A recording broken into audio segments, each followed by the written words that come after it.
like to bring to order the August 1st meeting of the Tiverton Town Council. Please stand for the Pledge of Allegiance. I pledge allegiance to the flag of the United States of America and to the republic for which it stands, one nation under God, indivisible, with liberty and justice for all. This is a continuation of the special town meeting of last Monday. A public hearing continued from July 25th. Proposed Tiverton Home Charter amendments for the November ballot. Councilor Perry, amendment regarding amount of signatures needed for the FTR. Oh, I'm sorry. Roll call. Councilor Souza. Present. Councilor Perry. Councilor Mello. Councilor Lambert. Present. Councilor DeMedeiros. Present. Councilor Shabbat. Present. Councilor Pelletier. Yes, ma'am. Get this going. Councilor Perry, amendment the signatures needed for the FTR alternate petition. Councilor Perry. So, Madam President, hopefully tonight we have the right papers in front of us. Actually, it's number 1, and it says the two changes in it are actually the 21 days down to 14 days, and the last item would be the 50 signatures to 500 qualified elector signatures. Instead of the 10% from last Instead week. of the 10% from last time. And It's 500 signatures over a 21-day period, 14 days. 14-day period. Any comment from the council? I'd like to open the public meeting on this first amendment.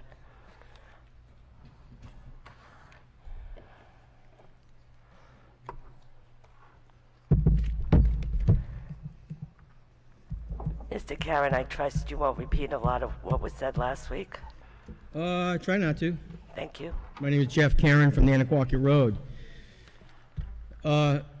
First of all, I'm really perplexed because when we left here last week, Mrs. Mello said that she wouldn't have the documents, the language prepared by 8:30 a.m.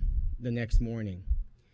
So I gave it a day and a half and walked in there to Town Hall last week, and I asked for a copy of this package. And I was handed a copy of the package.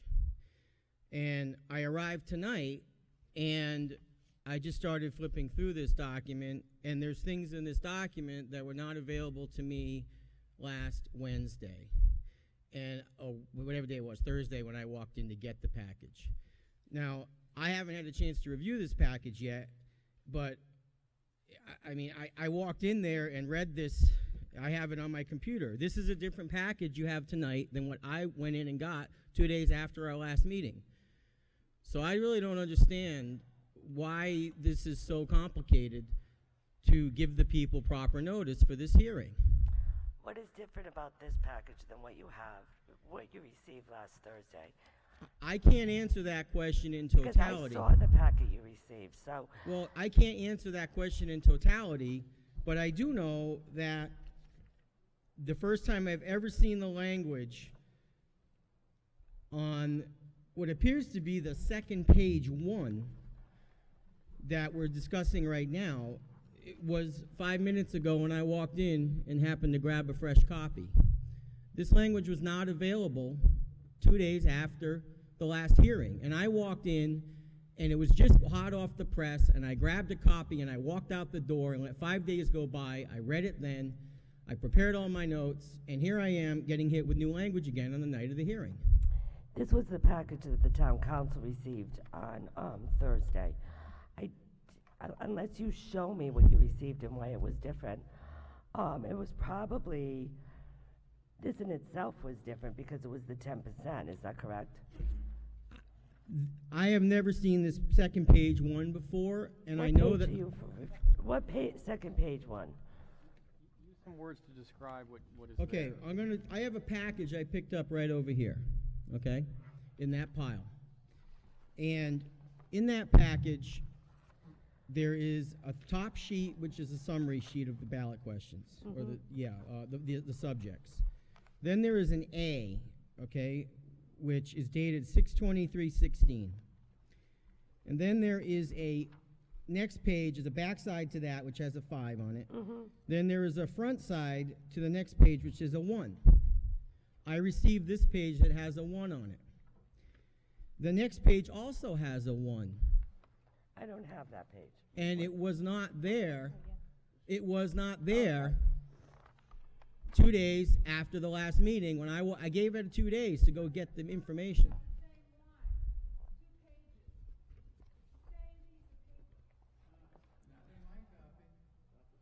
Different language. I don't even have what you're talking about. I have this and this.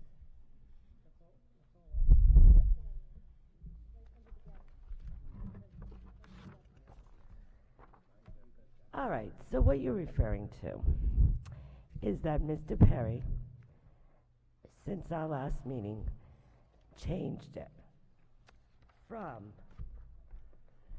10% in 21 days, in 14 days.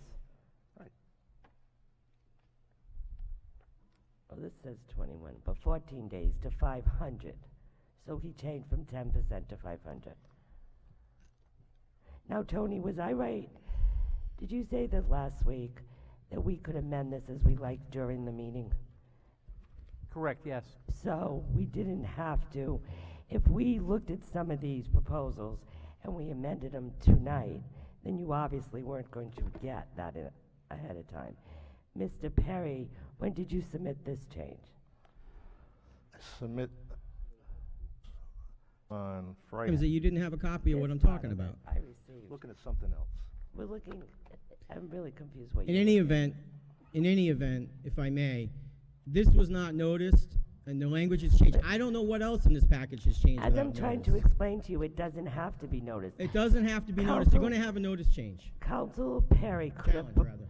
Council, well, of course, you're going to challenge everything that happens here tonight, and I know that. And that's just fine. Stop threatening. What I want to say is that Councilor Perry could have submitted this evening according to our solicitor, and it would have been okay. Am I right? Yeah, if I can explain, Thank by the you. way, the initial packet with the 10% in the 21 days, that was the original proposal. Because this is a continuation of last week's hearing, it's appropriate for that to be in the packet. Now, I understand that the proposer is going to offer an amendment, and that is the language that you see here before you. The question becomes, can a proposal of this nature be amended at a public hearing, after a public hearing, particularly since this was discussed at the last week, and the answer is yes. Did anything else in this packet change?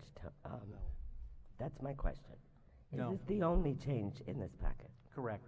Okay. So this would be just like... Excuse me, I'm sorry.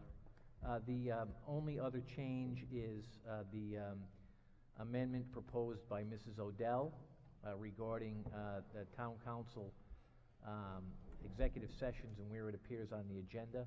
I did draft language for that, which is part of your packet.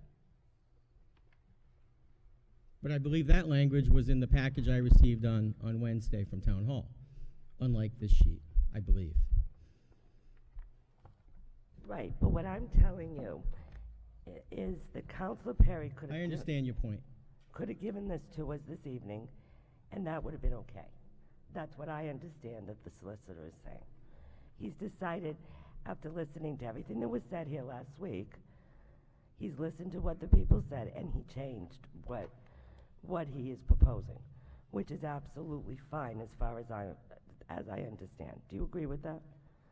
It's not okay with me, but obviously I'm not the arbiter. However, I just want to make sure there's no other changes. There's a lot of reading to do real time. Are there, other than what the solicitor just said in this, are there any other changes to this package that we haven't had a chance to review, given it's a 25-page package? Have any other counselors submitted changes after Monday's hearing? Not that I know of. Has any other counselor submitted changes after the meeting? Or solicitor, just that one, potentially? And Thank the you. Madeline Odell one, which I had at some point last week. Okay, would you like to go on? I would, thank you. I have a fundamental, Madam President, last week you made a statement which said that although we perhaps need a charter review commission in the next couple of years, and it might take that long to make it go full circle, you made a statement which said that there was a need, or that certain councilors felt there was a need to make these changes now, and in this election cycle. So my question is, who are the councilors who feel this need to make these changes now? And secondly, why? Why? I can't speak for Councilor Perry, and of course I didn't submit this, but after the last vote, several people called my house, emailed me that they were concerned that only 50 signatures placed something on a ballot. When Councilor Perry told me he was going to do this, I felt that this is what a lot of people wanted. And let me tell you, Jeff, it wasn't just 10 people. It was several people. It was people that stopped me in the grocery store and in restaurants. So that's why we're having this public hearing, to see what people want. And that's why I felt that this one was the one particularly that people felt needed to be changed. So may I direct my question to Councilor Perry? Of course you can. What is the rationale, Councilor Perry, for increasing the signature count, other than constituents asked you to do it, potentially? Well, I think that's Well, a very that's important point. That's my reasoning. Every single petition, every single person I've spoke to in town has said, when are you going to do something about this? So About here what? I am. About and what? About what? About the 50 signatures that you put in for your convenience, Mr. Karen. So when you did it, it was okay. But because I want to change it and the townspeople want to change it, looks like it's not okay to you. Well, Jeffrey, I was thinking about it today. We're not saying this is going to happen I at understand. all. I We're understand. not Up to the saying this is people. going to This happen. is up to the people. We're saying that the people who called us and the people with concerns have the right to vote whether they want to change this. And I would understand. Like, Madam And President, if people agree with you, then it won't win. But- if people don't agree with you, then it will win. But that's what democracy is all about. and I'm fine with Councilor that. Perry, go ahead. Go ahead. she kind of said what I was going to say. This was, but I'll add some more to that. When you put this in, Mr. Karen, it was at a You mean special- when the FTMCAC, the committee? Yes. And the you town were in councilor charge at of the it. time. Yeah. It was at a special election. Correct? A lot of people don't come out for special elections. This is going to be in a presidential election, pal. So a Pal? lot Excuse of me, people. pal? You're my pal. So a lot of people are going to come out for this. Not just the 2,200 that came out for the special election. And I still haven't heard from you, Councilor Perry, though, the rationale for increasing the signatures. Is it... I just told you. No, you said you got Yes, I phone did. calls, but you put this in without thinking through yourself the reason to No, do I it. did Is that not what I'm put this hearing? in. What's the rationale? The rationale is I looked at what was going on in other towns. Okay? And some of the other towns required 10%.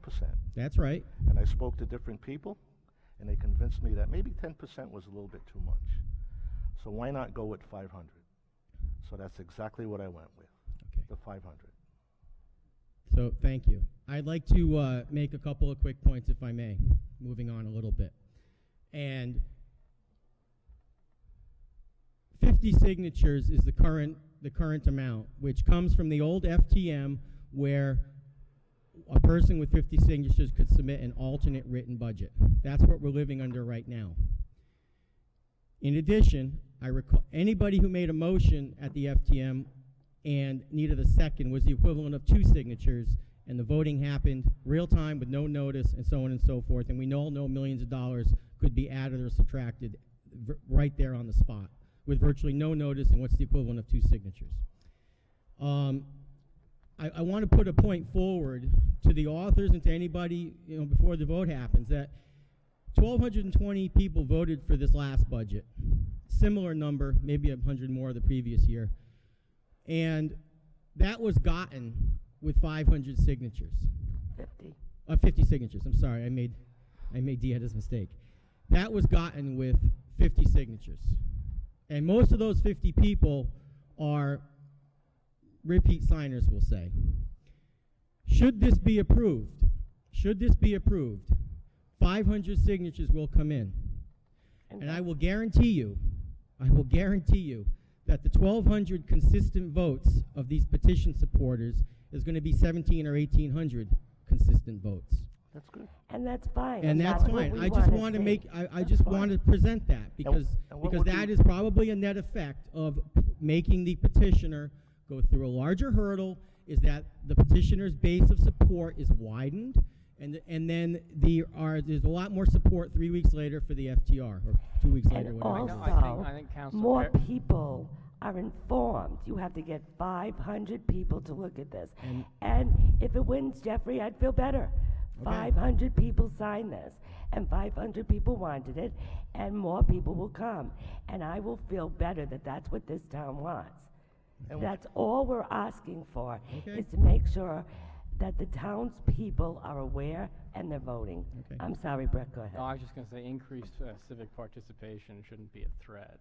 It's a good thing, even though if it comes on your side or somebody else's side. Okay, And- I and agree. keep- I just wanted to raise the point of whose side it's going to be on. And For keep those re- who want, you know, And Jeff, you don't know that can't- for you sure. You don't know can't- that. You can't say that 500 say votes it's is an gonna be oppressive yours. amount and then say, but don't worry, we'll do it, no problem. Either it's a problem or it's not a problem. There's And you- either virtue to the argument or there isn't. And you keep referring to the FTM, which we all know that you were totally opposed to. So going back to what they used to do, to me, is not what I want to do. That's not what the people wanted to do. well, we didn't So go back to anything. That's what it currently is what the FTM was. The that's entire what the FTR is FTM modeled was, after the and we FTR. changed the FTM. FTM because we didn't agree. The people voted, and they didn't agree to what went on there. So that is why people who are opposed to it, it's true, people could come right up there and make a motion and win. That's why this way is better. 500 people will know about it, sign whoever's petition. It may not be yours, it could be other people like we saw this year. And more people are informed and more people will come to vote. Because I gotta tell you, believe it or not, and I don't believe this, but it is true, people asked me why they didn't know about that vote. Why they didn't know what was going on, which blows my mind, and it's probably because I'm so intimately involved in this every single day. But a lot of people did not realize what that vote was. And I know you must find it hard to believe because you people work so hard. But there are people that do not know about this. So the more signatures that have to be had, the more people will know about this. And the council isn't saying this is the way it's going to be. The council's saying let the people speak and see what they want to do. And if it goes to 50, then at least we know it's been vented. And people have looked at this. Okay. And it's at, like David said, it's at a general election. We know a general election bring in the voters, especially this general election. I think you all have to agree with that. I have a lot to say. I just want to make one more point, and I'll sit down and let other people speak with the hope maybe before this is all over I could speak again, but if it's necessary. The other point I wanted to raise is having been on the Charter Review Commission in 2003 and having been a co-chair of the committee in 2011 that put the FTR together, is that whenever I was on a committee like that, there was always a lot of care to not give a confusing set of questions to the voters. And what I'd like to bring up is that when I look at this list, okay, of A through I called them 1 through 9 last week, but they're now A through I. The first couple involve the FTR, and then the one that Nancy and I put in F involves the Budget Committee, and then Mr. Moniz's involves the FTR. So these all are involved with the FTR. And then number 9, or I should call it I, also put in by Council Perry, eliminates the Budget Committee, eliminates the FTR, and... No, it does not. Has that changed since... No, it didn't change. It never, ever removed the FTR. It says here, regarding eliminating the Budget Committee and the Financial Town referendum. It says it It goes right to a here. special meeting. I'm sorry. It goes to a special meeting. Well, I'm a little confused because I read the language, and the language removes the budget committee. It's totally stricken Yes, out. You're right. Yeah. And it removes the FTR and replaces it with a new section 3 called a new budget process. For a special meeting, right. And it's not a special meeting. Yes, It's, it is. is that, so that's changed since last week too, because No, it it was town hasn't. council adoption No, the it last hasn't. time. It's in the back of the page. Read it It all. was town council adoption. The town council was gonna decide the budget, and that's what was here last week. So this has changed too since last No, week. it has not. Well, then I don't know what you're talking about.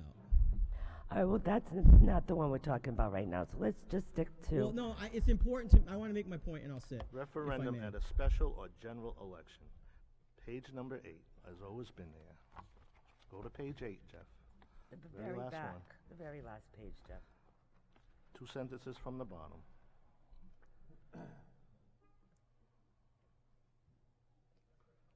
I have no idea what you're looking at on page 8, sorry. You don't? Well, I'll read it to you. How's that? Well, it's different than the page 8 that's over there. No, it isn't. It is not. Nothing has changed. Okay? What does yours say on the bottom? Read it to us. Oh, wait a minute. Health wait a minute. insurance benefits for elected Right, that's what it officials, says. including school committee, shall be limited to the position of the town clerk, blah, blah, blah. Has nothing to do with a special meeting. Keep, it says town clerk. I'm sorry, that should be gone. All right. Okay. I'm sorry. Okay. So I wanted to, if I could just make my point, and I'll relieve the microphone, thank you. My point is, and this just leads to these, we're confused here about what the language is. My point is that there's a bunch of these that address the budget committee, the FTR, the petition count, so on and so forth. And then there's one that that completely undoes all the ones previous that I just alluded to and is a completely different animal. And so I'm not, having been on a charter review commission, having been a co-chair of the committee, I think that's going to create a lot of confusion on the ballot, and maybe that's what, you know, the council will decide they want on this general election ballot. However, I think it's going to create a lot of confusion, and I would suggest, my suggestion would be to, as far as the ones that we discussed, is to either eliminate A, B, the one I submitted, certain ones, and only go with I, or eliminate I, go one way or the other, you know, stick to the subject or not. And whether the council decides to eliminate A, B, and this, and just try to do town council adoption, which is I, then that would be at least a consistent signal for the voters to vote on. Whereas submitting them all, it's just, and there's going to be cross-language issues too that occur. So you got to consider all that when you do this. And this is kind of a hurried process right now, and I just wanted to put that out there, that I think it would be better to either choose the ones above and eliminate I, or keep the ones above, or eliminate the ones A through H that have to do with the FTR and retain I and try to make the town council adoption. So that's my final. And that'll all be decided this evening, and. Well, yeah, I just wanted to make the point before there's votes on A, B, and C, and then it wouldn't, you know, now there's already votes to undo potentially. So Madam that's President. why I wanted to bring it up now. Madam Thank you. President, if I could, please. Thank you. Jeff, before you leave, please. If you could answer a couple of questions. 2011 Charter Review Committee, how long did y'all meet? It wasn't. It was the financial town meeting changed to advisory committee. It was an ad hoc committee of 6 members. I believe we met for about 6 months. May have been 5 months, may have been 7. I think it was about 6 months of meetings. Which give you plenty of time to thoroughly vet the material and make sure that, you know, you weren't standing there wondering what's this, what's that. It was well understood before it went to the ballot. And that's the point I'm trying to make here, is I think this is being rushed. We actually should send all of this material off to a charter review committee with anything else that we have and get that process started. This whole thing just seems to be rushed. We're already running into issues with paperwork. People aren't able to get information prior to the meeting. And we had a name for this in the military, but I can't use it. Thank you. Thank you, Joe. Jeff, I just had a question. Before you leave, Mr. Karen, you were also on the budget committee, weren't you? Yes, I was. How long did you meet on the budget committee? We meet, what, from mid-January till about April 5th, and then the hearing. So May? what About is 5 that, 4 months? months, 5 months? something 5 like months. Thank you. Jeff, I just have a quick question. Last week you were talking about when petitioners' budgets were put on the referendum. and I can't remember the years you said petitioner's budget was not submitted. Was it 2013?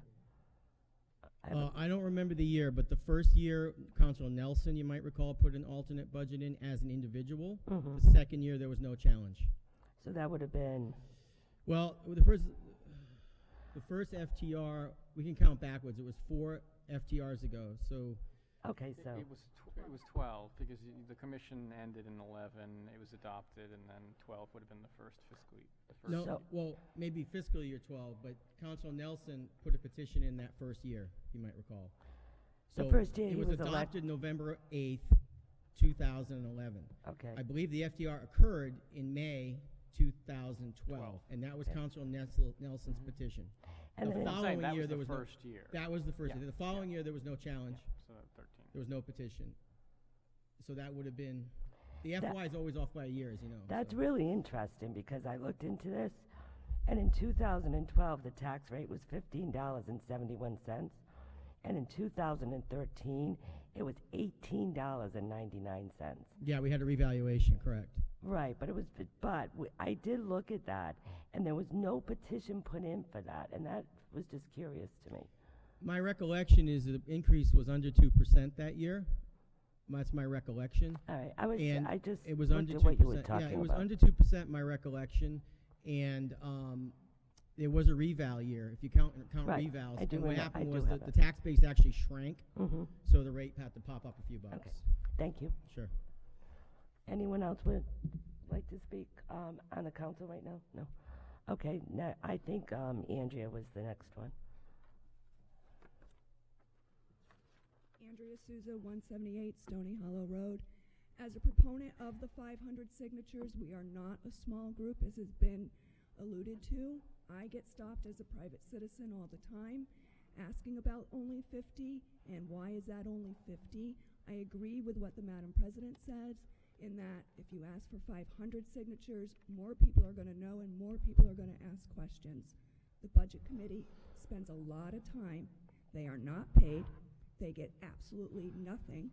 They give up quite a lot of their personal time to go out and speak to the police department, the fire department, public works, to therefore see what they need as opposed to what they want, so they can make sure that what is submitted are things that are needed for this town, for its safety, and for the safety of the citizens of this town.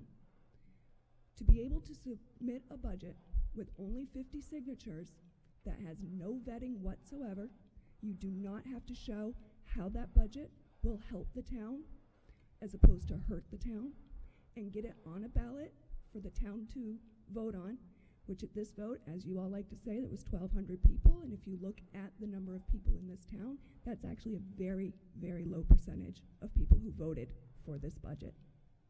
I think by getting 500 signatures, you do have an opportunity to have more people ask questions and have more people want to know how things are done and how those numbers are brought up and come up to make things better for this town and not worse.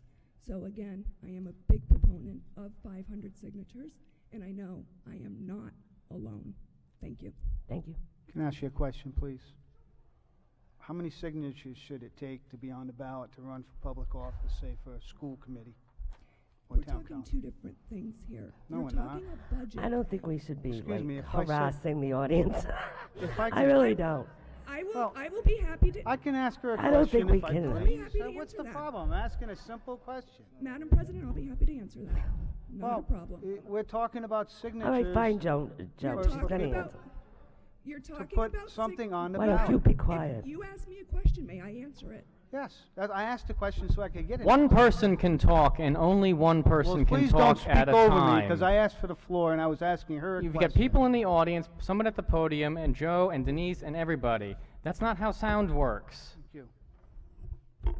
To answer your question, Mr. Souza, 50 signatures to have a name on a ballot is fine. When you're talking a budget that affects every single person, because of the fact you're looking at your police, you're looking at your fire, and you're looking at everything else in this town, that takes a lot more vetting and a lot more questions. When we have our elections, we do get to have a meet with the candidates night where people can come out and ask questions. We don't have that with the budgets that are submitted with 50 signatures. Actually, we do. We have a public hearing You on have the a budget. public hearing. And people That's can come out different. and ask questions of the petitioners. In fact, I was one of them who put on a presentation for Budget 3. And yes, and we know what happened And I'll to your remind budget. you that being a counselor, I voted on the police and fire contract, which are millions and millions of dollars. Yes, I'm well aware. So I only had to have 50 signatures to get on the ballot. And honestly, you should have needed more.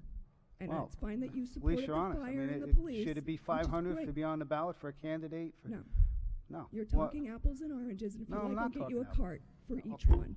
We're going to disagree on this. Thank you. Anybody else? Thank you, Andrea. Thank you. Roger?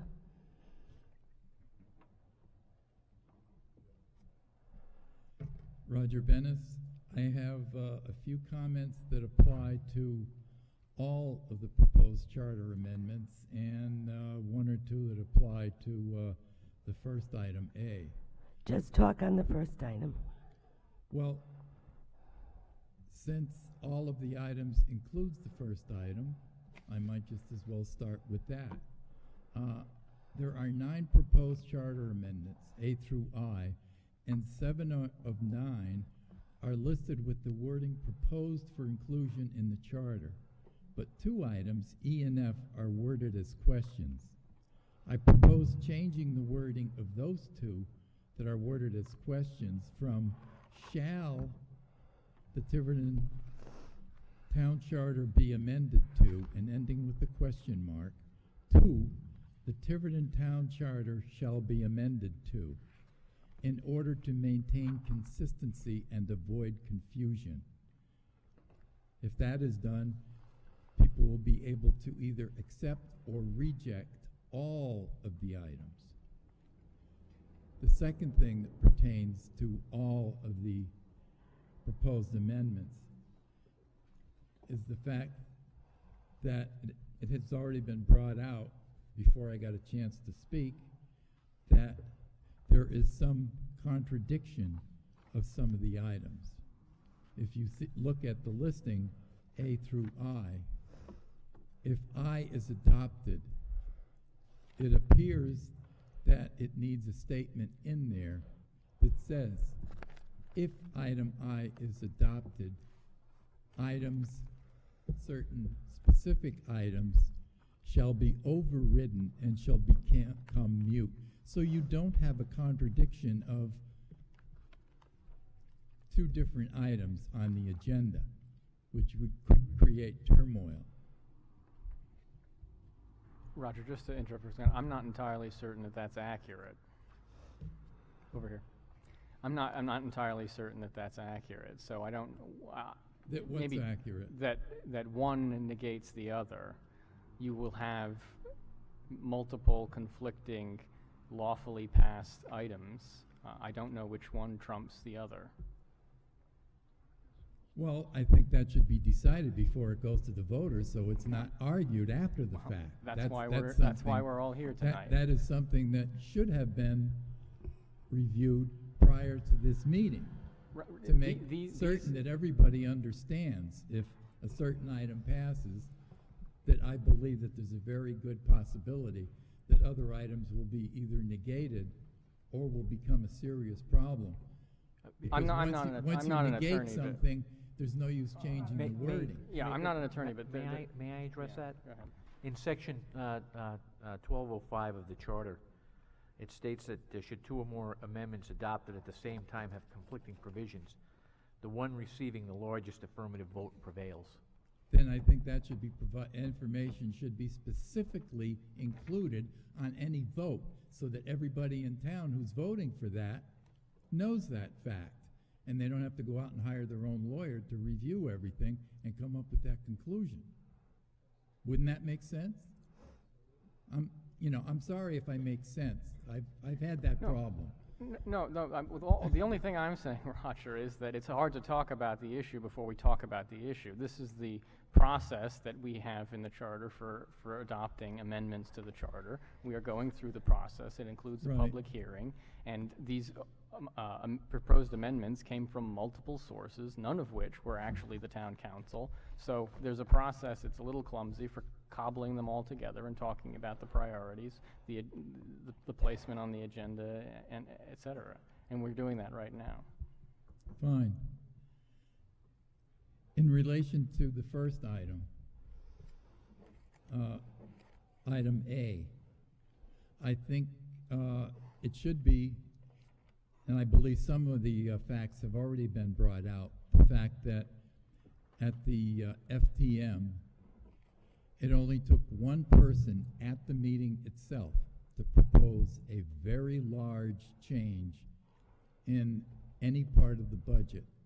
And one person had to second that before it went to vote. So if you want to be objective, you have to look at not only what you think is right, you have to look at the pros and cons of doing something or not doing it. So at the FTM, many people objected when one person got up and made a big change because he had only one person supporting it. So we start with one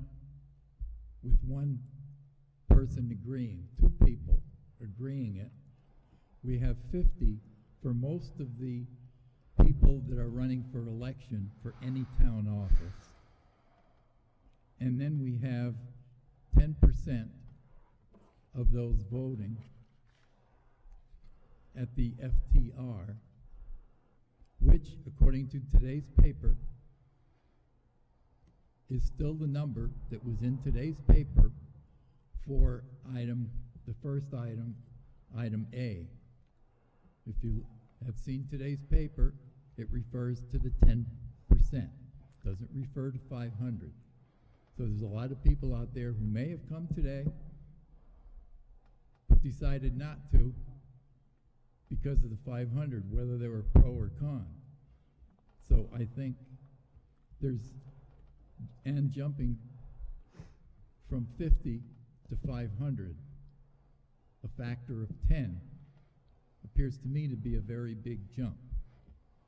Just looking at all those different facets, I think, is something that somebody needs to look at, because I think too many people in this town, when they go to vote or when they're for or against something, they strangely seem to put blinders on. In fact, I think the majority of people live with blinders on. They only see what they want to see or where their nose is pointed. So that's my comments on these items. Thank you. Mr. Bennis, before you leave, you said that one vote took over the FTM, and that's why we don't have it anymore. So that will never happen again. And as far as the newspapers, don't believe what you read in them, because they're not all true. I know that. Okay. And a lot of As long as you agree with me on that. Because there's a I- lot of I stuff am in that's put in the firm agreement. newspapers And that one are of the not true. things- They don't do the research. I It's know like that. reading the Inquirer. I know that. It's not the Secundit Times. And one of the complaints I have had with the Newport paper for years, I have written the editor numerous letters, that I get very annoyed when a newspaper reporter reports what one person says at a meeting, as if it were the ultimate truth, when it is merely the statement of one person. And many people around here do not speak as I do. I speak in terms of facts, not opinions. There's a big difference between opinions and facts. And I have found a big problem with newspapers that report one person's opinion as if it was a fact. So And even in all that facts are not respect, true. in that respect, I agree with you. Thank you.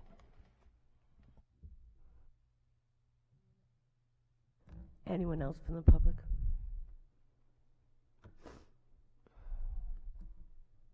Bill Lopes, Old Colony Terrace. I've got a couple of comments that I'd like to share with the council. First, I would like to direct my first comment to Councilor Perry. Councilor Perry, I'm very troubled by your relatively cavalier way of coming up with this 500 number. I see no scientific evidence that you've studied it, that you've given any thought to what the right number should be. And I'm not sure we actually know what the right number is. But let's take a look at where we are today. Where we are is that we have a traditional number of 50 that has come from tradition. Right or wrong, it's been there, and that's our history. And it's also the history of a number of other activities. We have another number, 500, which I understand is what's needed for a recall. Is that correct? Actually, it's for a petition for overrule of an ordinance. Yeah. For a recall of an elected official, it's actually 25% of the electors that voted in the last election. Mm-hmm.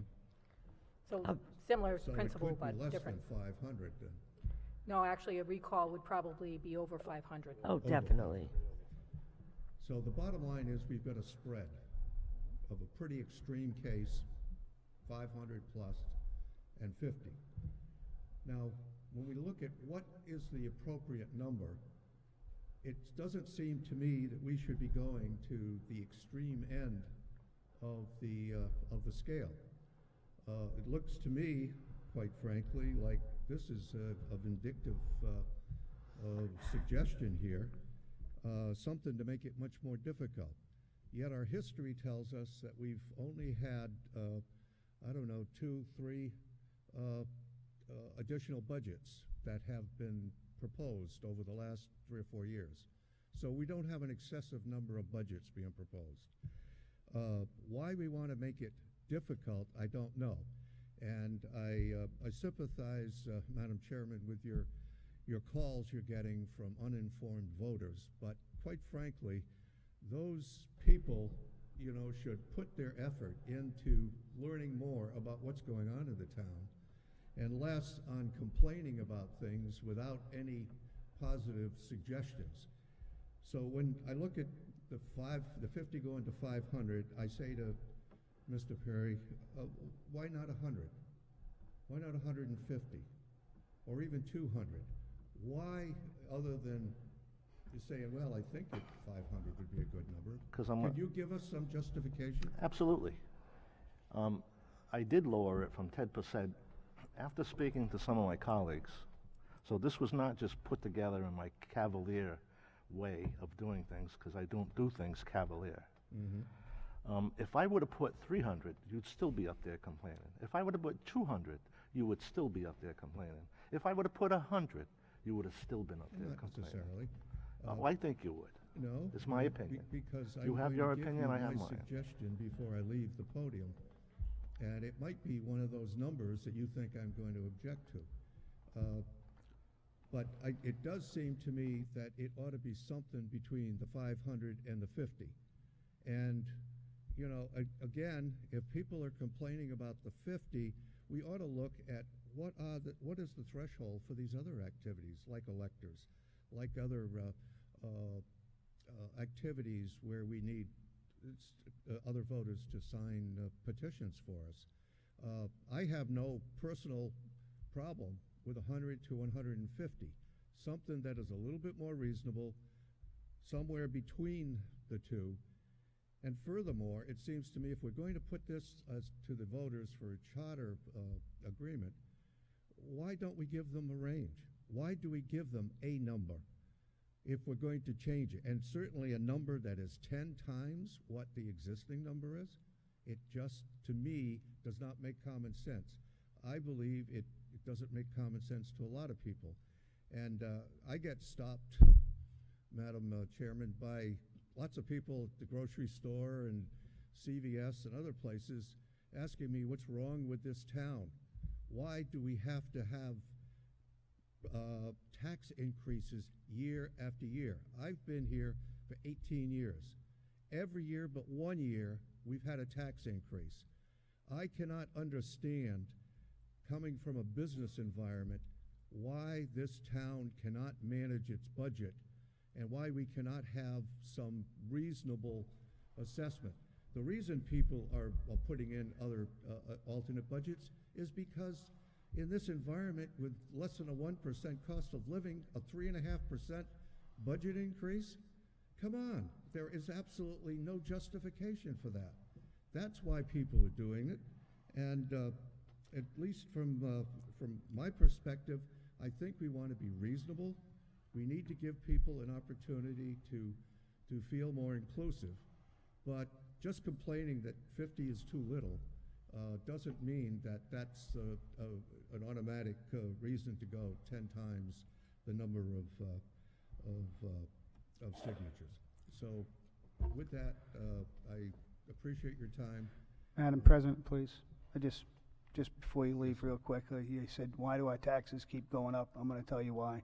Because good people like you don't put your name in the ballot and run. We need people to run. People are concerned. That's why our taxes keep going up. That's not necessarily true, and I wasn't going to fight a budget this evening, but that's not necessarily true. First of all, we need more revenue. Second of all, when you keep taking from the general fund and we have to try to replace that the next year, you're going to have it. Please do not speak while I'm speaking. You are going to have an increase, or you're going to have cuts. Now, if that's what people want, that's fine, but the consequences of this are cuts. And as we go along, we're going to have a problem because we keep taking from the general fund and we keep cutting. And it may not show this year, but eventually this way we're doing things without more revenue coming in, without other avenues of monies, then yes, it's going to affect the taxpayers. It's either going to affect their tax rate or it's going to affect what they get from this town. And that's okay. People have the right to vote people in or out. But the people up here care about the budget. They care about taxes. A lot was said about the budget committee. Well, this council met 7 Saturdays in the winter, in snowstorms, in weather, talking to every department. I am a taxpayer. I'm a single mother. I don't want to increase my taxes, and I don't know why anyone thinks Can you that tell I us what would. this has to do with the amendment, Well, please? Joe, you just had the right to say how he needed. I just want to run. interject because you would interject with me if I had went off Joe, on a tangent. Thank you. You went out off on a tangent every day, and I try to stop you, but this is not a tangent. I'm just explaining to you that what he is saying, responsible people should run, but there are responsible people up here. Absolutely. Thank you. Thank you. Anyone else from the audience? And I'll try not to go on a timer anymore. Hi, I'm Kelly Levesque. I live at 114 T-Berry Drive, and I want to say that I am in favor of increasing the number from 50. I believe the number of 50, requiring 50 signatures, has only been our history for 5 years, but the number of 301 as our quorum at the FTM has been in our history for many more years than that, and maybe we need to look at 301 as an alternate number. Thank you. Welcome. Anyone else from the audience?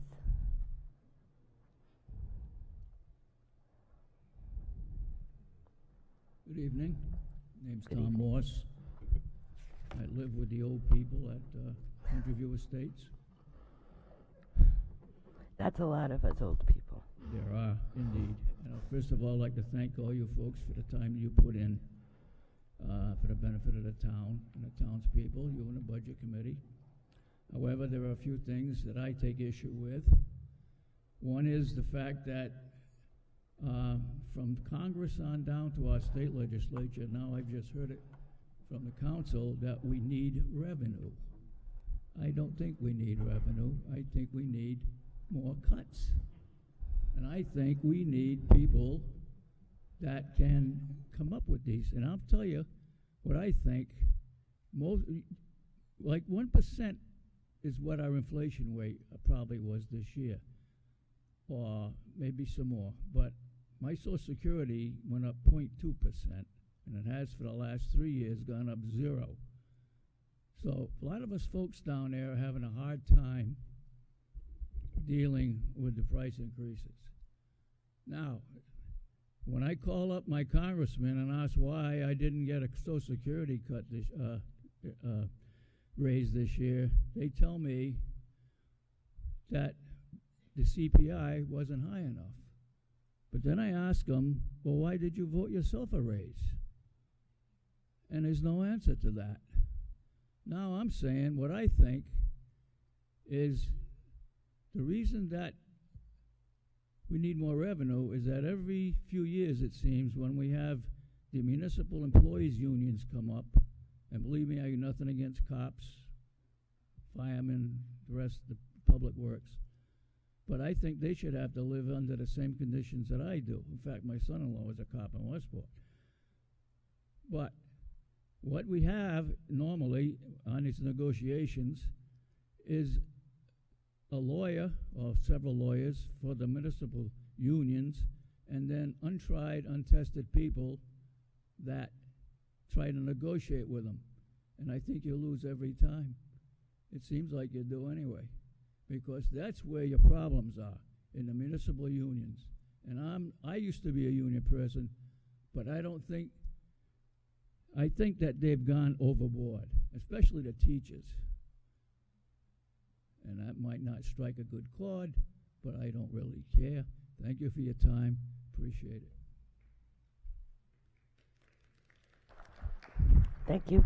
Anyone else from the audience?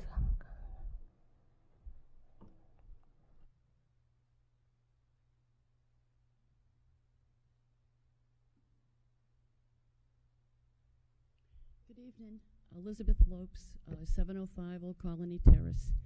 I just have one comment, and that's on the 21 days to obtain all the signatures, whatever that number is.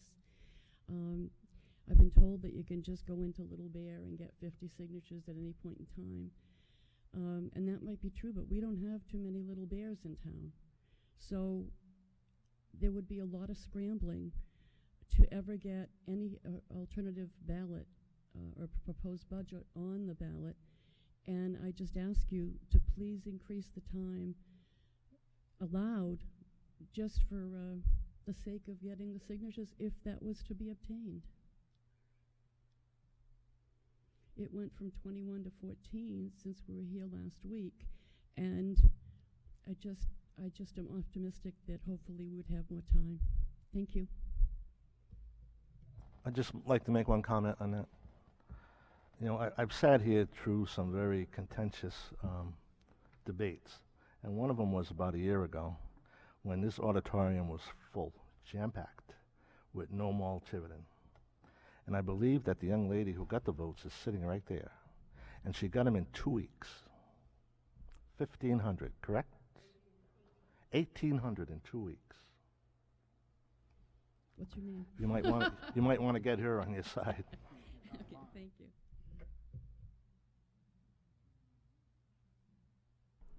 Anyone else from the audience?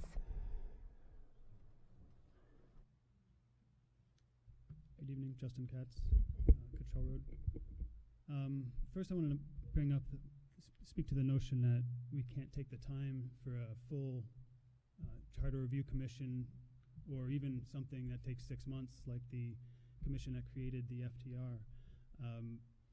So we have to rush the process, I hear, because that'll get us on a general election when more people vote. I just wanted to remind everybody that at the same special election that passed the FTR, we passed multi-million dollars to buy a library, build a library. At another special election somewhat time ago, we passed school bonds to spend $30 million on schools. So we have to get in a general election so more people can participate. It seems kind of one-sided in that regard. To the merits of this proposal itself, I wanted to point out something that hasn't really been brought up. Beyond my own petitions that I've put in, and this idea that it's my side versus your side or whichever side, this process is supposed to be, an opportunity for the people. And creating a high barrier that requires a political organization is, in my view, an affront to that principle. And it applies not only to budgets with this, it applies also to resolutions.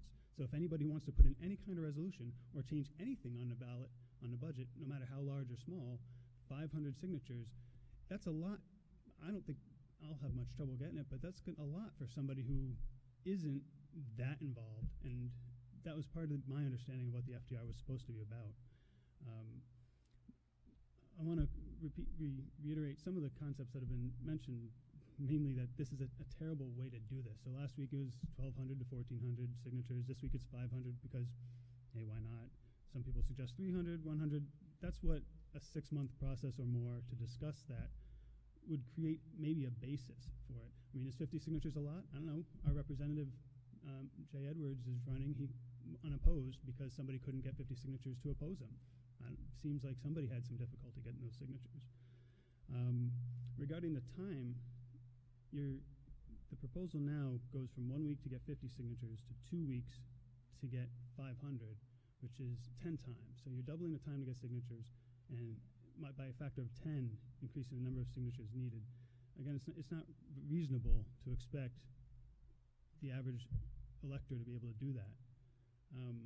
Now, I think a lot of what you're saying is pretending that this isn't just a purely political response to losing, which I agree with one of the previous speakers, is because of the sizes of the budgets. Last week, Mr. Lambert talked about how there might, in the future, be a problem with the 50 signature limit. There isn't a problem right now. We've had 1, 0, 1, and 1 year we had 2 petitions. This isn't something that's going off the rails with dozens and dozens of petitions. There's no reason to rush to fix a problem that doesn't exist.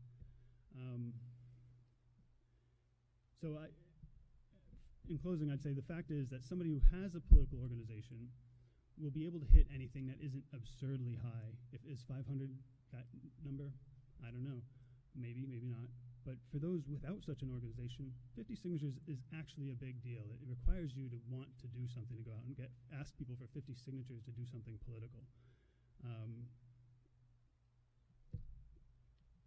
So I would suggest that at most you implement a commission to review these and give people time to consider them, and not just rush this in because you think you've got a better shot at a general election. All right, thank you.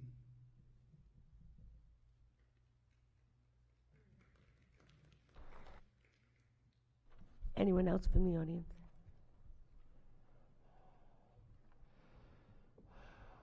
Carol Herman, Main Road. We've heard from different people in the audience, a very small audience. Some people like the 500 number, some people don't. The only way to find out if a majority of people support it or not is to put it on the ballot. Let everyone decide, not 30 people in this room. Thank you.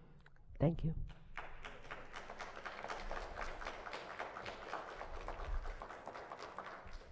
Is there anyone else?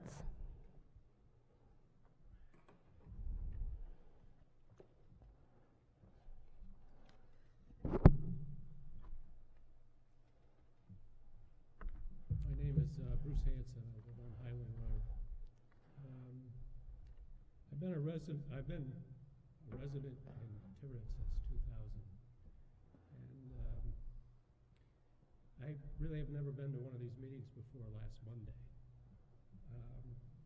And I just wanted to give a little feedback about perception, because my perception of this whole process was very uninformed.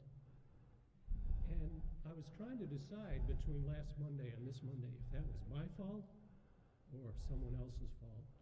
And I guess I'd like to blame other people, but it's probably more my fault.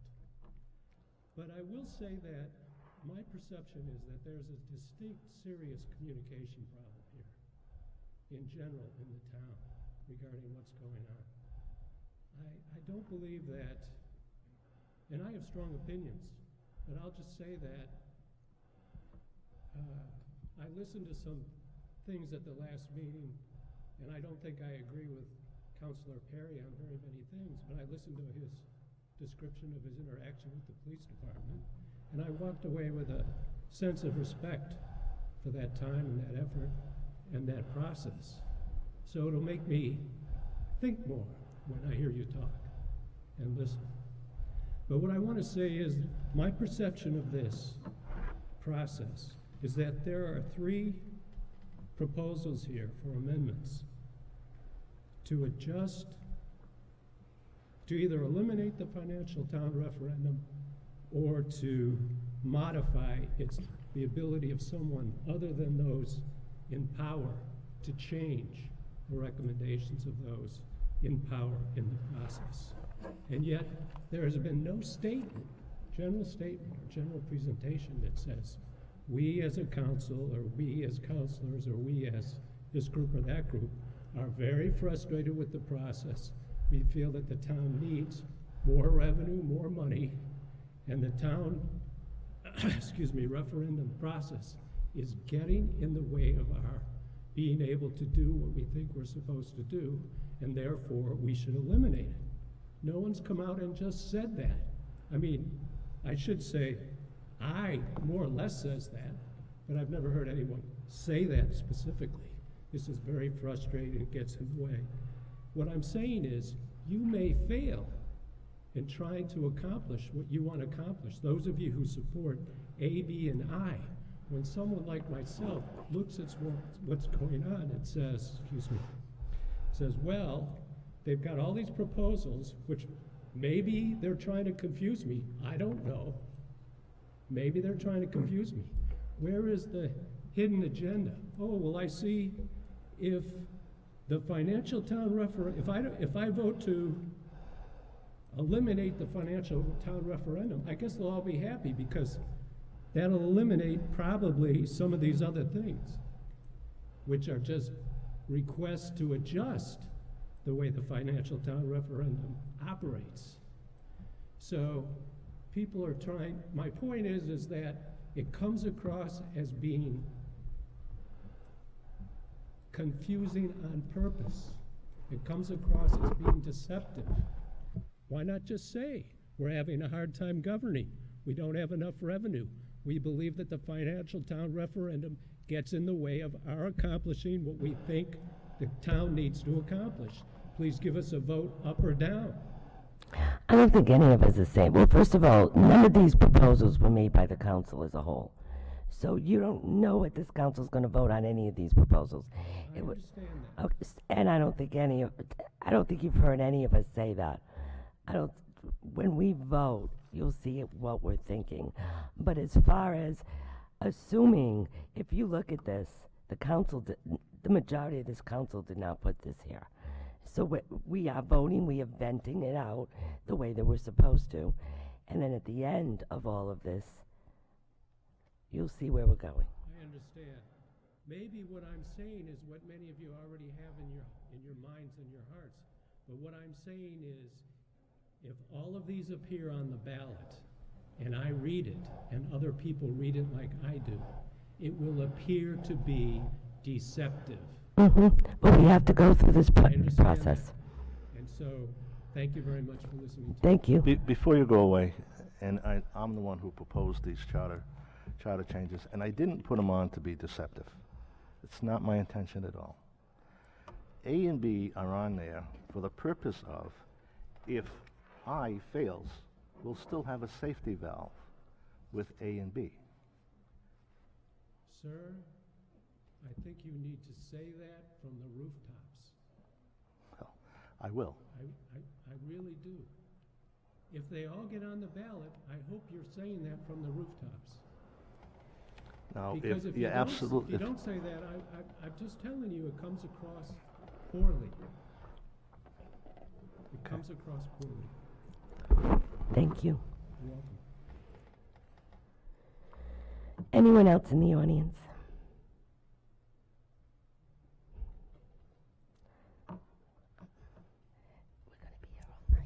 Donna Cook, 192 Hilton Street. I'm talking as a Budget Committee member. I've been on the Budget Committee for 2 years. First year was a little rough because I wasn't used to it. But the idea I got was that, and I wanted to think it was different, but the idea I got from it was that it was a process just to move something really big, move it through, and not think it through. In the second year, it was more obvious to me because I wasn't so new at the process. The process is not well thought out. It's not a way to do any budget, really. You wouldn't do your home budget like that. I'm just going to use for instance, like there's this big budget and everyone says what they want to have, like a Christmas list. And it's really big. And it's this Christmas list.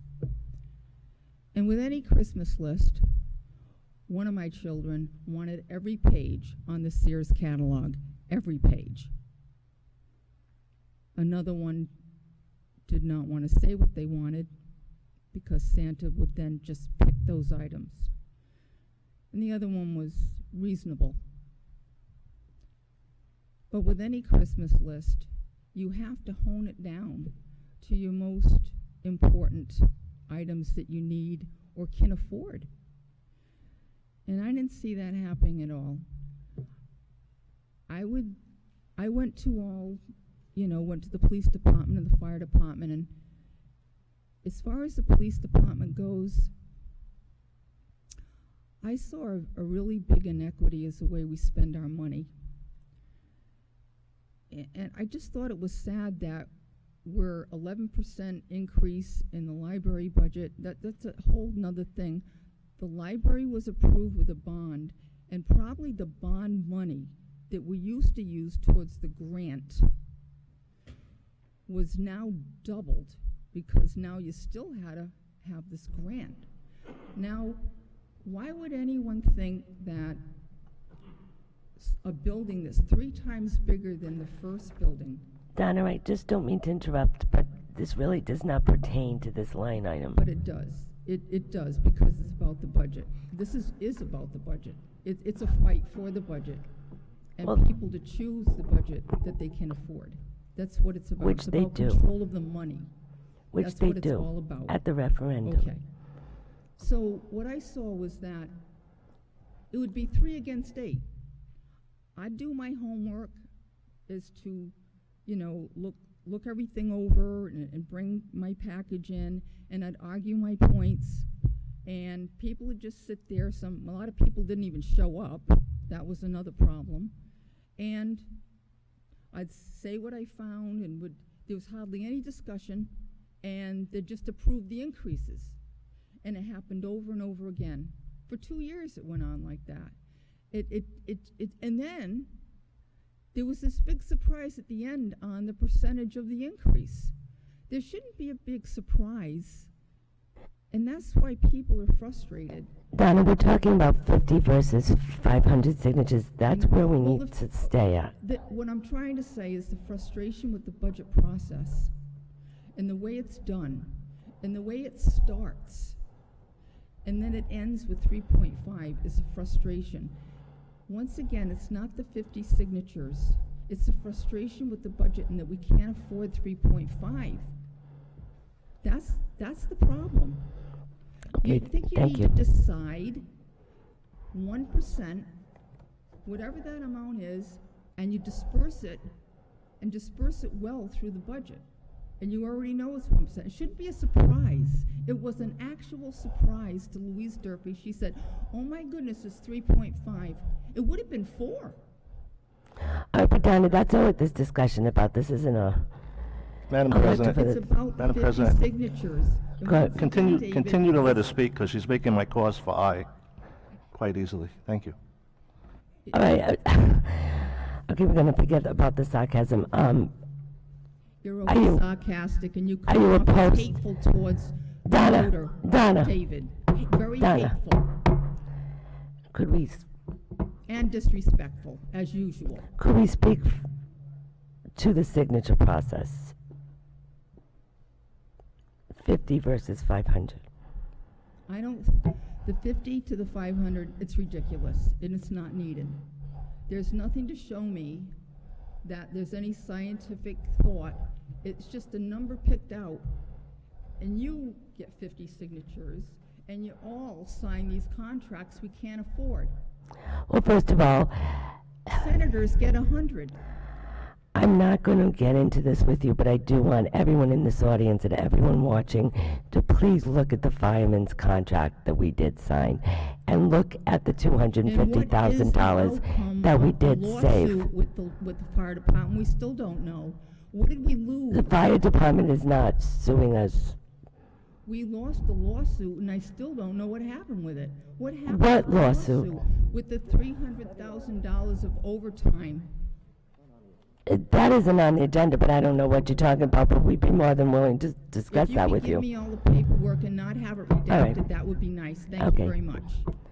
Sally. I think Sally was the last one, correct? Yeah.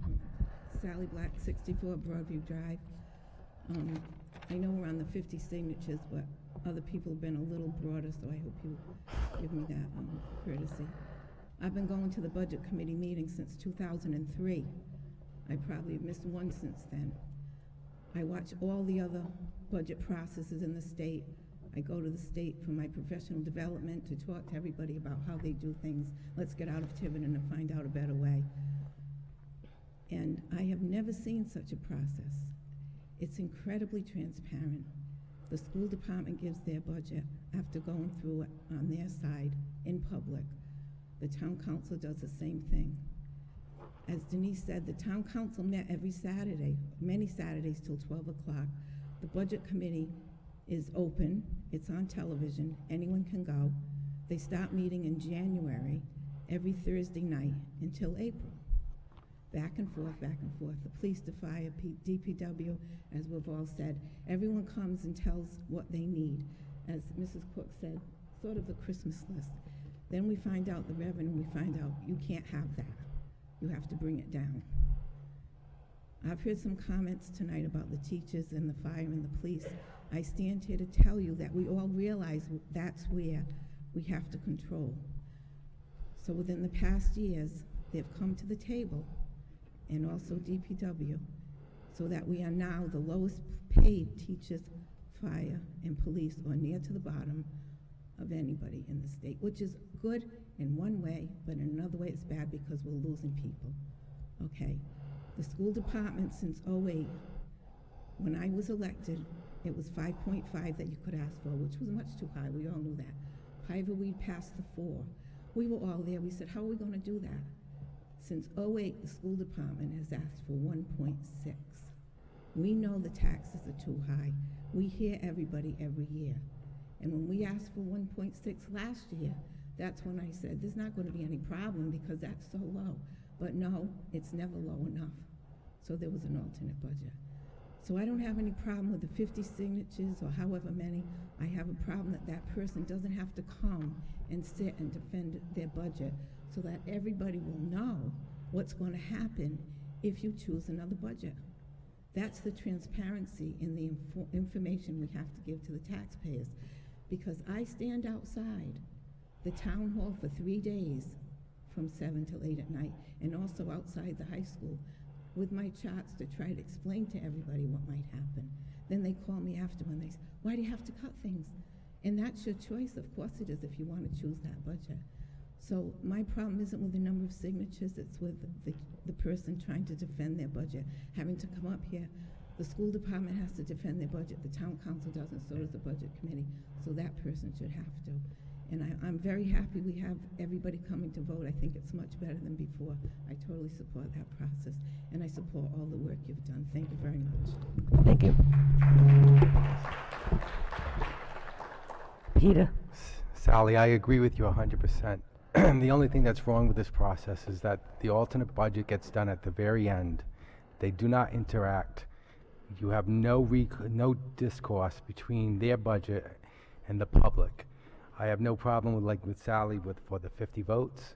I just believe that they should be part of the process. If they want to have a budget, they can sign up in January. When the process is over, if they so choose to go forward with the budget, then they can go get their 50 signatures. And I believe the only other thing that I personally would like is that line items on any budget. If they want to have any decreases, they can have a line item. Thank you. Thank you. Anyone else from the audience? We already, okay. Oh, it's okay, it's just. First first of all, I want to applaud Mrs. Black for her effort and all the work she puts into this town. I really appreciate that, and I know most of the town folk do as well. The only other thing I want to add is that while I think it was Mr. Mello pointed out that unfortunately the alternate budget comes into the picture at the end of the process, unfortunately, and there's very little time to you know, do more detailed work on it. But it seems to me that if we can find a way to get representatives, you know, that can attend that budget process early on in January or whenever it is, and have some continuous interface with the budget committee, perhaps we can tighten this thing up a little bit. But I also believe that the alternate budgets that have been presented up to now have been very responsible. If you look at this year's, despite the pain and the concern that everybody's wringing their hands over, the fact of the matter is that the alternate budget really just was, you know, effectively a cost of living, followed the cost of living increase in the country. It was at 0.9%. So it's not like they went down to -1% or 0 or whatever. They followed a reasonable expectation that we could follow the cost of living of and not the 3.5% that was proposed. And again, 3.5% comes from a very questionable process. We've heard a few testimonies here tonight that suggests that maybe people aren't pushing back hard enough, or they're not working hard enough to keep that within a reasonable cap that the people in this town can afford. There are many, many people who are on the very edge of being knocked out of this town because they cannot afford to live here because of the excessive tax burden. And I really think that we got to give this thing a lot more thought, maybe more than we can give it in the next night or two. But Sir, have you ever been to a budget committee meeting or a town council meeting while they're talking about the budget? Because it is very there are people speaking, and we do cut. We do not give them everything they want, and we go through it line by line. But I do suggest that you do start coming in January and watch the process, because I think you'd have a different idea of it. Yeah. Thank you. Well, I will do that. Thank you. And I hope to see you there. Well, maybe, we'll see. But the thing is, we really need to also be, we really need to be based and rooted in reality. Mm-hmm. What can this town afford, particularly after a long, long history of tax increases? And the map that someone published shows very graphically that we are just totally out of line with the rest of the community in this particular area. This whole process is a whole nother night to explain that to you. We don't have the commercial development that other towns have. And that's one of the biggest reasons why our tax, and again, I don't want to get into it right now, but I'd gladly, if you give me a call, I'd gladly speak to you. I'll be happy to do that. Give me a call. One of the concerns I have is that you may, after November, have that resource. And my big concern is, can you and the rest of our organizations responsibly handle that money? And not just go and have a you know. Well, I think you also need to watch the meetings concerning that money, because we have discussed that, and we are talking with Lincoln, and we plan on being responsible with that money. Right. But thank you. I think Lincoln would be a great model. Thank you. The only thing I'm asking is no more repeat. I have 8 to go through here, and we've already taken an hour and a half on just one. So I'm just asking that we try not to repeat what's being said, and I prefer that whoever's spoken, unless they have something brand new to add to this, kind of refrain yourself from speaking. Diane. Thank you, everyone. I'm Diane Farnworth, 95 Picasset Avenue. I'll keep my comments short and to the point with regard to the signatures. With the 50 signature requirement that we have in place today, there is nothing to stop someone from coming in and submitting a budget, let's say that is a negative 3% next year. And that is one item that is of great concern to me. We have got to consider a way to put some kind of control around this. I understand that Mr. Katz has been successful with smaller budget amounts, but there is nothing to stop someone from coming forward and having a slice budget, getting the 50 signatures, which I can assure you would be easy, and then sending it through and having this town council be forced to deal with the ramifications. Thank you. Thank you. Question for the solicitor, please. Anyone, wait 1 second, it's still an open, let me just figure the open meeting and then I'll let the council speak more. Anyone else want to speak? Roger, you've already spoke once. Would you mind, unless you have something brand new to offer to us?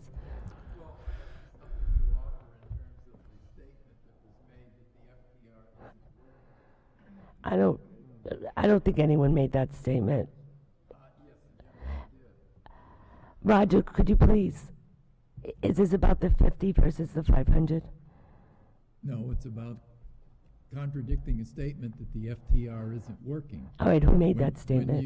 Who made that statement? A gentleman about 4 someone from the public. speakers. He said it appears that the FTR isn't working.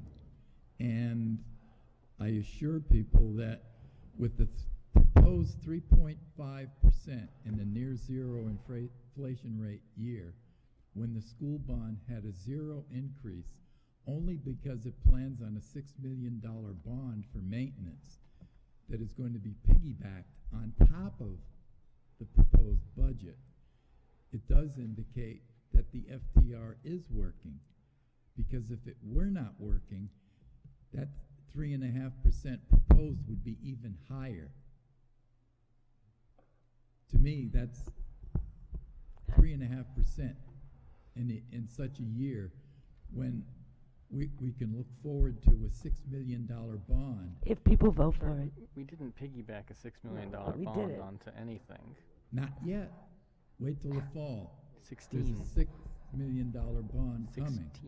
Because the town's setup of the can't argue budget with it. means if you neglect maintenance long enough so something is ready to fall apart, you can get a bond issue which is not even included in your budget. So you look a lot better because you keep your budget down and get a whole ton of money from a bond issue that's piggybacked. And most of the voters don't realize when you vote for a bond issue, it's not being paid through the normal budget. It's additional money that they're digging out of I your think pocket. most people do realize that. But And I gotta. Yeah, go ahead, We Brett. can't relitigate this whole process all night, but I will just say that there are certain things, and there are plenty of people in the audience who appreciate that, and I'm sure you do as well, Roger, that do not last forever. And we have gone through a process, and more importantly, the school committee and the building committee went through a process of identifying these items. They are long-lived items that are past their useful life. They are boilers, they are piping systems, they are roofs, they're insulation, things of that nature. No matter how many times you patch a rubber membrane roof, it doesn't last for 100 years. We are at a point at these school buildings where they were built in the 60s and 70s. It's time to replace some of these items. So I don't want anyone getting the impression that we mothball maintenance on our major assets so that we can get brand new stuff, because I don't think anybody in this community is drooling over a new boiler for the high school. These are things that will provide efficiencies and long-term benefits for the town, and they need doing. If you want to continue to heat this school with a 40-year-old boiler, that's fine, but it makes no sense whatsoever, and it breaks down every week. So The thing that you're neglecting is the fact that everybody else in town does not get extra money automatically when they need a new boiler. All right, They have we to pay debate. that We're from going their way off normal subject income here. that comes into the house. Well, this may be news to you, Roger, but this town is not a household. It does not operate as a household, and comparing it to a single-family household, that makes no sense whatsoever. It does not operate under the same pretense as a single-family household. We have to operate this town. It is a very large enterprise compared to a single-family home.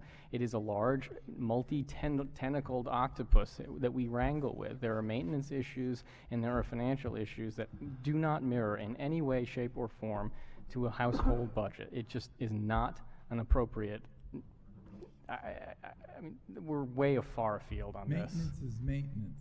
Yes, and if I had a magic right, wand to make the roof in this building last another 50 years, I'd wave it. But until then, I just want to remind everybody, although I hope it doesn't last till 11, we have to be out of here at 11. So let's try to keep going. Anyone else from the audience? Justin, you already spoke. Completely new topic and be very quick. Well, we're talking on this topic, though. Right. I mean, completely different from what I've said previously. With regard, first of all, to Mr. Mello's suggestion of starting in January, that would be an interesting idea, but it's not something you could figure out and get on a ballot. It's another reason to have a committee that discusses these things over a course of time. And quickly, I wanted to address that I've heard said many people want this change, but I've also heard complaints that there are too few people in the audience. It occurred to me that maybe one fair way to do this would be to require somebody to get 50 signatures or 500, however many you think, to put these changes on the ballot. That might be a fair way to go about it. I just, Justin, before you leave, I have a question. Because you've spoken about this, and I think, I don't think there's anybody up here that disagrees that we need a charter review commission, and we're 2 years in arrears on that. I think we should have had it at least 2 years ago because we're behind the schedule. Anyway, is your suggestion or are you positing the idea that we hold these FTR-related and financial business items to a charter review commission or a process to vet those and decide on them entirely? You want to remove the 6 items off of this and not put them on the ballot in November? Is that your suggestion? Right. In general, my suggestion would be that the process by which the council can put things on a charter would be for kind of house. But that's not under. That's not under. We don't have. We're too late to the party on that one. That's the way it is, and that's how it's going to be. And for this. I don't understand what you mean. You said you'd like to have a different process for which by the council puts things on the ballot. Well, as a matter of the way things are done. Well, sure, and I don't disagree, but that is not an item that we can change willy-nilly. That would be subject to another charter change. Well, no, it's a matter of your discretion of what you do tonight and what you put on a ballot or don't. And you can legitimately decide as a committee, you know what, we're not going to do these major changes on the fly with new language popping out of nowhere just so we can get it on a November ballot. I think you can do that. That's within your discretion. We don't have to write every. We're getting a field from this in this town in the last 10 years. And it's one of the more disappointing things I've seen. This idea that there are kind of rules that aren't necessarily written down. And one of them, I think, should be the council doesn't come up with these major changes on the fly. So for that process, you don't necessarily have to make a charter change. If this process as it's written is abused, you may see somebody suggest a charter change to that effect. But it hasn't been abused. We haven't had councils putting up major changes every year or every ballot, and that's worked fine. It's just like we haven't had 5, 6, 7 budgets on the ballot. But it is a reactive process to citizens like yourself and others requesting these changes. So it isn't the process doesn't start with the council. It's reactive to the constituents and residents and others who request that this be heard and placed on the ballot in November. My only question was: are you suggesting that is a viable alternative, is to remove these 6 items and for further study and not put them on the ballot in November? Oh yeah, absolutely. Okay. And I would suggest that I would turn it around and say that the ultimate budgets I've put in are exactly like you say. Constituents and electors of the town don't like where the budgets are going, and so we put an option on the ballot. So if that's your rationale, I mean, I hear a lot of people have called me at home, which is great, and you should listen to the people who call you at home, but I don't see 50 signatures. I don't see 500 signatures saying this is a change we should make, whereas we have had to get, for our budgets, we've had to get 50 signatures of people saying this is a change you should make. So there's a lopsidedness to this, that because, for that reason, and because there is the overdue committee and bigger ideas, some people think, like Mr. Councilor Meller, think there ought to be bigger ideas to change the meeting. I just want to have the last word on this, just to say that Absolutely. that there's a conflicted process in this town. We have 7 council members, 5 members of the school committee. We have a budget committee of 11 or however many there are at any given time, and there are resolutions and there are questions on the ballot, and there are all of these things that solicit a vote from the people. And sometimes they conflict, and sometimes there are just too many players too many people swimming in the pool, as it were, that it gets confusing and it gets diluted and it just goes on and on and on. So I think that there is merit to structural changes and cleaning up language in the charter, and I think a review commission is what is necessary for that. Just no opinion on the 9 items here, though, until we've talked through them. Anyone else from the audience? Anyone else from the audience? The public hearing is closed on question A. I don't know if this is all right with the rest of the council, but we'll vote each question as we go along so that we know where we are. So would anyone like to make a motion? Well, I'm sorry. I was going to have a motion, a second, and then discussion, but we can, if you'd like to speak before a motion, go ahead, Joe. No, that's the process. We're going to do each one individually. That's what I'm thinking. So here's the problem I have with that. If we change language on B or I or E, F or H that are relative to the FTR, then we've already voted for something. Okay. You know what I mean? So well, it'd be nice that's why I asked. It'd be nice to have a holistic view of everything. Final language, final everything. That's why I asked. Is that the opinion of the rest of you? We'll just do each one. Councilman Perry, were you going to say something? Brett thinks we should go through every item. My argument is just that if at the end of this we make a change to I or we make a change to another FTR thing, that we can't go back and then say, oh wait, I didn't. That's conflicting with how I feel about A now.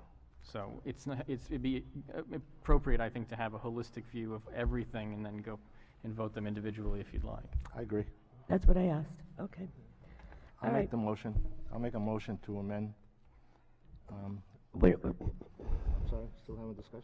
We're not doing any motion. We're just going to go through every single item and then we'll do motions. Go ahead. Is that correct, Councilor? Yeah. Okay. B, Councilor Perry regarding limiting changes to Budget Committee's recommendation for operating budget only to no more or less than $200,000. Councilor Perry. Again, Madam President, this would be in Section 301 of Financial Town Referendum, electors' budget proposals, and what it does is it limits its change from any petitioner's budget to either under or over $200,000 from the Budget Committee's recommendation. Would you like to explain your rationale, or? Any further explanation you need? Okay. Any, I'd open the public hearing. Any statements from the audience regarding B?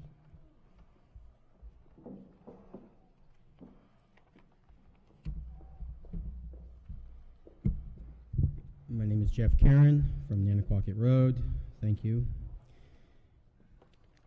On B, my overall comment is that the drafted language is filled with ambiguities, and I can talk to a couple of them that I believe need to be addressed. First of all, in sentence 1, it says, overall budget proposed by the Budget Committee. And my first time reading that, I immediately said, well, the Budget Committee proposes 2 budgets, not 1 budget. They propose a municipal budget and a school budget. So immediately I saw a red flag on this one, on that point there. And then in sentence 2, my notes say that I see an operating budget of the town.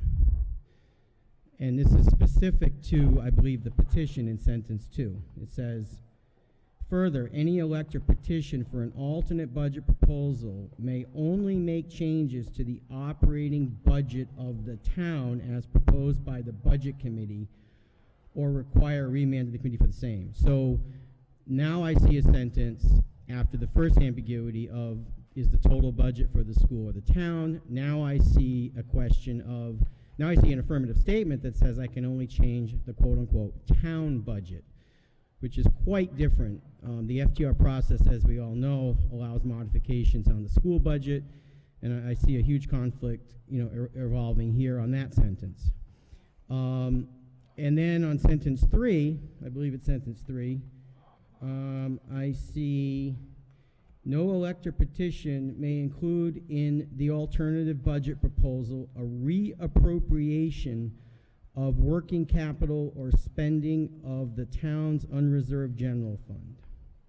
So I was elected to the budget committee in 2004.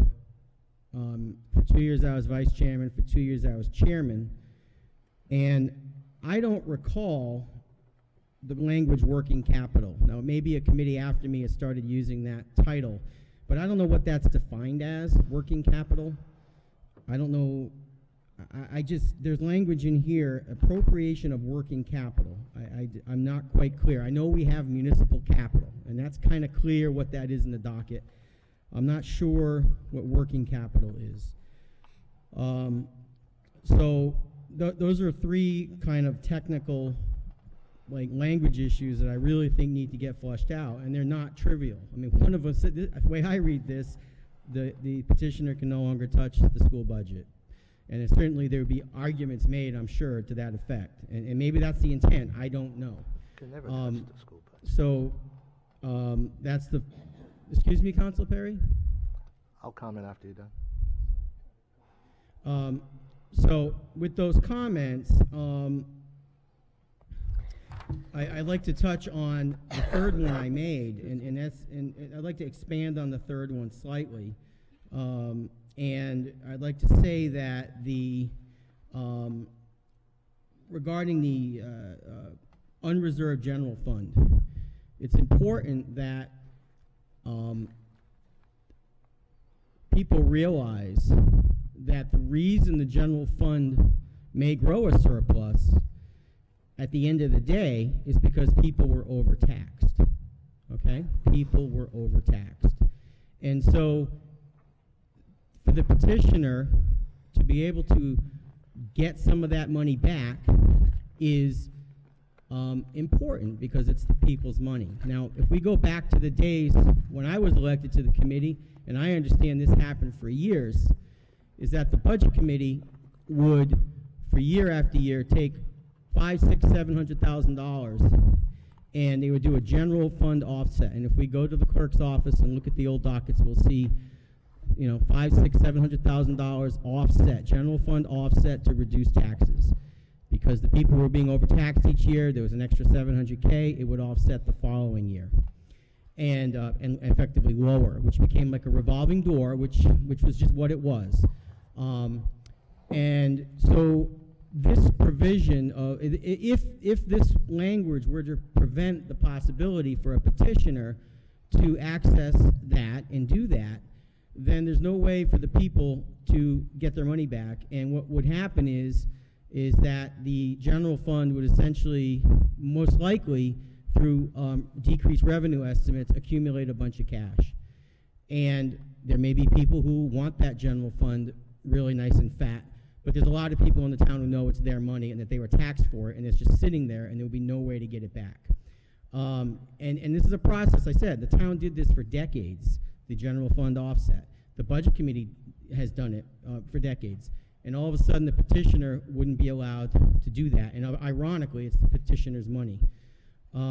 That's my one comment on this item. The second comment in a more global sense of restrictions on the elector petitions, and then when I first read this, I immediately took my calculator and took $200,000, excuse me, and I divided it by the tax levy, and it came up with 0.5%. So 200K, up or down, plus or minus, represents about 0.5% of the tax levy. So my immediate reaction was that the petitioner would be limited to only a 0.5 percentage point swing on the number, roughly. And with that, of course, depending on who the budget committee is, budget committee comes in at 4%, which is the cap. Petitioner can bring it down to 3.5, and that's as low as a petition could go in that scenario. It could play the other way. The budget committee comes in at 0, and the highest the public, a member of the public could bring it up is to 0.5%. It does cut both ways. But I just want to make it clear that we're talking about 0.5% of the tax levy. So it is possible, and if you look at the history of who's controlled the budget committee for decades, that 4% could be put forth every year. The petition brings it down to 3.5, and every year it's 3.5. That is a possibility, depending upon who controls the committee. And there would be no other recourse. There'd be no other recourse. So I just want to make that point that, you know, at bottom, that's what's going on here with this one. And when the FTR was developed, one of the things that we read in the newspaper a lot was that it was a voice for all taxpayers. And certainly these restrictions on the petitions eliminate and reduce and minimize that voice for all taxpayers, for all voters. I'll stop speaking now. I've spoken quite a bit. Thank you. Thanks, Jeff. Just to respond to Mr. Karen, Madam President. Sometimes, Mr. Karen, you come up with savings during the year, and that's how that money gets put into the general fund. Like, for instance, you don't have the police chief retires and we don't hire one for 6 months.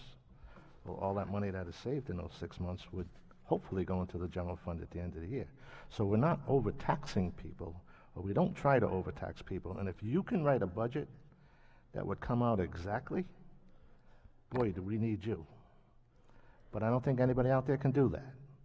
So hopefully we're always going to have some extra money. Also selling a property and things And as like far as the budget committee, you know, exceeding or going above the 4%, by state law you can't. You know, it's not an FTR thing that stopped it from going above 4%. It's the state that doesn't allow you to go above 4%. And if you look back over the last 3 or 4 years, I think there were 1.62, 1.35. So again, you know, none of us want to go to the 4%, believe me. I don't think any of us do up here. And I don't think anyone on the budget committee wants to also. So let's deal in a little bit of fact here and not, you know, just pick numbers like you want to and throw them out there. So, thank you.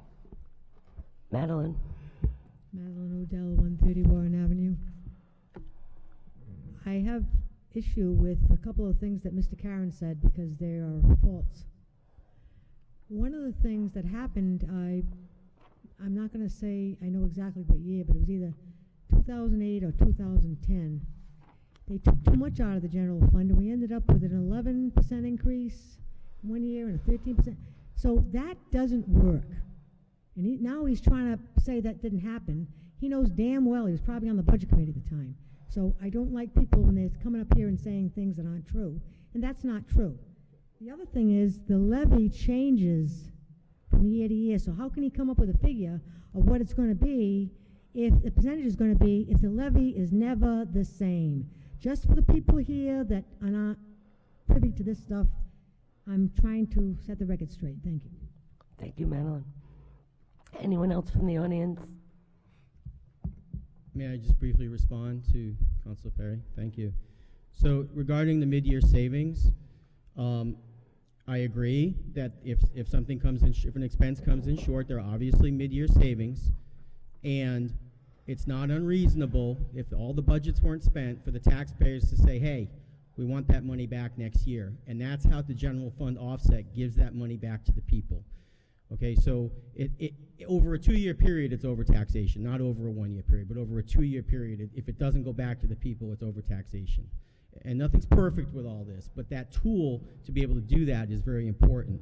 And the other point I'd like to clarify is related to the general fund offset, and it's a little bit like the elephant in the room here about we need more revenue, we don't have enough revenue. General fund offsets are bad because they leave the town in the lurch when the money runs out. That's only if we don't reduce the spending. If we reduce the spending, then the problem goes away. That's a really important point because no one wants to talk about reducing spending, the top line. General fund offsets work fine. It's just that everyone needs to be aware that, you know, the bottom line is that it's going to require reduced spending, but nobody the following year ever wants to reduce spending. So that's a really important point. They just want to keep spending as if it never happened, and that's the problem. Councilor Perry, do you have something to say? You look like you might. I'm through. Thank you. Thank you, Jeff. I think that we all look to reduce spending, but there's a certain limit of spending that you can reduce. You know, I've said many a times that we keep kicking the can down the road, and that's exactly what we've done for the last 3 years. You know, I think the first year we had and I don't want to get off topic here, we had a $600,000 general fund we had to take out, $300,000 a year after, $150,000 this year. You don't keep depleting your general fund. Just like you're doing, you know, Miss Cook wants to run her house like she runs the town. Well, you don't keep taking out of your savings all the time and draw it down to nothing. You have to have money in there. You know, if you look around, and, you know, we like to be compared to other towns. Well, if you look around at Portsmouth, I think they have $11 million in their general fund. If you look at Middletown, I think they have $15 million in their general fund. They don't have to pay for things with interest. They just go out and buy it cash. And that's the problem we have. We have to pay interest on everything we purchase because we don't have the cash, because you don't want to keep the money in the general fund. Thank you. Anyone else from the audience like to speak on this topic?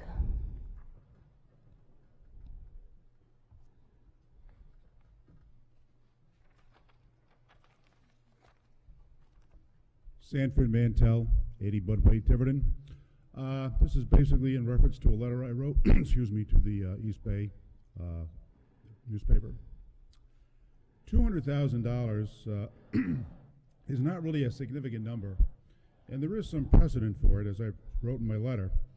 I go back to the financial town meeting of 2008, and if memory serves me correct, the chairman of the budget committee, when someone proposed a budget change in the area of $200,000, ruled it wasn't significant, and I believe the town solicitor at the time backed him up. That's point one. Point two, I took the same number, $200,000, and I divided it by the total budget. It's 0.4%. That is not significant. I think if you're looking at something significant, it's well in excess of $200,000. And $200,000 wasn't significant 8 years ago. Anyone else from the audience?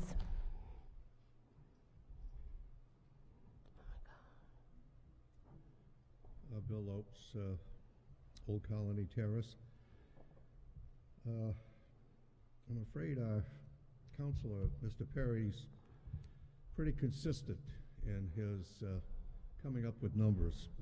I have no idea, sir, and maybe you can explain the relevance of $200,000, which has been pointed out to be less than half of 1%. That would be very helpful to us to get some insight as to where you're coming from. But I think if the intent is to put some cap on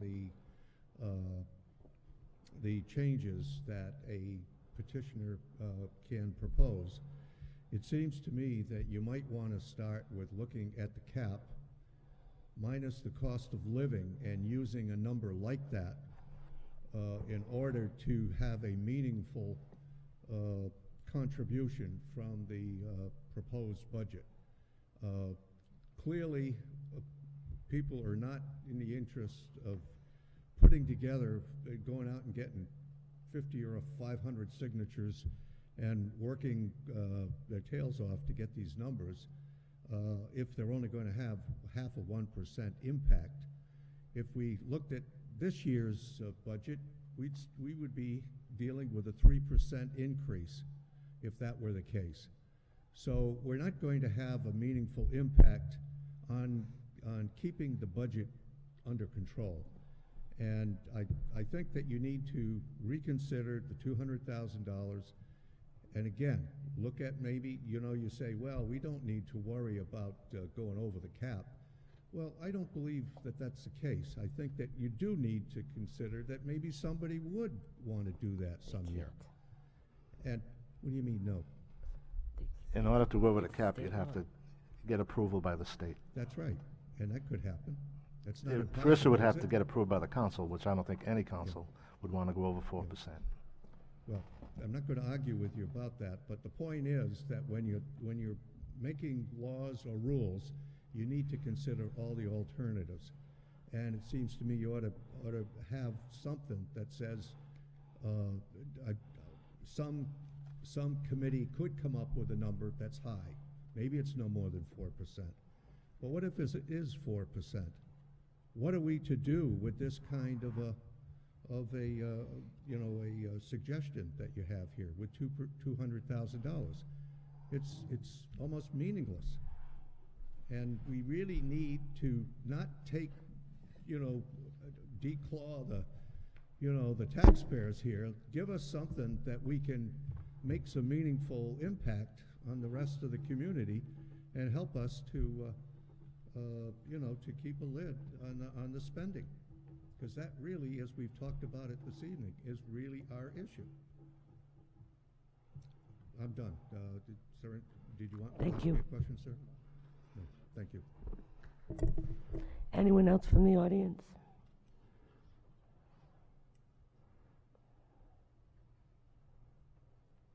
Elizabeth Lopes, 705 Old Colony Terrace. I just beg of you to listen to the people, all the people, on both sides. Let's not become two different towns within Tiverton. Please, we've had 173 foreclosures in Tiverton last year compared to 3 in Little Compton. When you compare us with other towns, let's compare the foreclosure rate in Tiverton. You can't even sell a home in Tiverton because of the taxes. Let us be heard. Don't cap our ability to make change or affect change. Please, I beg of you. You are our voice. You are everyone's voice. Take everyone into consideration. I beg of you. Thank you. Thank you. Anyone else from the audience? Anyone else from the audience? Oh, God in heaven. Glad the microphones picked that up. First, I want to correct Mr. Perry is saying spending down to 0. The charter requires we keep a 3% amount in the general fund. No budget I've ever proposed has gone below that 3%. So that would be the equivalent of saying the household says, oh, this is our savings, this is our targeted savings every year, and saying, oh, we went over that, so okay, we can do a little bit something extra with that money.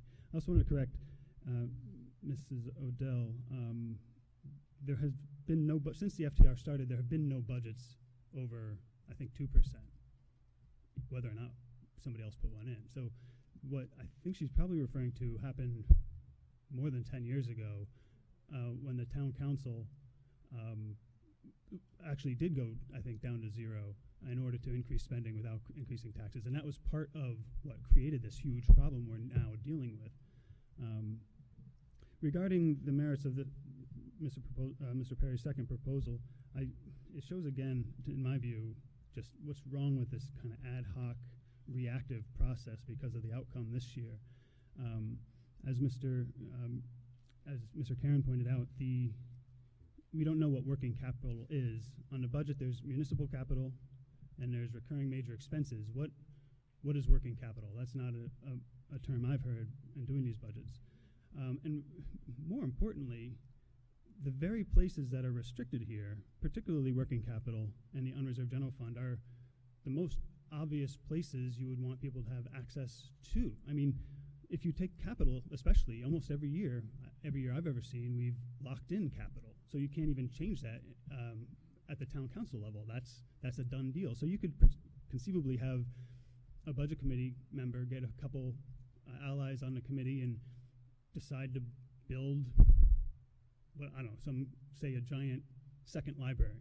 And it gets on the ballot, and it's one budget, or you can't even put in a referendum to say, let's not do that. And once it's in, the town council would have no say. That's just a kind of a far reaches of an example of how capital is kind of somewhere you would want to go generally. That's where a lot of mischief can happen.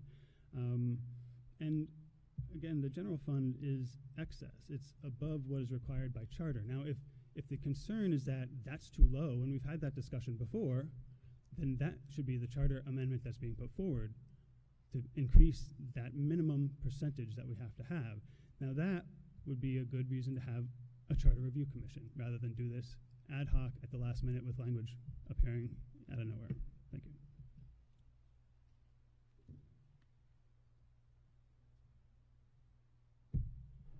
Jim Odell, 130 Warren Avenue. To Mr. Katz, my wife was not referring to the FTR. She was referring to general fund depletion over the years of the budget process. You actually emptied the general fund one year. There was less than $300,000 left in it, and that was our 11.9 increase the following year. Second, I think that the council should consider limiting the number of times the same person should speak at each of these if you have any hope of getting through even half of this agenda this evening. Thank you. Thank you. Anyone else from the audience? Jeff, this is your fourth time. Jeff, you already spoke. He just spoke and said a bunch of things that aren't true. And I'd just like to correct There's a lot of that going on, but this is the bottom line is that the general fund went down to almost $300,000 in a year called 2008. And in that year, it was at a financial town meeting. It was at a financial town meeting when that happened, okay? And the reason it happened was because there was a meeting 45 minutes before that financial town meeting called by Chairman Carter, of which I attended, in which he said he was going to make a new motion. Rather than reduce spending, he was going to make a new motion, okay, and push all that through. And that's why the general fund went down to a couple $100K in 2008. After that, for the next 3 or 4 years, or 5 years even, the town ran surpluses, and it's been built back up to over the 3%. So I don't know what Mr. Odell is speaking about, frankly. anyone else from the audience?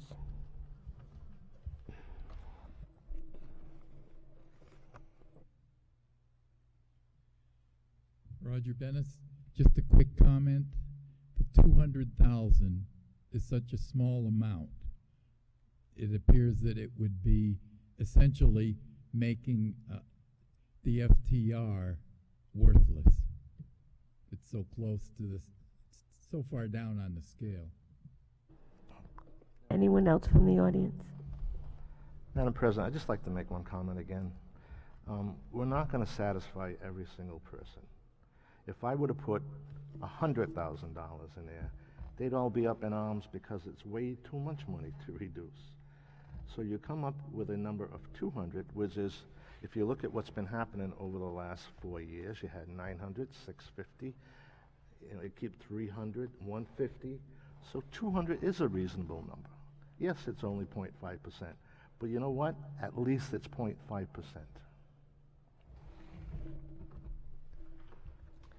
Madam President, I had a Anyone question. else from the audience? Do I question for the solicitor?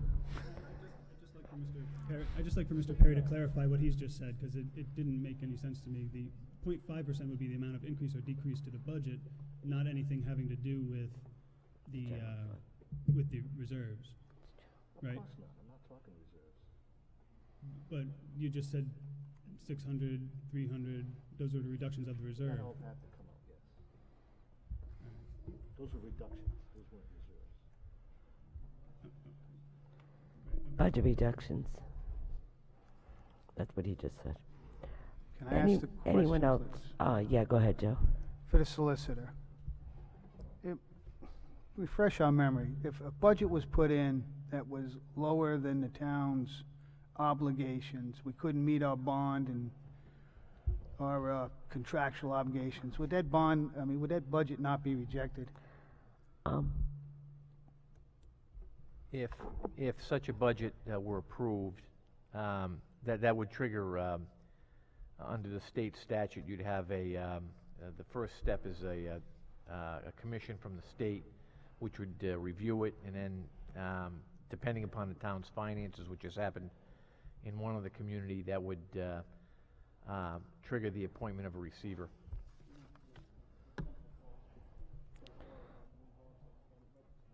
I don't think your microphone. I don't think you're on, Joe. The Carullo Act is still in effect, so if the school budget was cut to a certain point, they could also take that's still in effect, isn't it, Carullo Act? That's correct, yes. So I mean, there are measures. I mean, if there was somebody who talked earlier about what if somebody puts in a minus 3% budget, we have to meet our contractual obligations, and there are obviously anything that was ludicrous. Not that I think the voters are stupid enough to vote for something that would put us in turmoil, but it's another.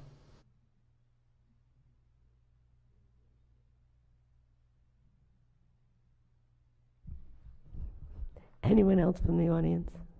Madam President? Yes. If I may, I realize it's late and people are impatient, but the charter is your fundamental document, and this conversation has brought up a couple of issues that I don't want to be silent on.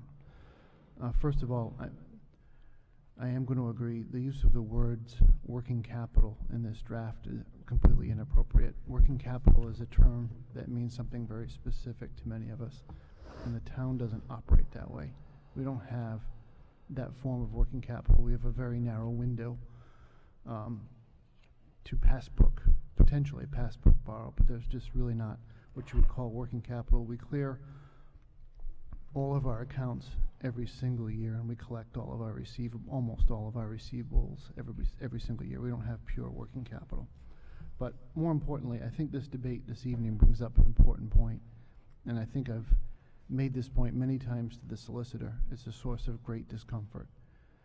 The town charter in Tiverton does not currently have a specific process for removing funds from the general fund that are in excess of the minimum. And you can take more than one perspective on this. My personal view, recommendation, thoughts. It is the taxpayers' money. Nothing should be removed from the general fund without explicit direction, either from the taxpayers or from a group of elected officials. This budget this year is probably the case in point why this is so uncomfortable. The budget was remanded to the Budget Committee with two alternative targets. One target you could meet if you used $175,000 of the general fund, and then a target you would have to hit if you did not want to use the general fund. The Budget Committee did quite the opposite. They took a vote not to take any money from the general fund, and then they passed a budget that was short and therefore required an appropriation out of the general fund. And that is a very uncomfortable place to be. Those funds, in an ideal world, carried from one year to the next, would have a purpose. If the purpose isn't to go back to the taxpayers and reduce the tax rate, it's a perfectly legitimate purpose. Another purpose could be the funding of capital, or instead of financing the full amount on a purchase, put a larger down payment, finance less, get a better interest rate or a shorter term. But all of those choices should be made explicitly by someone. And presently in the town, I don't think anybody can say with definitive authority by pointing to any of the language in the charter that there is a process for taking monies out of the general fund. Thank you, Madam Chair. Anyone else from the audience? With that, we'll go on to item C, Town Solicitor, Section 1010, Removal of Wastewater Management Commission. Last week, you enacted an ordinance which eliminated all of the provisions in the town code relating to the Wastewater Management Commission. and that was reflective of the fact that now there is the Tiverton wastewater district, which is a separate entity from the town. Section 1010 also needs to be removed from the town charter. That is the section that sets forth that there will be a wastewater management commission, and also gives its duties and responsibilities. This is a housekeeping amendment. Any comment from the audience? Any comment from the audience?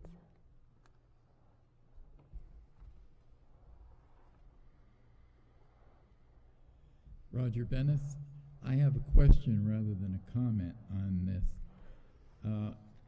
In its present status, if this is removed from the town charter and people in a district vote to accept sewers in their neighborhood based on the specific written rules of the Tiverton Wastewater Management Commission, what is to stop the Wastewater Management Commission from changing those rules once people have voted to accept it? It's a separate governmental entity now that handles it. There is no longer a wastewater management commission. Now you have the wastewater management district, just a separate entity.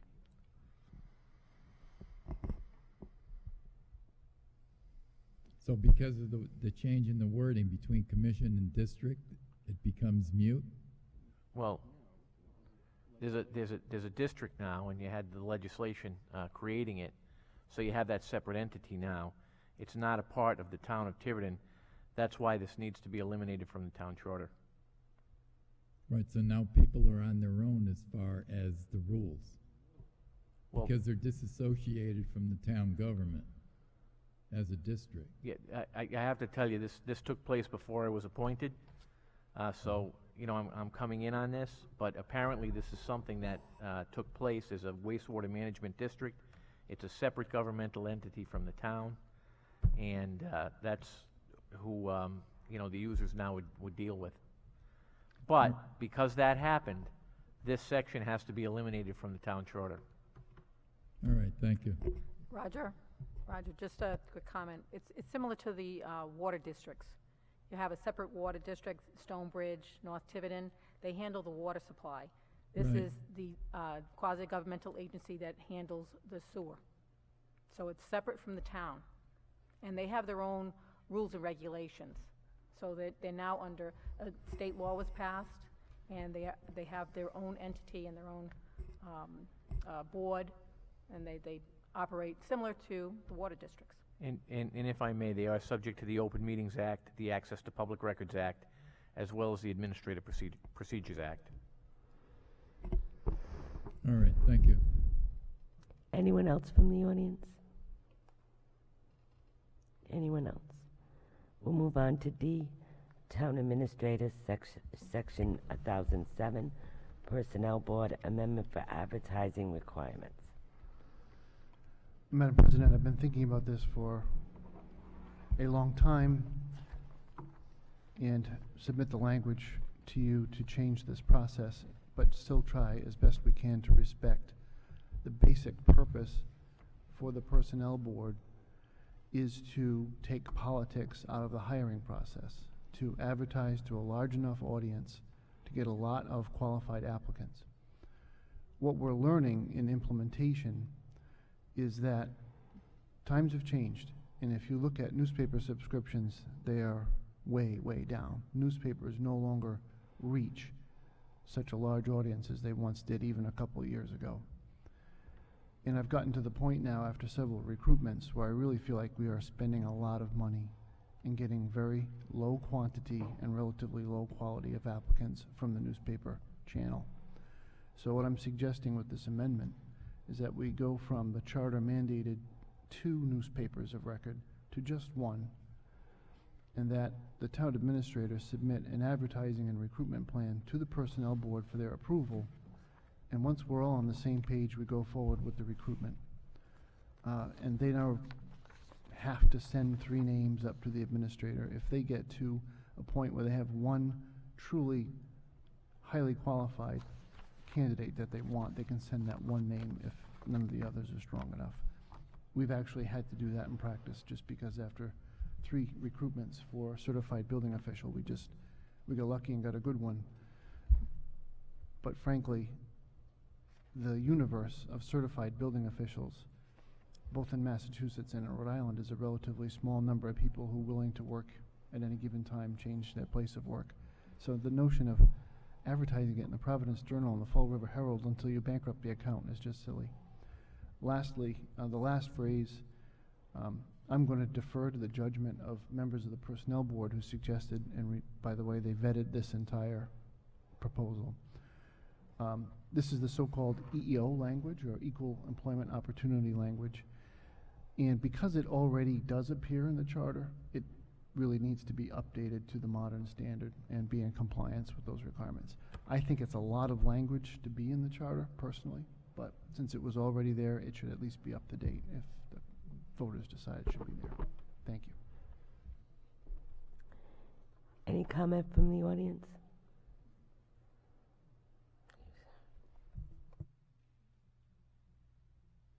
Justin Katz, Cottrell Road. I just wanted to ask about that, not particularly objecting, but where did all that language come from?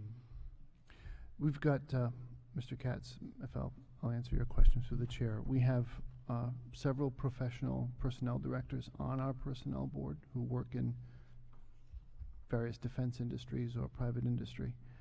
And they're sticklers about this kind of thing, so they suggested that that language come in. And that's the language they use for recruitment at the federal level. Okay, so we're confident we're not required under something like the disability, somebody who's just not able to do the job. I mean, this is all just boilerplate language from somewhere that then? Well, that's correct. I have to say, we're going through every single one of our job descriptions to make sure we're ADA compliant, and that's a completely separate effort. But that's assumed, I believe, in all of these protected classes. Look at my language, but I think what, specifically, it was Mrs. Roderick, what she suggested fits the bill. If I may, this is standard language that is typically included for governmental entities in the recruitment process. But the phrase does appear, physical or mental disability. So we make reasonable accommodations if we have to. Anyone else from the audience? Anyone else from the audience? We'll go on to E, Justin Katz, regarding balloting on major appropriations, adding substantial new or increased fees or other revenues, and requiring local voter approval prior to implementing new or increased fees or other revenue sources projected to cost residents $20,000 or more than cost in prior years. Mr. Katz?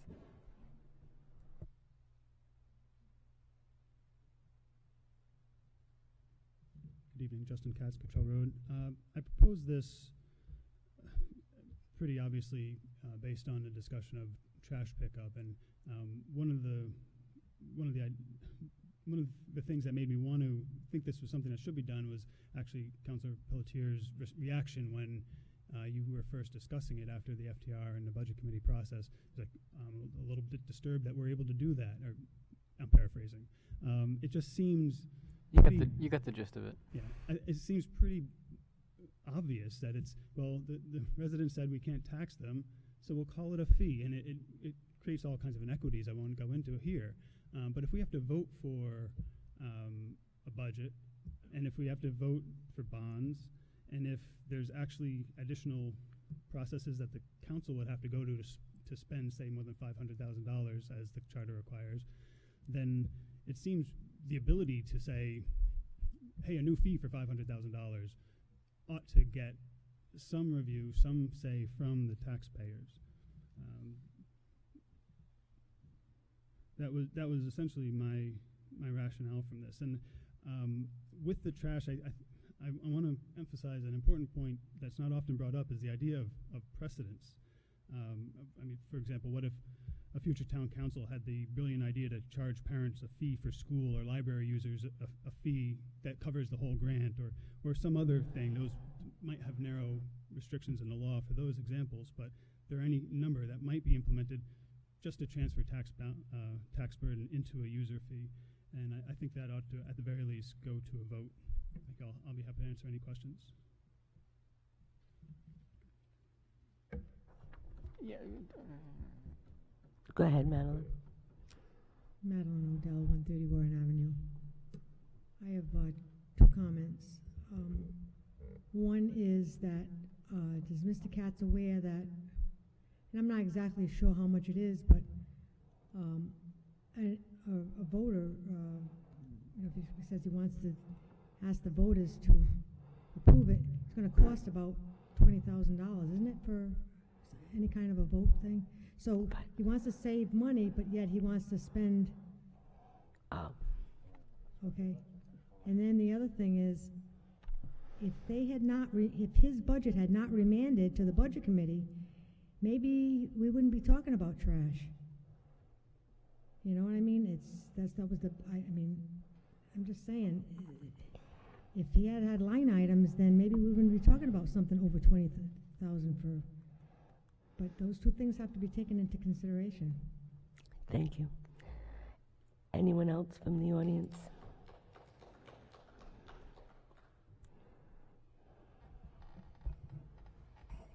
Just to be clear, this isn't about saving money in particular. There's nothing in this language that I've proposed that would eliminate or limit fees that could be implemented.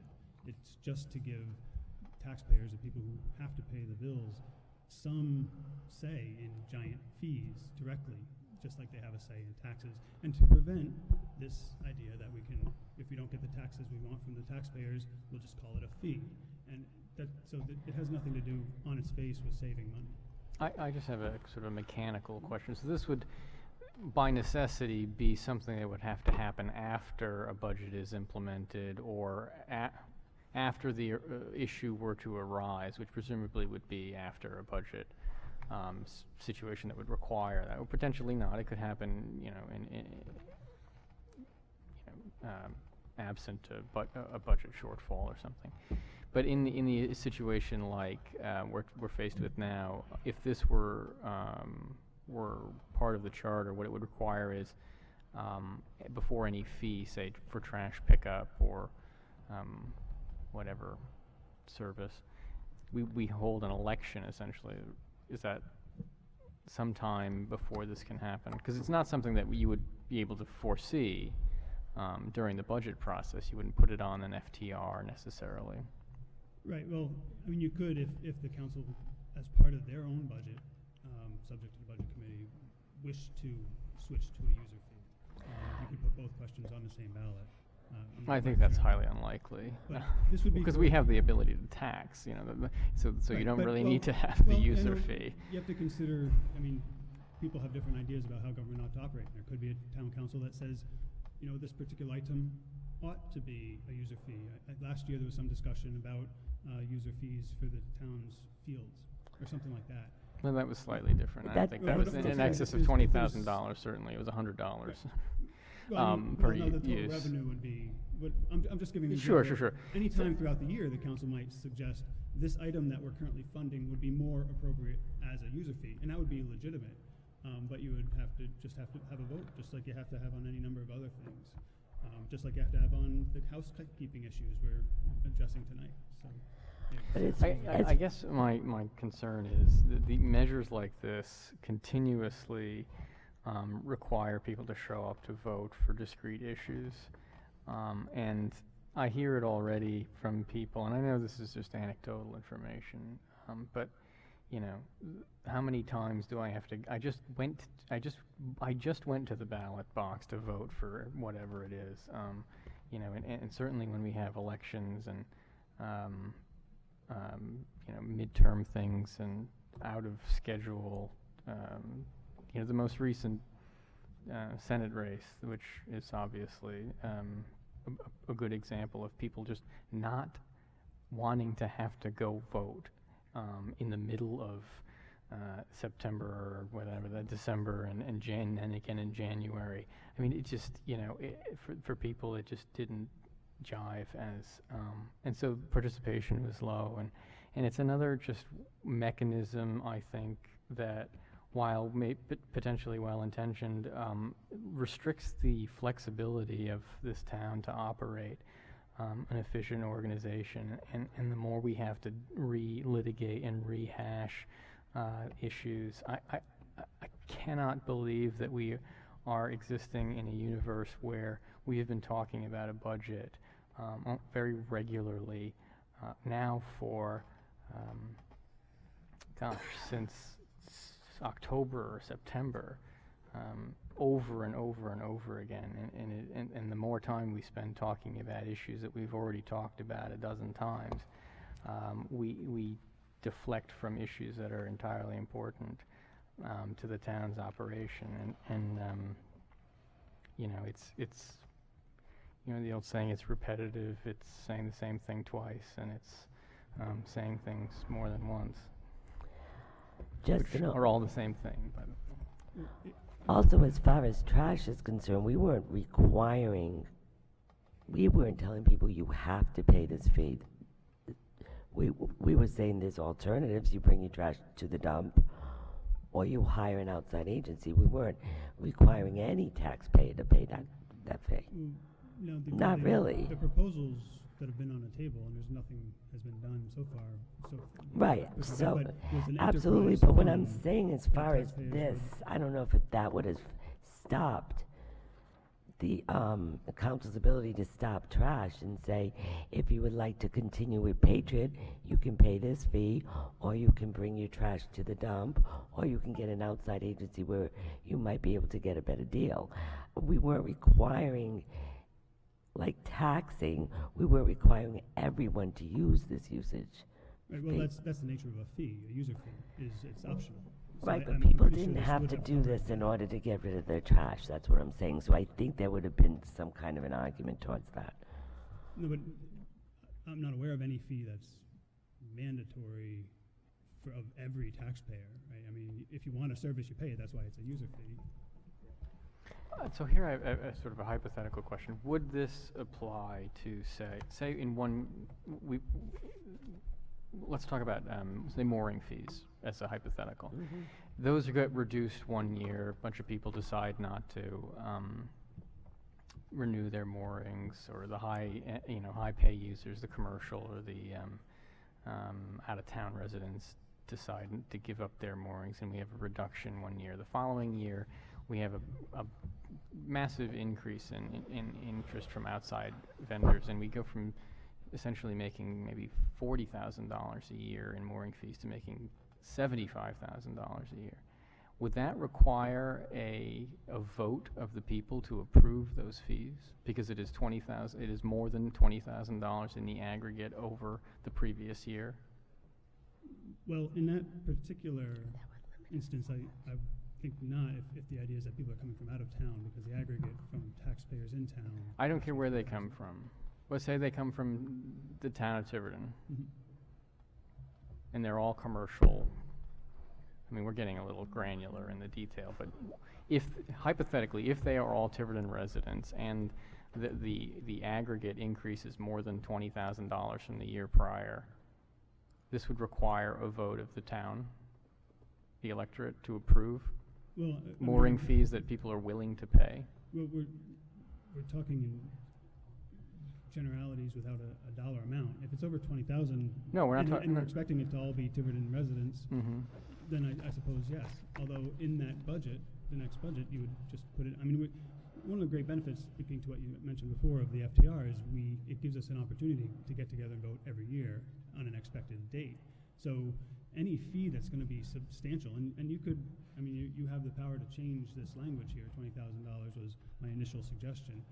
If you thought that was low and wanted to make it 50 or 100,000, that would be within your power too. But any fee that's going to be substantial, the idea is, ought to have the kind of planning that would allow you to put it on a ballot that already is anticipated. You ought to be able, rather than like this process where it's just rushing it to get on a November ballot. If you're going to be increasing fees by a large amount, you ought to be able to plan ahead to 1 year in November, or every 2 years we vote twice.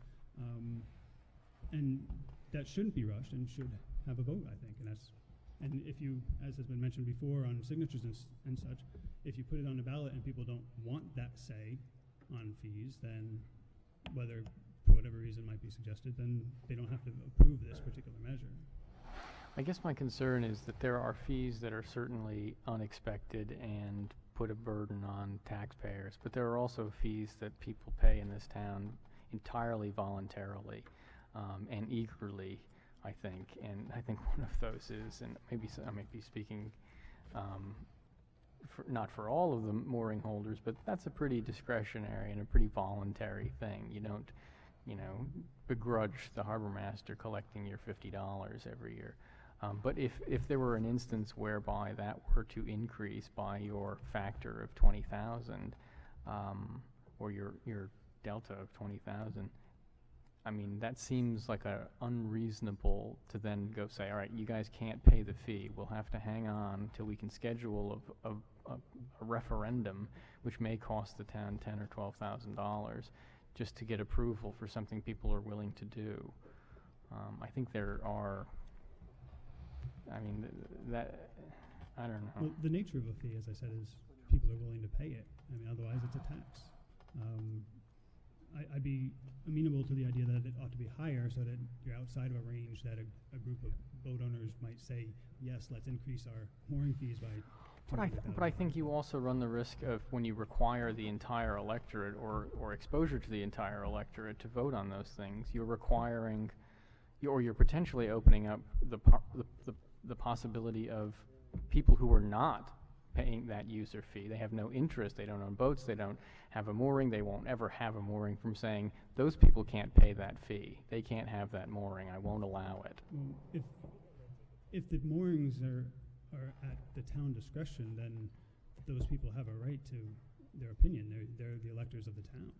I mean, otherwise you're suggesting that we ought to disenfranchise anybody who isn't paying a particular fee. I mean, the nature of the town, people, I suspect in a state where I believe you have a constitutional right to beach access, I would suspect... I don't disagree with that. I would just say that I think it's a hard argument to make that if you are not subject to a user fee, that you ought to be able to prohibit someone else from voluntarily paying that user fee if they want a service. Well, no, I would rephrase it and say it is legitimate for electors of the town to say, I don't want my town to be charging that fee. Now, you're not saying, the town can't continue to provide the service for the initial fee. I'm just suggesting that people ought to have a right to say on new fees. So, can you think of some language that would prevent what I'm suggesting, which is a wholesale, we're not going to tax, so we're going to call it a fee, and a limited, narrow area of the town? There might be some language that we could contrive this evening to put a line between those two. But again, if this is a major problem for the people of Tiverton, they wouldn't approve this particular charter change in November. Anyone else from the audience? Excuse me, Madam President. I'd like to ask Mr. Katz a couple of questions. I'm going to... I just had a quick procedural question on this. Does other revenue include taxation? And if so, at the FTR, would that require a separate vote for any tax increase in the aggregate that would be over $20,000? Well, no, the tax increase is approved at the referendum. That's what we do. I understand, but it says or other revenue. Right. And I'm wondering if that would take a vote other than, I'm just asking the question, would it take a vote other than approving the budget? I don't believe so, but as the town solicitor, if you think that would be a risk, I think it would be easy to add a phrase saying, clarifying that the tax vote that we take at the referendum counts toward this requirement. Oh, okay, I guess the real question is what is other revenue other than fees? And I noticed that this is in the, it's really in the borrowing section of the charter. But what would the other revenues be? Would it be taxation or something other than taxation? Well, to be honest, working in public policy, I'm often astounded at the creative ways government officials come up with getting new money or getting bonds without votes that they really should get votes for. So I just wanted to cover the people of Tiverton for that eventuality, that there's some way to come up with revenue that's not technically a tax and not technically a fee. Thank you. Mr. Katz, I just have a couple of questions for you. This whole Article B, actually, I agree with Mr. Pelletier, but it doesn't make any sense to me. Who was this vented with? Who came up with this? Was it you, and who? This is mainly my work. Mainly your work? Yes. Okay.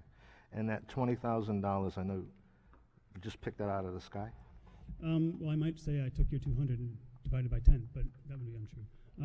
200 what? Just in general familiarity with the budget, that seemed like a reasonable range where there's things below 20,000 might increase or decrease each year.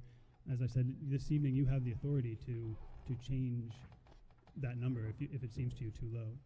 Or, I mean, we could just agree to not put anything on the ballot and put this through the That's a good Charter idea. Review Commission. That would be another option. Thank you. Anyone else would like to speak?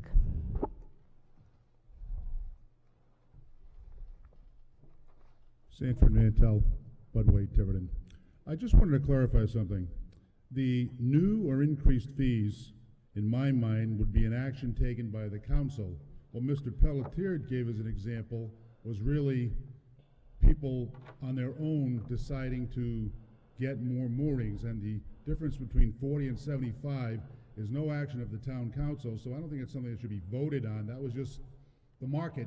People decided they wanted to moor their boats. So this new or increased fee just refers to action taken by the town council. The example of Mr. Pelletier, not to be repetitive, is just market activity. Am I correct? Well, annually we approve a schedule of fees and fines and other minor sources of revenue. So But the example you gave is one year people decided not to moor, next year they decided to moor. How do you anticipate that? I'm sorry? The example, I'm going by the example you gave. Yes. Which was a good example. One year, they decide they're not going to moor their boats, so fees drop. Total fees in the right. aggregate, 40,000. Next year, folks decide, hey, I think it's going to be a good year, let's moor our boats, and in the aggregate, the revenues collected are 75. That's not something you can anticipate. No, I agree, but I would say in the interim between those two dates, the 12 months in between, the town council would have at some point taken action to approve mooring fees, either by keeping them the same, increasing them, or decreasing them. Therefore, we are approving mooring fees. But how do you budget the amount of revenue and the fees? Where does that estimate come from? Tell me. Just a guess. It's a look back. It is proposed by the Harbor Commission. No, I understand that. Okay, I don't understand the question. Well, I'm just trying to bring it down to the section that says new or increased. That's action you take. The 40 versus 75 is not any way responsible for the town council. It's an action that's taken by folks who decide to moor or not moor their boats. So how do you put that to a vote? You can't. I think because we have provided the opportunity for them to make that decision by voting or taking action of approving fees. Well, I still don't understand, but I'm just... You can join the club. I don't either. Understand. Anyone else like to speak? Jerry Larkin, Stony Hollow Road. I'll try and be brief. I would encourage the council to not adopt this proposal, nor actually any of the proposals relevant to the budget process for the charter change. And I'll tell you why. I'm struck by the fact that we're still arguing about the budgets from 2003, 2008, 2010, so on and so forth. And what this is really getting at is that the budget process as it stands now still is flawed. I was no fan of the financial town meeting, and I'm not a fan of the financial town referendum as it stands with the petition, for the capacity for the petitioners' proposals, particularly with regard to the transparency around it. However, I think the way we're going at this by kind of legislating little different pieces of it is not going to serve the town well, that we're eventually going to get into unintended consequences, we're going to get conflicting resolutions which all may pass. What we really do need, and I think actually there is general agreement on the part of people, is a charter review to really look at what are the structures that we have in place right now that drive the budget process, which drive the financial town referendum, which drive voter turnout, and really see if we can try and maximize democracy rather than any particular agenda. Thank you. Thank you. Anyone else from the audience?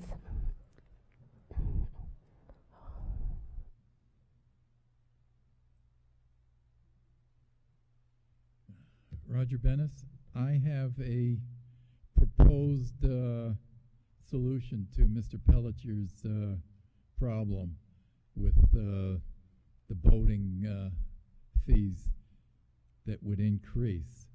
If you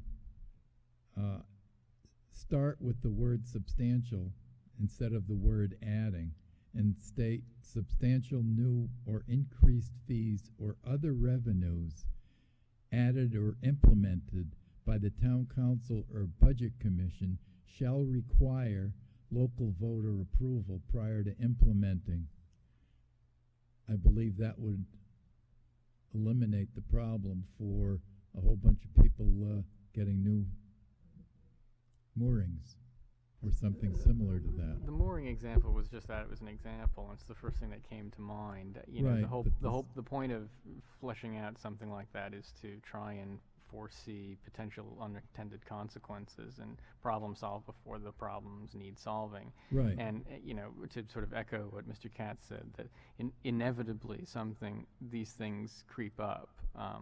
You know, you were talking about bonds being passed with that. So invariably these things happen, and if it takes us an entire year to be able to react to those by changing things once we know that they are dysfunctional, then it is not an efficient way to run a government. Right, but I'm just suggesting that by adding a few words, your problem appears to disappear. So that may be one solution to the problem. All right, one more comment. Dave Castro, Dewey Avenue. I think the issue here is really cost shifting. It's not it's cost shifting. Okay. And it's a simple solution would be that if you deal with any fee issues at the time of the budget, or you don't deal with them. Thank you. Thank you. Anyone else?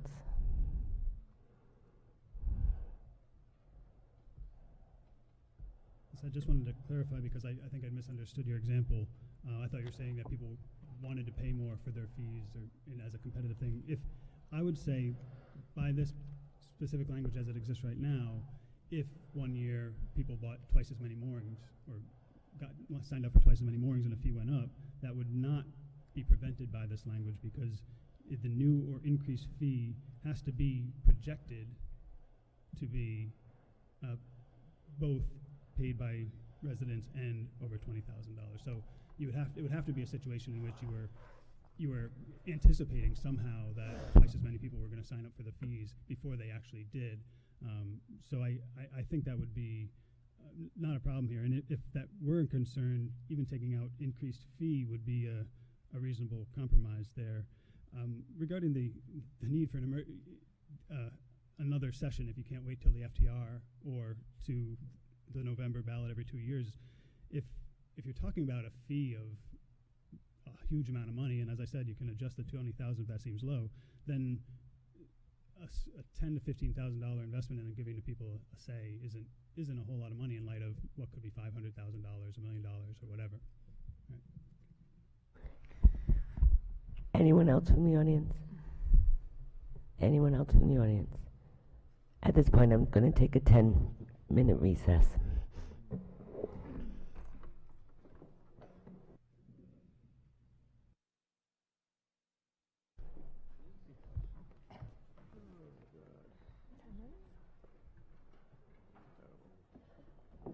Let's put the timer on.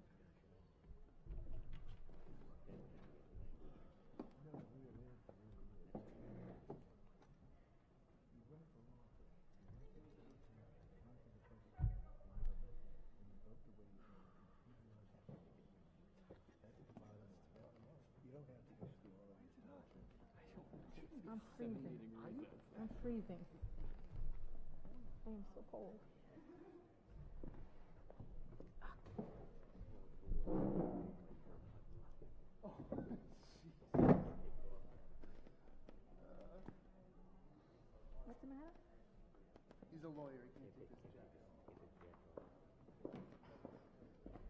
had it off the other night. Did I?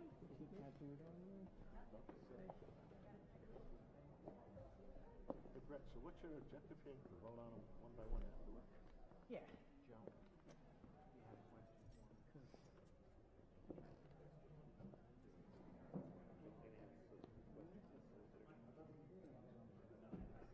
What did I say?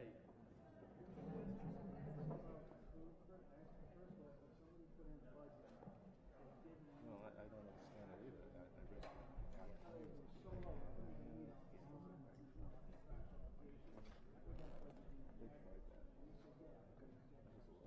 Yeah, what happens is you gotta submit the budget for the board of approval. If they don't like it, they say, you know, you're not meeting it. The first thing you do is Then if they put in a budget, the school committee couldn't approve it. Yes. Yes. So there is cover for the cream. Are you there? Okay, good. and the thing about the council is the tree. You can get the guy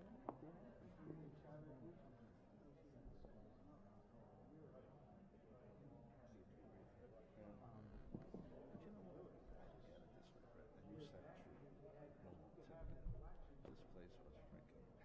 That was contentious. This is not contentious. People don't care. They don't care. Absolutely.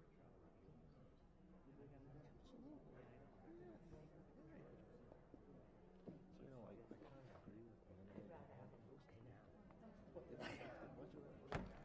You know, my budget's so pressed out. There's only 40 people. Have a root canal? I said I'd rather have a root canal. Oh, you'd rather have a root canal.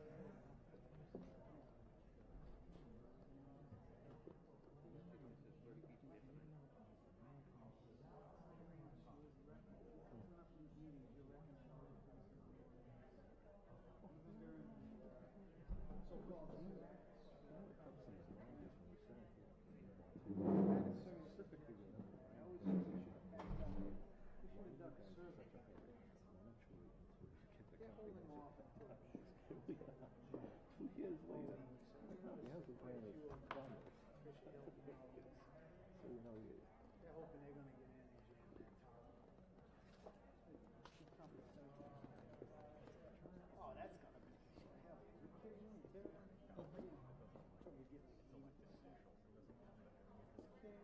All they had to do was sitting on that bingo there, we were gonna get that. You know what this is? Nietzsche versus Kafka. The nihilists, the anarchists. They do use each other. Yeah, absolutely. But again, you don't want you kids on that charter commission because it can. You could get flooded with who knows who. And garbage really screw us. $10,000. Get caught holding cards. No, you little old ladies having a bingo. A $5 permit. It's a felony. Can you remember casino nights? Yeah. I used to go when I was like 14 or 15. I was playing blackjack at St. Anthony's. You know what I mean? It's like, seriously. You had a roulette wheel, you had blackjack and everything. So, I don't know. And then when the Indians wanted to build a casino, they knocked them off. That's why I was cracking up when I was reading all these letters from the churches saying, oh, no, just about half of those churches were built by lotteries. They doth protest too much. Cutting into my profits. Sunday, no, St. Anthony's. There's a whole circuit in Woonsocket. The parishes don't compete against each other. Tuesday night is Precious Blood. Wednesday night is St. Joseph's. And the same people go to all of them, and they're huge games. They're huge games. The last bingo of the night is Progressive. And it's like $2,500. Yeah. And the church kicks it. I think the casino's gonna pass. I think so. It's gonna be close. You know what's interesting? Statewide, it's not a done deal. It is not a done deal. I thought it passed They last pulled it, time, they but just came Newport- out of the field and they're down. Really? Yeah. JT is panicking. I thought it, last time it passed everywhere but Newport. Mm-hmm. And Tiverton was number one. Tiverton had the most. Yeah, but it's probably awareness. People just don't. What does somebody in Burrowville know about this right now? Nothing, right? Yeah. Yeah, somebody told me that they had, saw signs up on the lawn. There's a few. They're like homemade, yes, Yeah. casino. They haven't been getting around. I've seen some casino and casino, Casino, yeah. yeah. Well, that's the problem. Well, that's what I say. I was just telling Jay, the problem with this whole process is you get elected, and you're supposed to represent the people. But yeah, these people have come. So we've got to break the cuts. Like, why even bother? You know, we're a small minority there.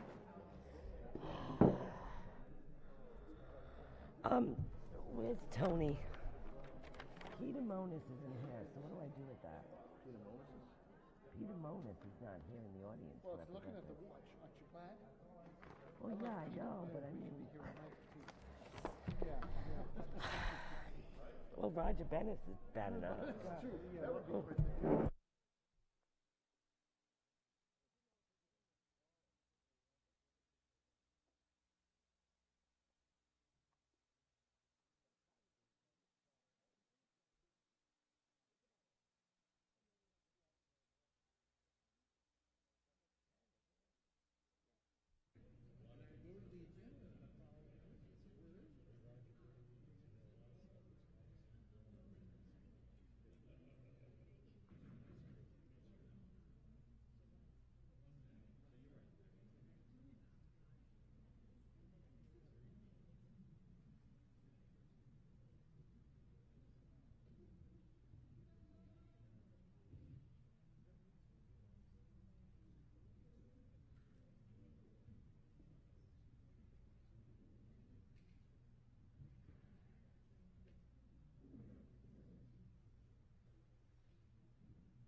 Okay, we're going to start again. Jeff, Karen, Nancy Driggs requiring Budget Committee to obtain approval of at least 4/5 of its membership before recommending any tax levy increase greater than 2% more than prior year.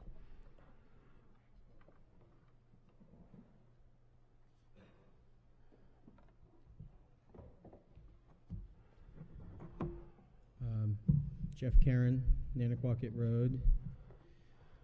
I'd like to thank Mr. Pelletier, Council Pelletier, for asking the public to put their charter hats on and submit any proposals, should there be any. That's what sort of opened the door for some of the public to speak. I'd also like to say that the other author of this proposal is out of town in Maine for an extended period this summer. And so, unfortunately, she cannot be here. That would be Nancy Driggs. When I saw what I believe is item B on the main sheet, the agenda sheet, which is worded regarding limiting changes to Budget Committee's recommendations for operating budget only to not more or less than $200,000, put in by Council Perry, I immediately felt the need to try to, as I mentioned earlier, that was a 0.5% on the levy, that amount, and I immediately felt the need to try to give the Budget Committee some guidance, so to speak. And so this provision, this proposed charter change, for anybody at home, for anybody in the audience, it amounts to what I'm going to call a tax cap.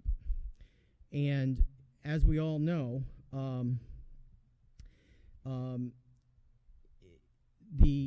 it's nice to, it'd be nice, well, I should say as we all know, but certainly this year we saw a 3.5% increase come in.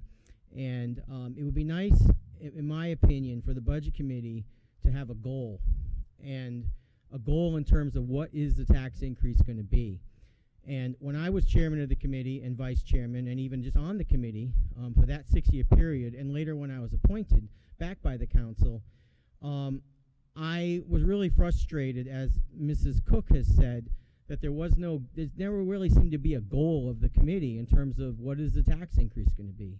It was always a list of items, and it all added up to this, and that's what the tax increase is going to be. Maybe there'd be a little bit at the end to finesse it.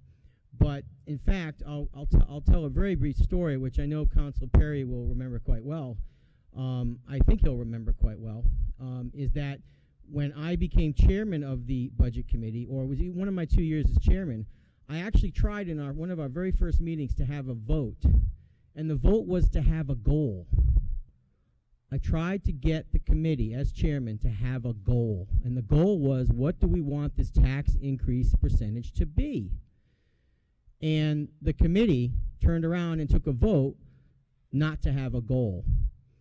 And I didn't go back and review the minutes of all the meetings, but I think actually, Councilor Perry, I think you either made or seconded that motion, the vote not to have a goal. Do you remember that night? Yeah. So this proposal is being called a tax cap is an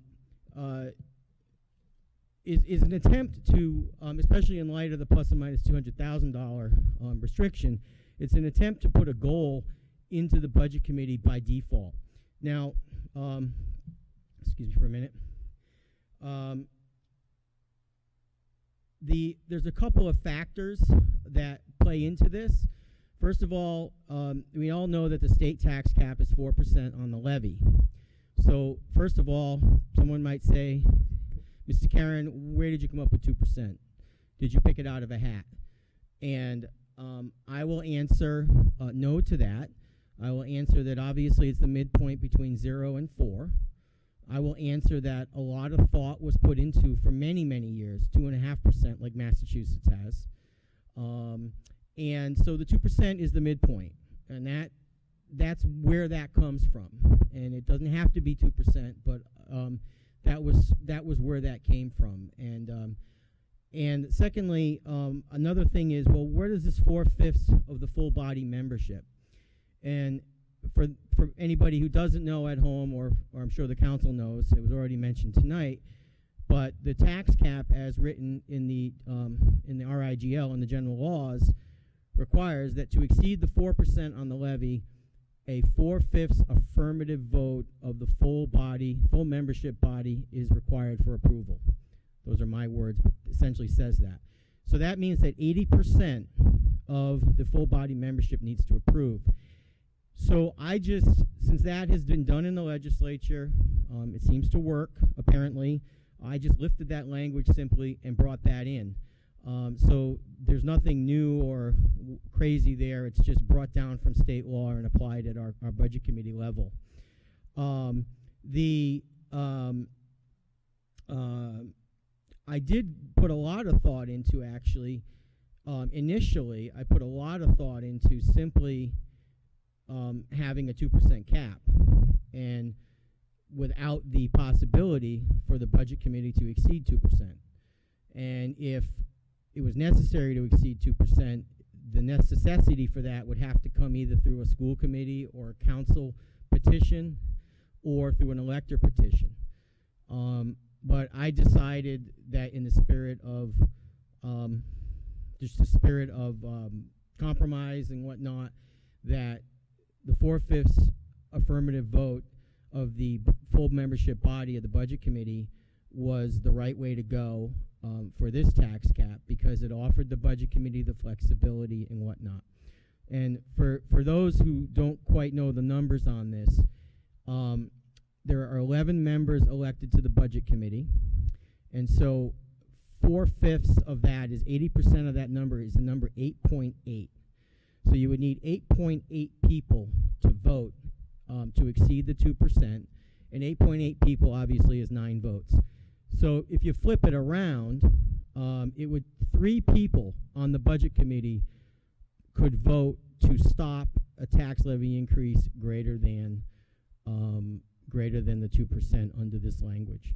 So 11-member commission, 3 people It would take 3 people that could vote to stop that. But it is worded as an affirmative vote. Okay, so it requires an affirmative vote. So it takes 9 votes in order for that to happen, for the recommendation to go there. And I go back to the most important thing, which is two-pronged. First of all, if we're talking about limiting petitions to 0.5%, I think it's completely fair game and reasonable to look at something like this, to give the Budget Committee to set a bar for the Budget Committee of 2%, which is the midpoint between 0 and 4. And I think that's completely reasonable. And my experience on the Budget Committee for a total of 7 terms was very frustrating in that there was never a goal. The tax rate was almost always discussed at the end, and in many cases it was a surprise, or what are we going to do now? This is all of our work, and it adds up to this, and we're stuck with it. So this would sort of set the tone for the Budget Committee, and it would give them some thought process as they went along at that 2% bogey for the tax levy increase. And I think that it's important. I think it would be a great thing for long-term stability for the town. I think that this would work. I think that it would keep the tax levy increases in check with that, and I think at long-term stability it could work well, actually. But the flexibility still is there, of course, in a dire situation. So those are my comments on the proposal that Nancy Driggs and I submitted. Thank you. Thank you. Any comments from the audience?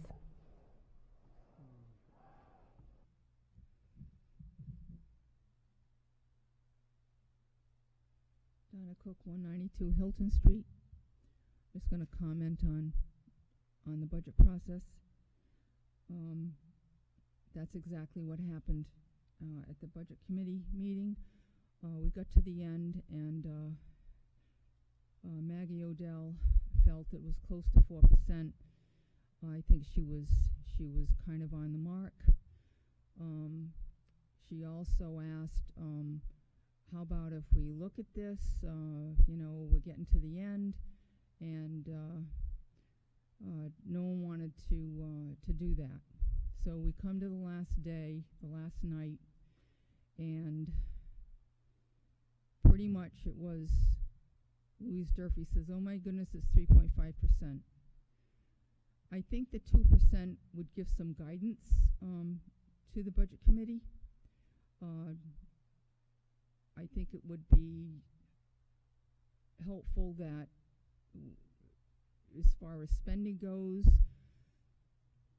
you could either go, hopefully lower, but not higher than 2%, a cap, and reallocate money and spend it wisely and have some control over the spending. I think, once again, Maggie was right about that. What happened is, at the last minute, they decided they wanted to relook at the budget, and here it was 8:45. And we had been there for quite a while, and Joe Bento wanted nothing to do with it. Most people didn't want to have anything to do with it because we'd have to go through the whole budget. Here it is, the last night at 8:45, and there's this big surprise. It's just not a good idea. I really think a goal of 2%, at least to start with, would be very helpful. Thank you. Anyone else from the audience? Anyone else from the audience? All right, I'll move on.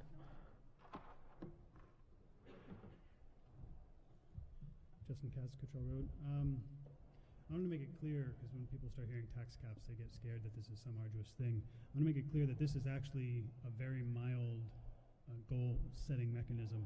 Our budget process, as the charter lays it out, gives both the town council and the school committee, and then electors at the referendum, an opportunity to put in alternate budgets. So if a budget committee were to come in under the 2%, this is only a limit on them, not on the council, not on the school committee to put in their alternate budgets. And even there, it only requires, as Mr. Karen said, a little bit higher bar to cross there. They need to get 9 votes out of the 11 possible. So,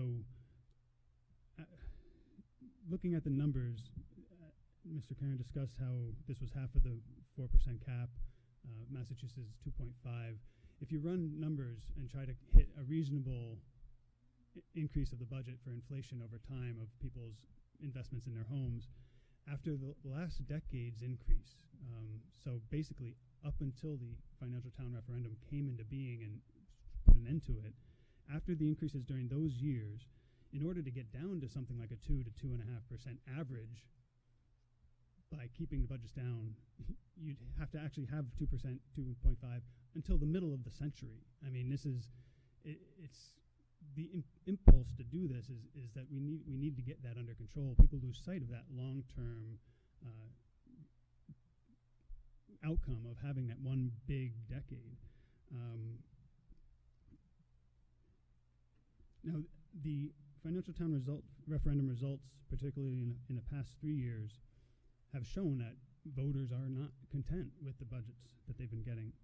The idea here is just to give the budget committee some incentive to stay within reason and still allowing larger budgets when they are necessary. Just make sure, or tries to make sure that there's probably going to be one lower option on the ballot from a government body.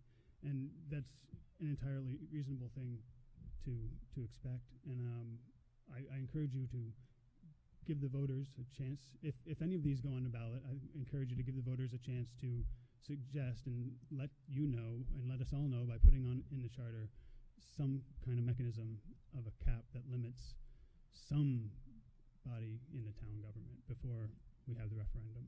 Thank you. Anyone else from the audience?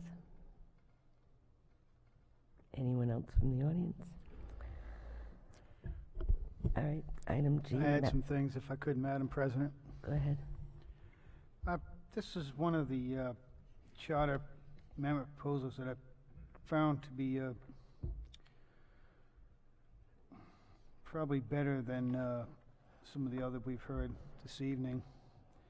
When I look at Massachusetts, that passed Proposition 2.5 all those years ago, and everybody, oh, the state's going to go to hell. In fact, Massachusetts has actually turned itself around and it's became a lot more competitive than the state of Rhode Island. It shows in their job numbers, in their job creation, and just in general from the people I know that have moved their business from Rhode Island to Mass that tell me they're saving over 10% overall. And that's part of the problem we've had in this town. So this is one charter change I think that should see the day of light. But again, I'm going to say I think it should go through a charter review committee to fine tune it. But I think it's got some merit.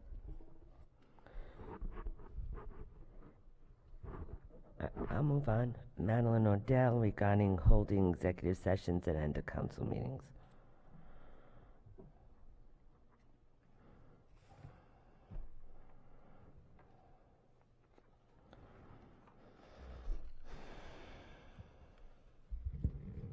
Madeline Odell, 131 Avenue. In particular, I remember one night I was here when there were people from out of town, and the executive session lasted quite a while. And in fact, there was people in walkers that walked out and whatnot. And so it just seemed very rude, non-transparent, disrespectful. And so where they were making charter changes, I thought I would add mine. The other thing is I'm wondering if that's not in violation of the Open Meetings Act. Maybe Mr. DeSisto could answer that, because if you publicize a public hearing to start at a certain time, and then you get here and it does not because they're in executive session, wouldn't that be in violation of the?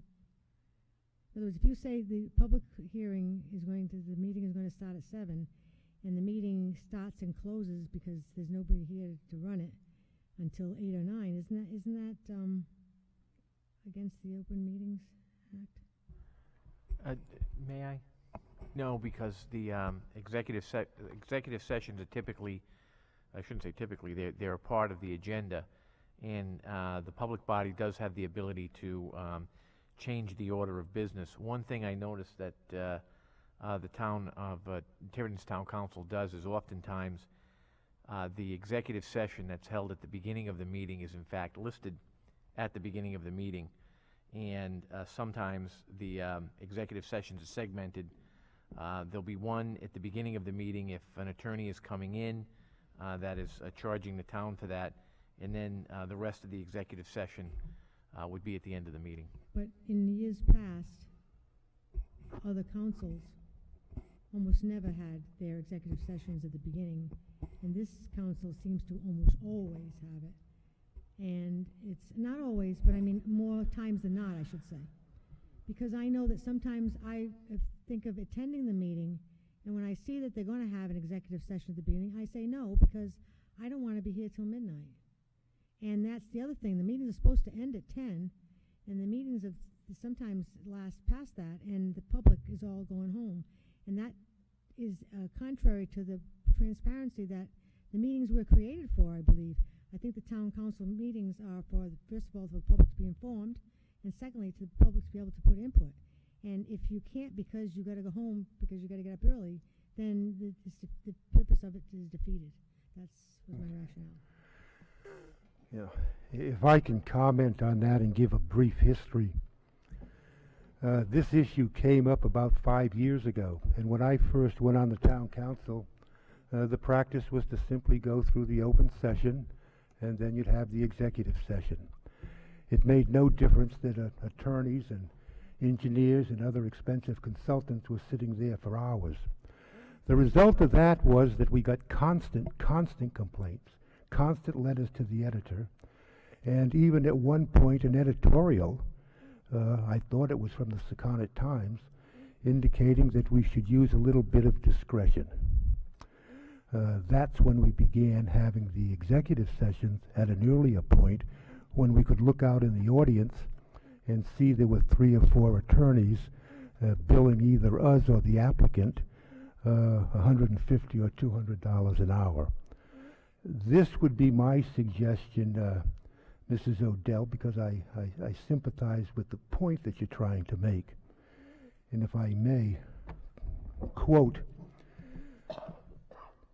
"Except at the discretion of the town council in an emergency situation, or in a situation in which costs or fees are being incurred by the town or the applicant with an item on the agenda, comma, the order of the agenda," and continuing as you've put it.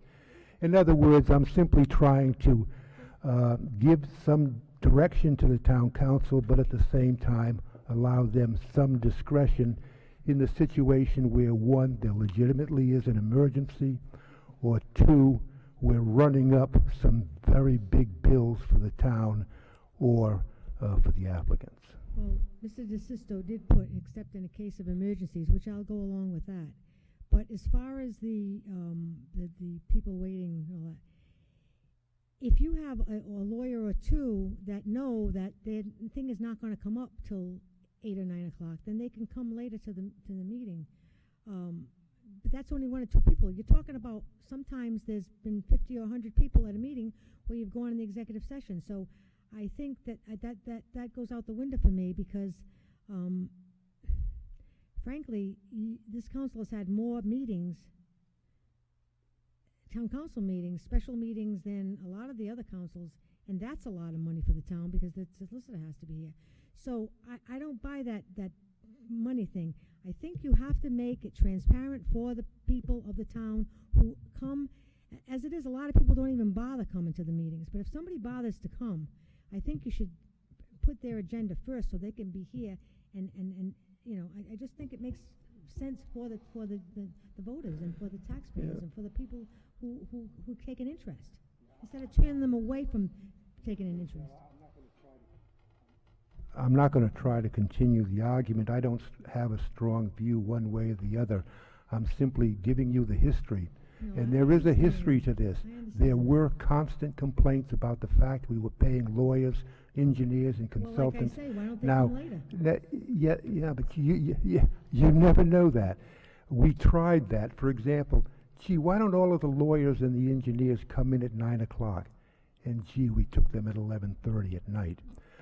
while they're building up Well, what about if you start fees at- and costs. You people start at 6 o'clock and have the executive session before you Yeah, start the meeting. yeah. And then I'm, start the meeting I'm at 7. simply giving you the agenda, the history as to why we do it the way we do it. Right, I just don't And, think and it's my correct. suggestion would be, leave it to the discretion of the town council with these limitations, that it be in an emergency or in a situation where it's obvious you're building up fees and costs, either for the town or for the applicant. Madam President, please. I just, from my personal experience going into executive session prior to the meeting, the first thing I feel is rushed. I feel like we need to get back out there to the public. And I also feel that we're not really giving the items the due diligence that we should, because we are rushing to get back out there. And a lot of times I'll get back out into open session and I'll start thinking of things I should have asked. And I agree, it is kind of hard for some of the members to get there, at 6, particularly if they work out of town. So there's always the option of having another special meeting like we are tonight to sit, for a couple hours and meet with the attorneys or the engineers or whatever and really take the time to discuss some of these issues. But I don't know. I've been totally against these. I don't know that this is a charter change. I think this is what you get the government you elect. If you elect the right people, then you'll see meetings that are not only run properly, but the due diligence that needs to be done will be done. I'm getting tired up here now. I'm sorry. Roger Bennis. I'd like to say that I'm totally in favor with Madeline Odell's proposal to hold executive sessions at the end of the meeting. And I see no reason to hold them at the beginning of a town council meeting other than to get rid of people who are waiting for the rest of the meeting. I'd like to ask one question of the council. How many lawyers and engineers are present at the executive sessions that are held at the beginning of the town council meeting, other than the town solicitor or somebody who is employed by the town? There've been quite a few. I think that's a The fictitious. time that Did you want an answer? The time that we've made Did a you want an decision. answer? When we were going through union negotiations and contracts, quite a few. And also, We wanted to get them out of the sometimes way the first. land use When that stuff, gentleman walks through a door, it's $400. For every hour he spends with us, it's $150. So if you want us to continue to spend $550 and make him wait until the end, where he'll charge us even more, then we'll gladly do it. But I don't think you want that.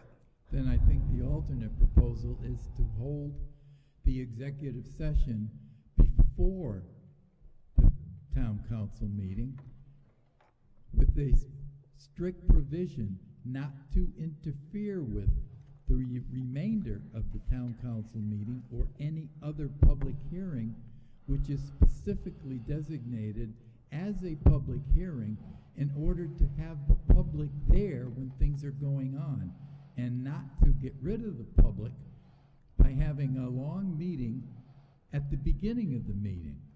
Mr. Bennis, it's not our intention to get rid of any public.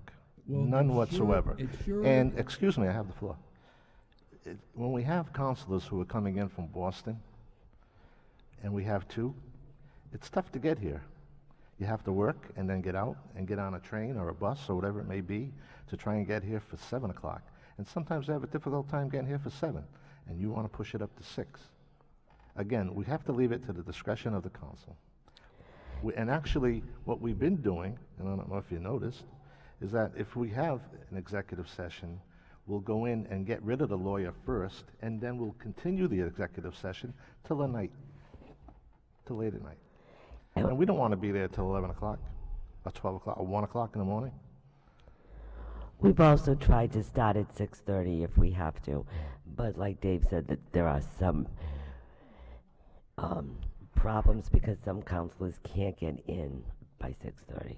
Well, what appears very strange to me, I've gone to council meetings for the last 30 years. And it's only been in the last year that it's been necessary to have executive sessions at the beginning. What's happened to the last 29 years? Roger, I've been on the town council now for 7.5 years. You're rewriting history. Why don't you accept the reality? And I would ask everyone to accept the reality. Your town council does have a few people who can think a little bit and exercise some decent discretion. That's all we're asking for at this point. So at least it's what I'm asking for. Any other comments? Yes, I do have another comment. I'd like to propose an addition to Madeline Odell's statement. In order to improve the transparency and openness, and it justifies moving the executive session to the end of council meetings. For several years, there's been an item on the town council agenda that was item number A9 at the very beginning of the town council meeting. A9 was open public forum for announcements, comments, and questions. It was at the beginning of the meeting, and it allowed any person the opportunity to provide a brief comment or question on any item, including any item on the agenda, and to provide that comment or question at the beginning of the meeting prior to any vote. Any person could list his or her name and the title of the comment before the meeting started, and then present the comment or question at the beginning of the meeting. The present town council, the council that claims to be in favor of open and free discussion, roughly a year ago or more decided to move item A9, open public forum for announcements, comments, and questions, from the beginning of the meeting to the end of the meeting as item H1, in what appears to be an obvious attempt to silence any public comment. The movement of the public comments from the beginning of the meeting to the end of the meeting makes any comment useless by moving it to the end of the meeting after the votes on the agenda items have been made and completed, and after most of the meeting observers have left the meeting. This move also discourages public comments by requiring a person to be at the beginning of the meeting to sign the sign-up sheet, and then stay for the entire meeting to speak at the end of the meeting. I believe it should be moved to the end with a statement, section 410, open public forum for announcements, comments, and questions, that states, the open public forum for announcements, comments, and questions shall be moved to the beginning of the town council agenda and shall be placed after the consent agenda and before the public hearings and public presentations. That would return a bit of openness in Madam place President. of trying to get people to keep quiet or have them stuck there for an entire night from the very beginning of the meeting to the very end. Madam President, if I could, please. Yep. Just want to let you know, Roger, there was never a vote by the council to move that. The agenda is put together by the town clerk and the president of the town council. Where that item appears on the docket is completely under the town council president's purview. There was never a vote, so when you say the council, it was not the council who moved it there, it was one council person, the council president. Then I don't think that was appropriate. Roger, I would like to respond now. At any time, any councilors can move this to the front. It all requires a motion, so any councilor at the beginning of any meeting can move it.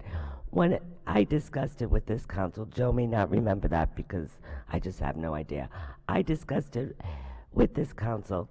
One of the reasons why it was moved way back was because a lot of people were talking about things that were on the agenda, and I allow people to talk about items on the agenda. So we were rehashing everything that we hadn't even talked about yet. So as we were going along, we were letting people talk. I look at that list very closely. If there's something on there, and it usually concerns every item on this agenda, I will watch to make sure those people speak on the item. And quite frankly, we would discuss the item, and those people wouldn't even come up because their questions were answered. But any time I set the agenda, but items are moved constantly by a motion and a second motion and a vote. So anyone, including Mr. Souza, could have moved that open forum up every single meeting. Well, I believe it should be up there by requirement, not Okay. at someone's discretion. Thank you. I might also add that when Jay Lambert was council president, it was right front and center, and many people came forward and spoke, and he was open and let them speak their mind. And I wish we had a president like Jay again. Well, I'm going to thank you, but Joe, thank you for the compliment. But again, I think it's a matter of leaving it to the town discretion and town council discretion, and leaving it in this case in the discretion of the president. Because Roger, that's exactly what was happening. We would listen to somebody talk about a subject that would then come up an hour or an hour and a half later, and we realized, gee, we just wasted another 10 or 15 minutes listening to a person discuss something, perhaps very intelligently, but a subject that was going to be coming up in another 10 or 15 minutes. You keep repeating that, and you soon find you're adding half an hour or 45 minutes to your agenda, which made no purpose at all and served no purpose. Donna Cook, 192 Hilton Street. I support Madeline's charter change. I hear you, Jay. I said, but as far as it being just, it looks like one person deciding, I just don't agree with it. I find that that's counterproductive to the public being able to have some say in their government. I think it was done on purpose. It was done. It seemed to change after Mr. Roderick stepped down as president. He didn't want to run again. He didn't step down, but he decided not to run again. And Denise became president, and that's when that became a change. There were a few times during Mr. Roderick's reign or presidency that he got very angry at people saying how they felt during the forum, or if he didn't agree with it, there would be problems, or he'd want them removed from the podium. It happened to me. It happened to Mr. Odell. It happened to a few people. And I think to just stop any say, it was moved to the back of the meeting on purpose so that you wouldn't have anything to say. And I find a lot of things that is going on with our town government is that they don't want any participation by the public, so they try to have either ordinances or rules or charter changes to blunt the public from having a say. Any other comment from the audience? Evening, Justin Katz, Cottrell Road. I definitely sympathize with the intent of this suggestion. There have been a lot of things over a number of years, the executive sessions, when people can and can't speak, that have changed considerably from time to time, and really need to be rethought. But I think it goes to a bigger issue of needing to kind of rethink how the council operates. Something like this, it seems like a big deal. You have to have the executive session at the end, but the workaround would be to schedule it as a separate meeting, which I believe would be allowable. So you could schedule the executive session for 7 and the regular meeting for 8, or something to that effect, just so people know when their part of the meeting will occur. I think that's what really ought to be the goal here. Can I just clarify something? It's all the same meeting. It isn't 2 separate meetings. The executive session isn't a separate meeting from the regular open session town council meeting. It is all one meeting. We can split them up if we wanted to, but I don't want anybody to think that there are 2 meetings going on and somehow we're moving them around. It is all one meeting. Oh, I know, I understand that. I'm suggesting that one plausible workaround, and I'm not aware, perhaps the solicitor knows, but I'm not aware of anything in state law that would prevent you from scheduling two separate meetings right next to each other. So it's just that the workaround would be actually what I would think would be the better goal, is just to have a bit more predictability of when certain people need to be there and for what purposes. All that said, though, I think this particular change is a good example of why this process for amending the charter should not be pursued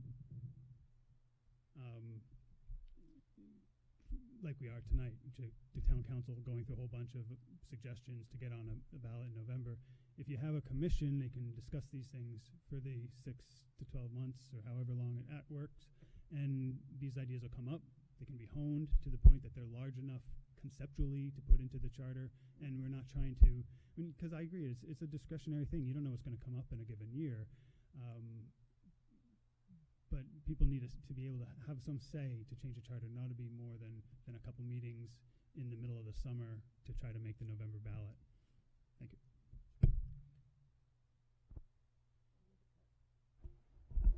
Any other comments from the audience? I just have a brief comment, Madam President. Jeff, you said earlier that I opened the door to the public input process or the public getting it. I don't want any recognition for something that exists by law in the charter. It is, I would suggest that door is always open, and it's your right and everyone's right to follow that process and get items on the ballot like citizens have done. Likewise, there is nothing preventing anyone from, on any particular issue, a resident, a citizen, a member of the public who is not a resident, maybe a business owner, anybody who is what I would call a citizen of Tiverton, nothing prohibits them from putting an item on the agenda, on a town council agenda. There is a procedure and a process. It's very simple. There's a form you can fill out at town hall, or you can download it on the website and print it out and submit it. If there is something you want to talk about, part of the problem, I don't actually like the open public forum. I think it's a total waste of time because we can't engage people. We have to just sit there, nod our heads, and because it's not a posted item on the agenda for discussion or for action, we can't do anything about it. So I think a much more productive way of conducting a government, and that's why I think it's in the charter, is to have dialogue with people who need items addressed or want to bring items in front of the town council or put us on notice. There are official channels in which we do that.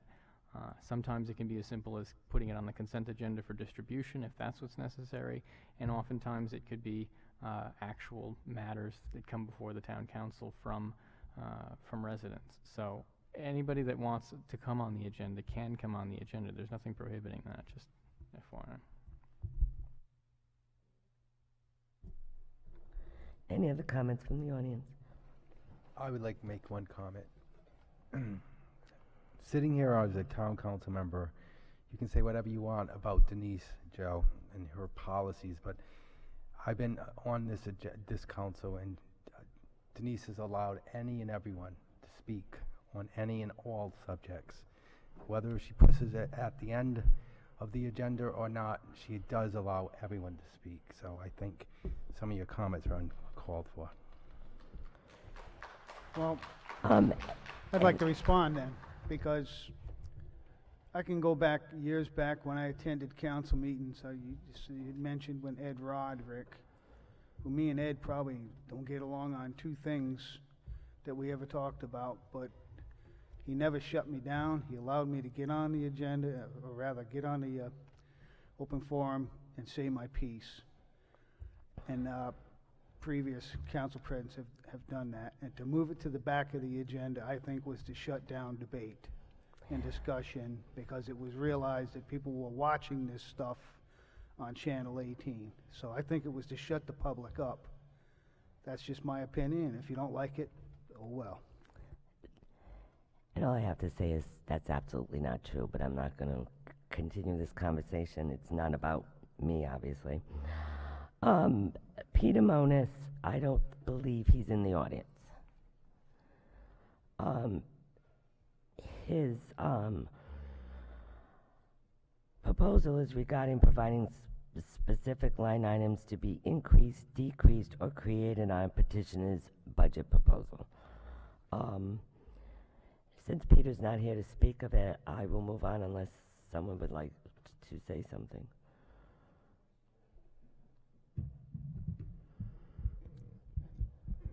Hello, my name is Jeff Karen, Nantucket Road. Thank you, Council President. I feel this remand feature, which many townspeople only learned was in the charter probably in this cycle, has a significant history, which I'd just like to share briefly.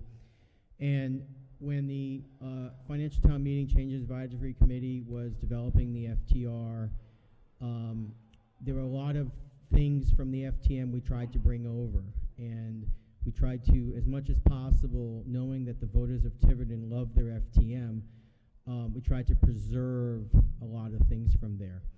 And one of the things that we brought over, well, when we looked at the ability for an elector at the financial town meeting to modify a single budget item, it was a different amount of involvement by an elector to have a say.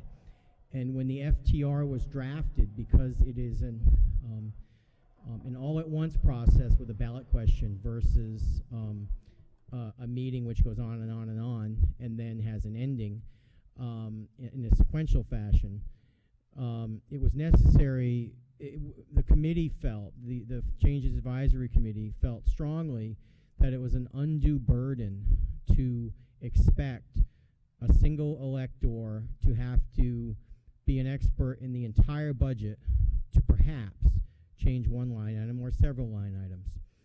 And it was viewed that, so one way to accommodate that and to not overburden the voter, the elector, the petitioner, was to offer this remand feature, wrong or right.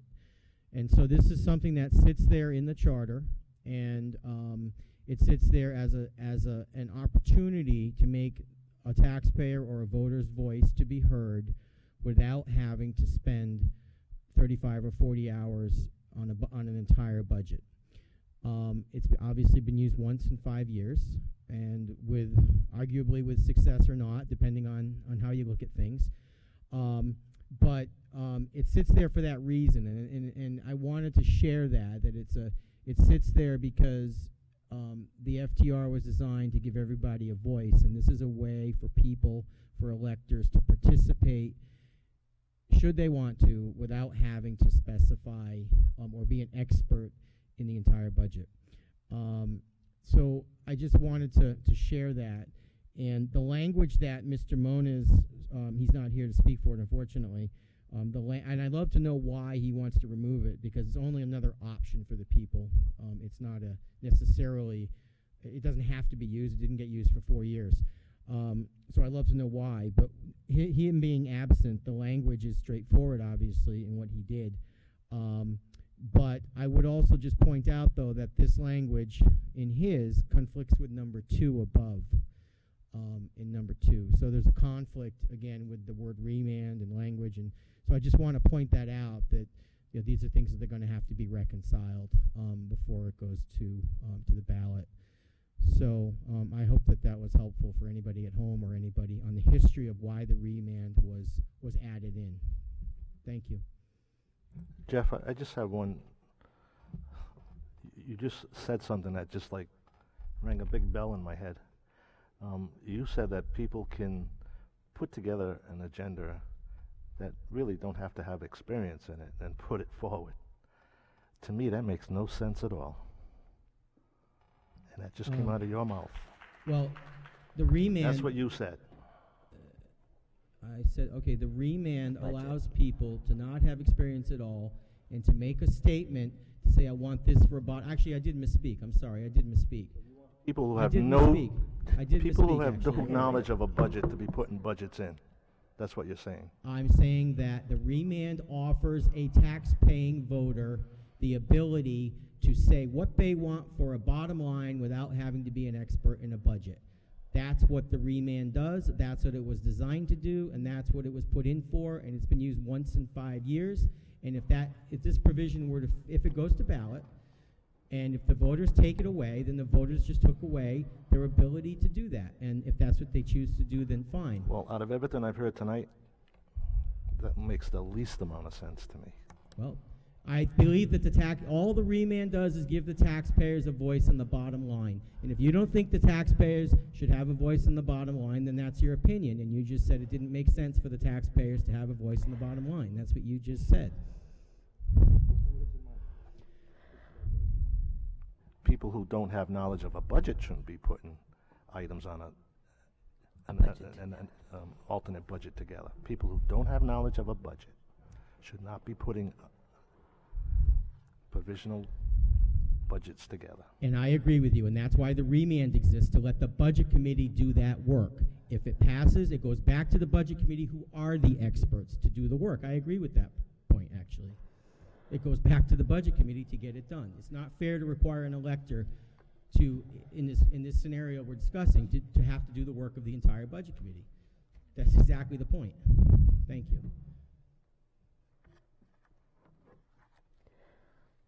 Any comments from the audience?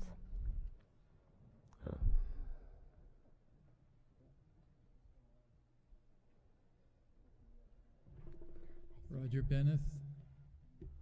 This item has very little effect other than to create a whole lot of extra work for somebody that recommends changes to the school budget. Because as soon as the budget is approved by state law, the schools can move those numbers around any way they want. So it'll be just a useless effort on somebody.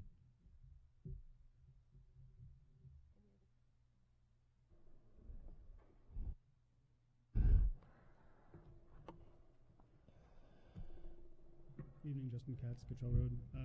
First, I just want to say I don't see how, if the premise is that you don't want people who have no experience in budget and putting together budgets, it makes no sense to say you can't just give us a bottom line. Instead, you have to give us a whole bunch of line items. I'm not sure the rationale of that.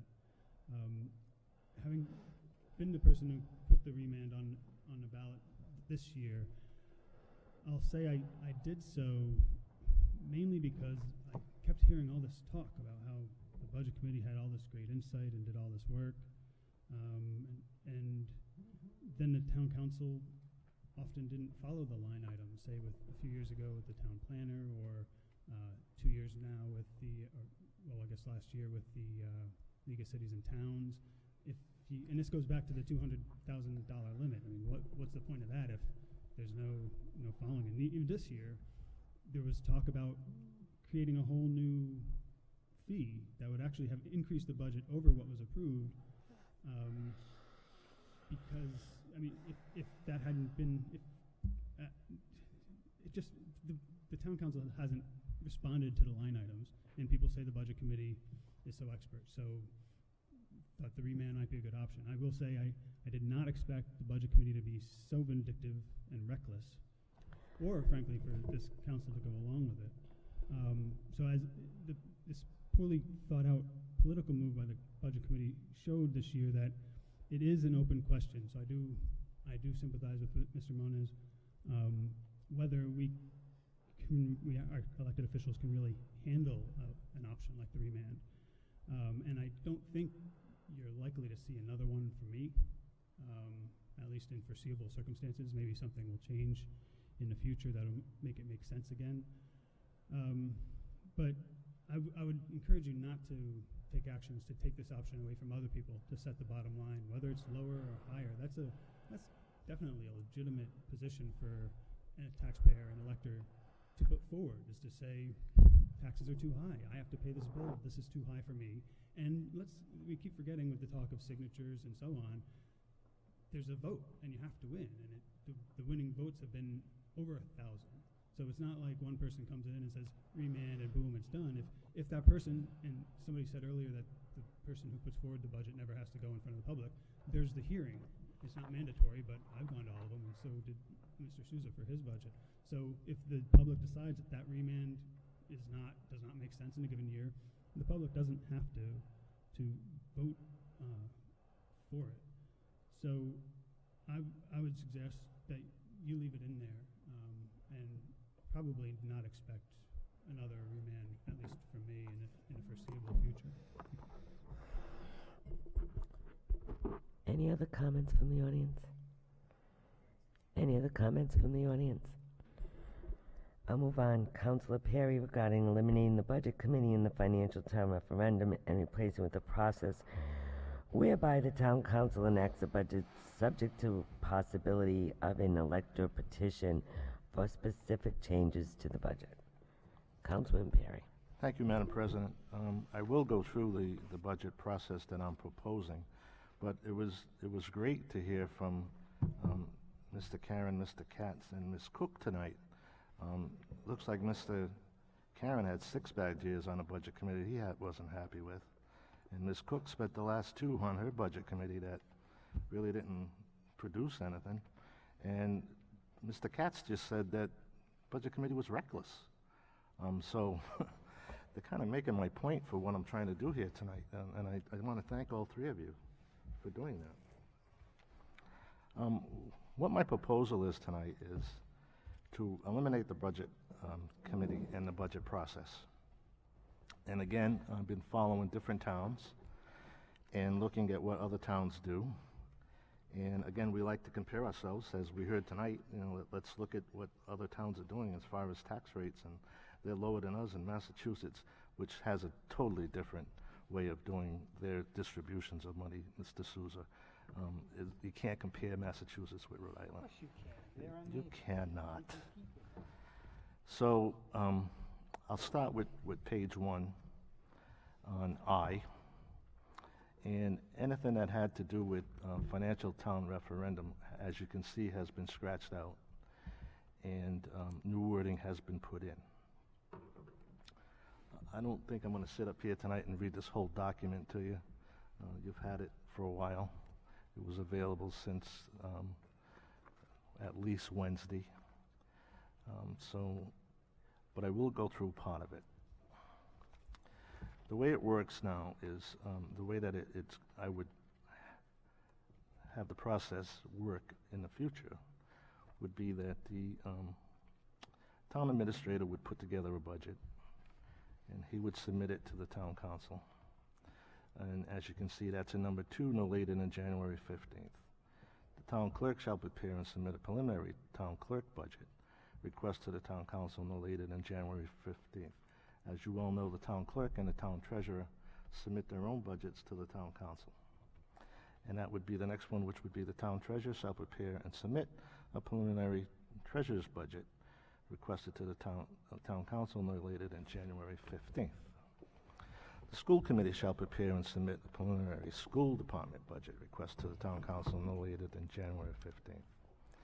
In section 302, the budget approval, and this is how it would work, upon holding an initial budget workshop and the receipt of the preliminary budget request outlined in section 301, the town council shall review all preliminary budget requests and within 30 days adopt a provisional budget. The council may only alter the total amount of the school department budget. A copy of the provisional budget shall be filed with the town clerk.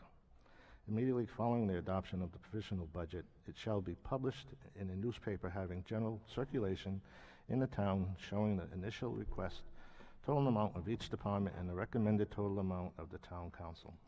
Within 30 days of the approved and publication of the provisional budget, public hearings shall take place. And this is where you have an opportunity, just like you used to go before the budget committee, you can come before the council.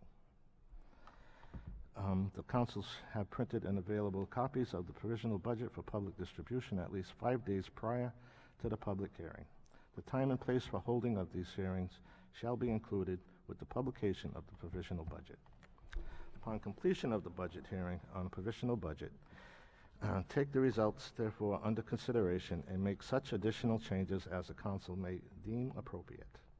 within 1 month following the completion of the public hearing on a provisional budget at a regular town council meeting in June, adopt the final town budget by resolution following one copy to the town clerk for public inspection, and as soon as possible, have the final budget department total amounts published in a newspaper having general circulation in the towns. And then you have the unreserved fund, which stays at the 3%. Go to page 3, and again, it just eliminates review by the budget committee and review and approve the budget submitted by the town administrator within 30 days. Page 4, again, just eliminates where it says, and within consistent imposed by the financial town referendum. Bottom of page 4, it has, again, the red that's been eliminated, related in 150 days prior to the financial town referendum. And then again, submit to the budget committee. Anything that had to do with the budget committee gets eliminated. Page 5 stays the same. Page 6, again, the Wastewater Management Commission, which I think we'll probably be eliminating tonight, won't even have to be there. And down the bottom of page 6, it says the budget committee shall consist of, that would all go away. We won't need the 11 members. And the bottom of page 7, town clerk shall, and again that gets eliminated, responsibility for receiving and making available dockets and all that other kind of stuff. Town council's responsibility. And on page 8, there are just 2 changes there. One is it eliminates the budget committee and puts in town council. And on the bottom of page 8, that eliminates financial town referendum and adds at a special or general election.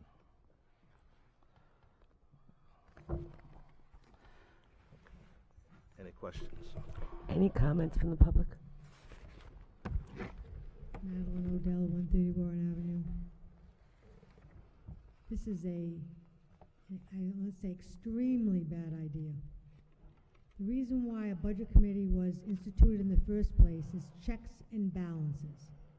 You need checks and balances. For the town council to do everything, I think is putting way too much on them. Now, for instance, in my 4 years on the budget committee, there was one instance when you people made a mistake of like $70,000 in the trash. There was another, what I thought was a big mistake, was when the library last year asked for $630,000, which was a 11% increase. All you took off was the $30,000 and left them with $600,000. We can't sustain that year after year, especially years with bonds and everything. So that was too much that you left there for them. And so I don't think that it's a good idea at all, for the town council to do everything and the budget. There's no checks and balances. The check you and need checks and balances. check and balances is you can come. I'm sorry. Who's speaking? I'd just like to respond to her. Are you done, Madeline? Well, I want to see if he has something to say. Okay, go ahead. I was just going to say that you can come before the town council just like you went before the budget committee. That's your check and balance. There's a big difference between 2 different sets of people, like you said, went over 7 weekends, and the budget committee that goes from January to April, as opposed to a couple of hours of a meeting. You can't compare that. So I think it's a very, very bad idea. I don't care what other towns do. In this particular town, I think it's a very, very bad idea. This will not be. That's just my opinion. Okay, and this will not be just a couple of hours, Madeline. When you're doing a budget, it takes time. Right, but you can't compare what the budget committee does, eliminate it completely, and it's all up to you people. You can't compare it. Thank you. Cook, 192 Hilton Street. First of all, when I was saying that the budget committee was a surprise at the end, actually your budget, we had brought some funds down, but it was 4%. Leaving you with all the power on your own budget with no one else to look at it, we were looking at the school budget and the town budget, and we are supposed to be looking to see if the expenses are going to can be supported by the taxpayer. So we have a different type of job to do. You really didn't do any cutting. We did most of the cutting, and the little that was done, it brought it down to 3.5, but yours was like 4% because the library wanted $627,000. Matt wanted it to be $600,000. It was 11% increase, and I went to that meeting, I think Saturday morning, and there was a few, hi, how you doing, and a couple of questions, and it came back at $600,000. You didn't cut anything. You added staff and more employees. It was a huge budget. It was a huge expense. I'm not for you having all that power. It needs to be checks and balances. Maggie is right. I think we need a 2% cap so that it gives us some guidance. But it's like, can we really afford 4% every year? I mean, it's just so not affordable. So I am not for this, and it's just a power grab. And you know it is, David. You don't want to have any dissent. Everything that you've put on the table is a power grab to take away from the people. And even if there's problems with the budget committee because maybe they don't understand what they're supposed to be doing, I don't know. But it was always, well, that's what the town council wanted. No, that is not what you're supposed to do on the budget committee. You're supposed to have a different job than the town council. We're looking at their budget, they do their budget, we look at that, and we look at the school budget. And then we decide if there's justification for the expenses.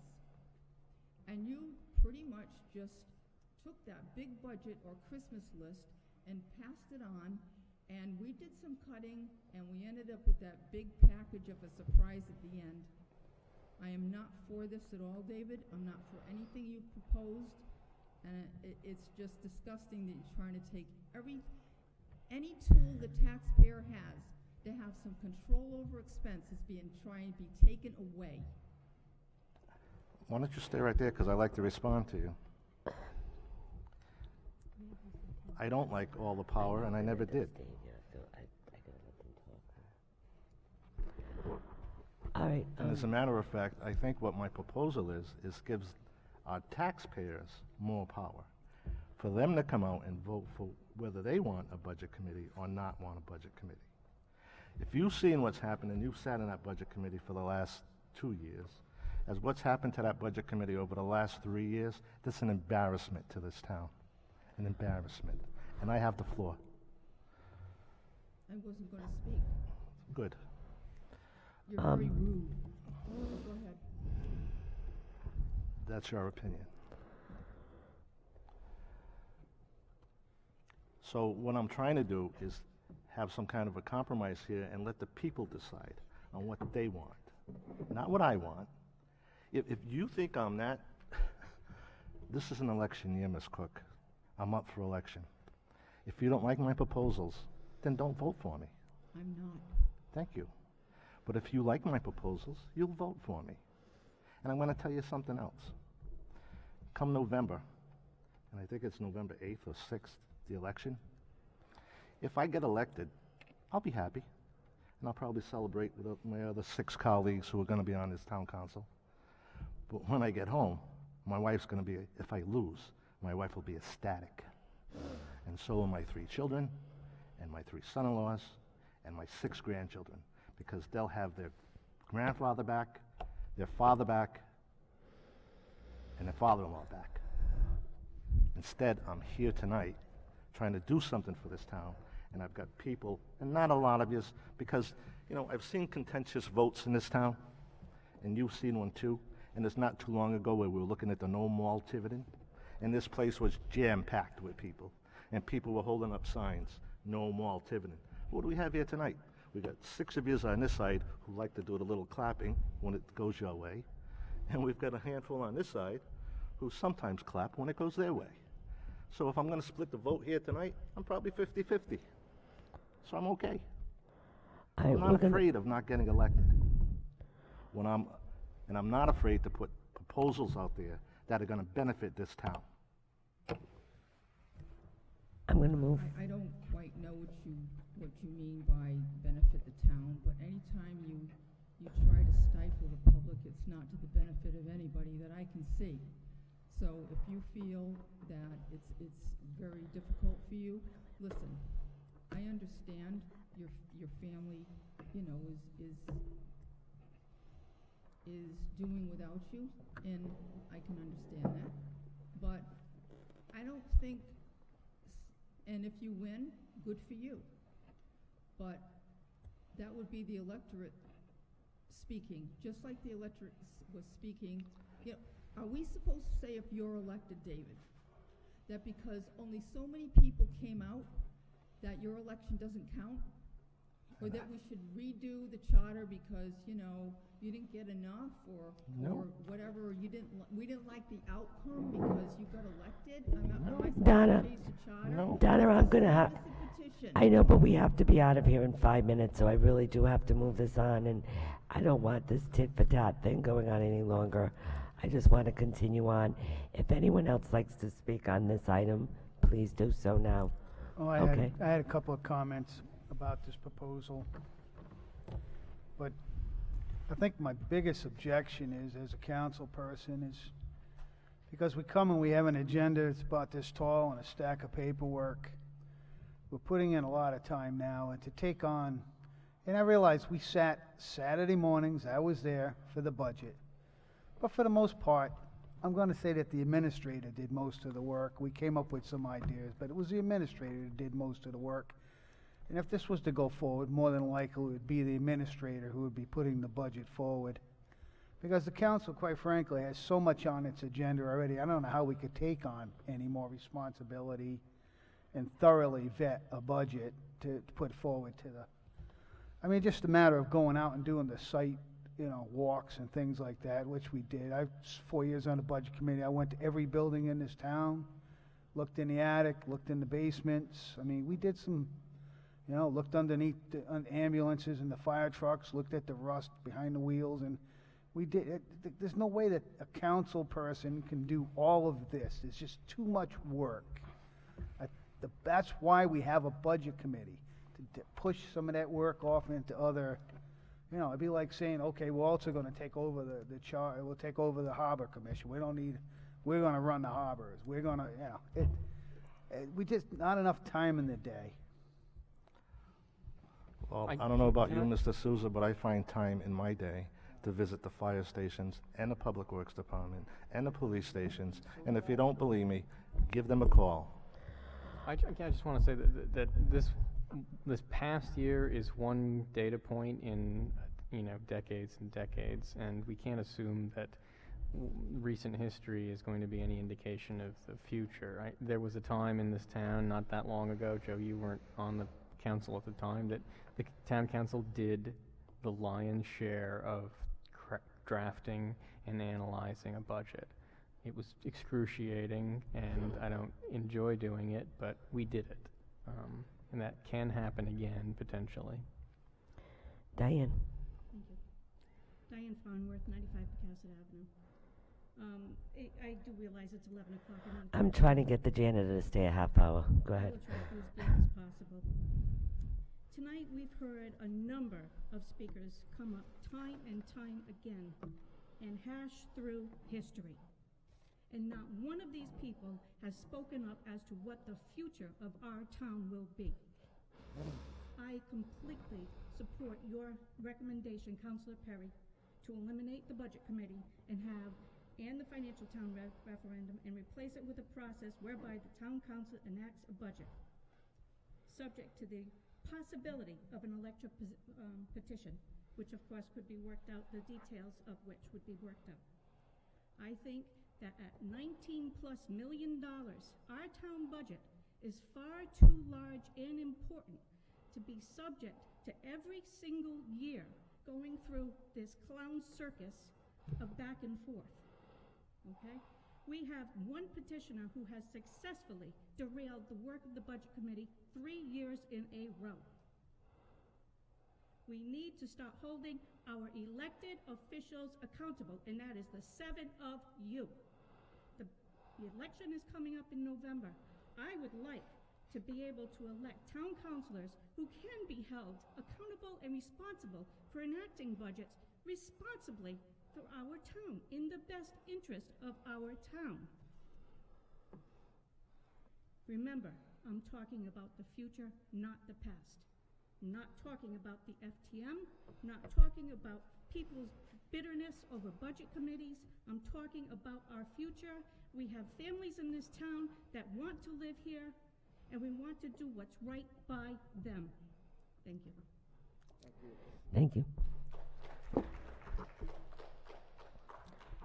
Anyone else from the audience?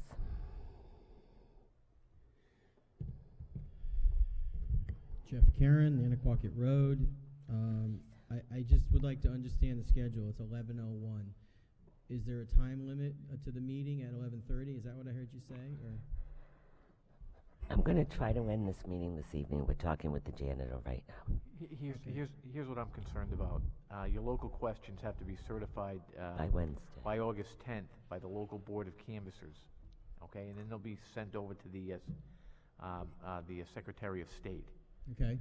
The board of canvassers has a meeting scheduled on Thursday to certify whatever questions are approved at tonight's meeting. Okay. That's your deadline. Okay. Well, my deadline wasn't so much that. It was just more mechanics. I didn't know, what was going to happen. I'm just asking that if you this meeting's going to end now, and be No, continued, it's not then ending now. I want you. I will wait till the continuation. It's not ending now, but I would like you to speak briefly, please. Thank you. We've already discussed this line item before with you a little bit, so. We did? Okay. Well, you So did comment on just, it. I have a couple of points. Mr. Perry, this is your proposal. Did you write this proposal? I had help from the solicitor. You had help from the solicitor. Okay. Actually, Jeff, I want to tell you where I got this proposal. This proposal came mostly from the Portsmouth Charter. Okay. And I find it very suspect that this proposal was proposed by you after the candidate declarations occurred, and at which time it became obvious that Mr. Katz, myself, Mr. Coulter, Ms. Hollenbach, Mr. Perkins, and of course Nancy Driggs and Donna Cook were already on the budget committee, that now this proposal appears to eliminate the budget committee when it looked like who was going to be running for the budget committee. That's just a point I want to make. I find that suspect.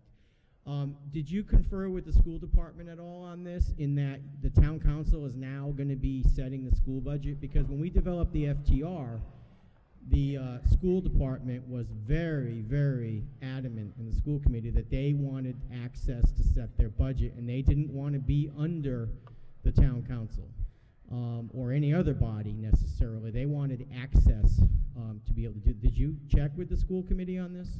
No, I did not. Okay. That could be an issue. If it was, I would have heard about it already. Okay. Okay. The last, I guess my last point on this, I mean, there's a lot of language. I'm not going to go into the minutia because I'm assuming you guys are going to do that. But the last thing is just really fundamental.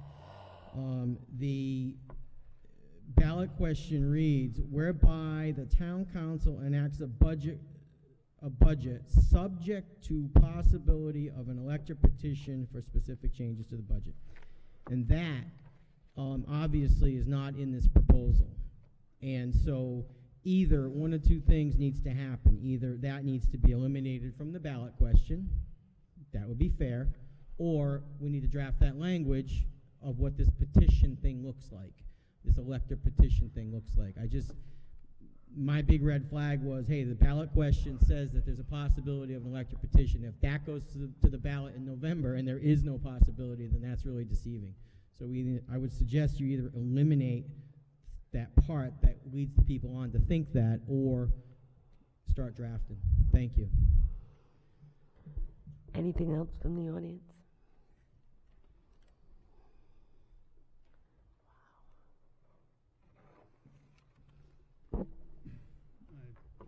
Justin Cascachel Road. The idea that the financial town referendum took months to develop and discuss and then put before the voters, and here we have this thrown together with some help from the solicitor and taking language from a different charter that who knows how the language necessarily interacts with the rest of our charter.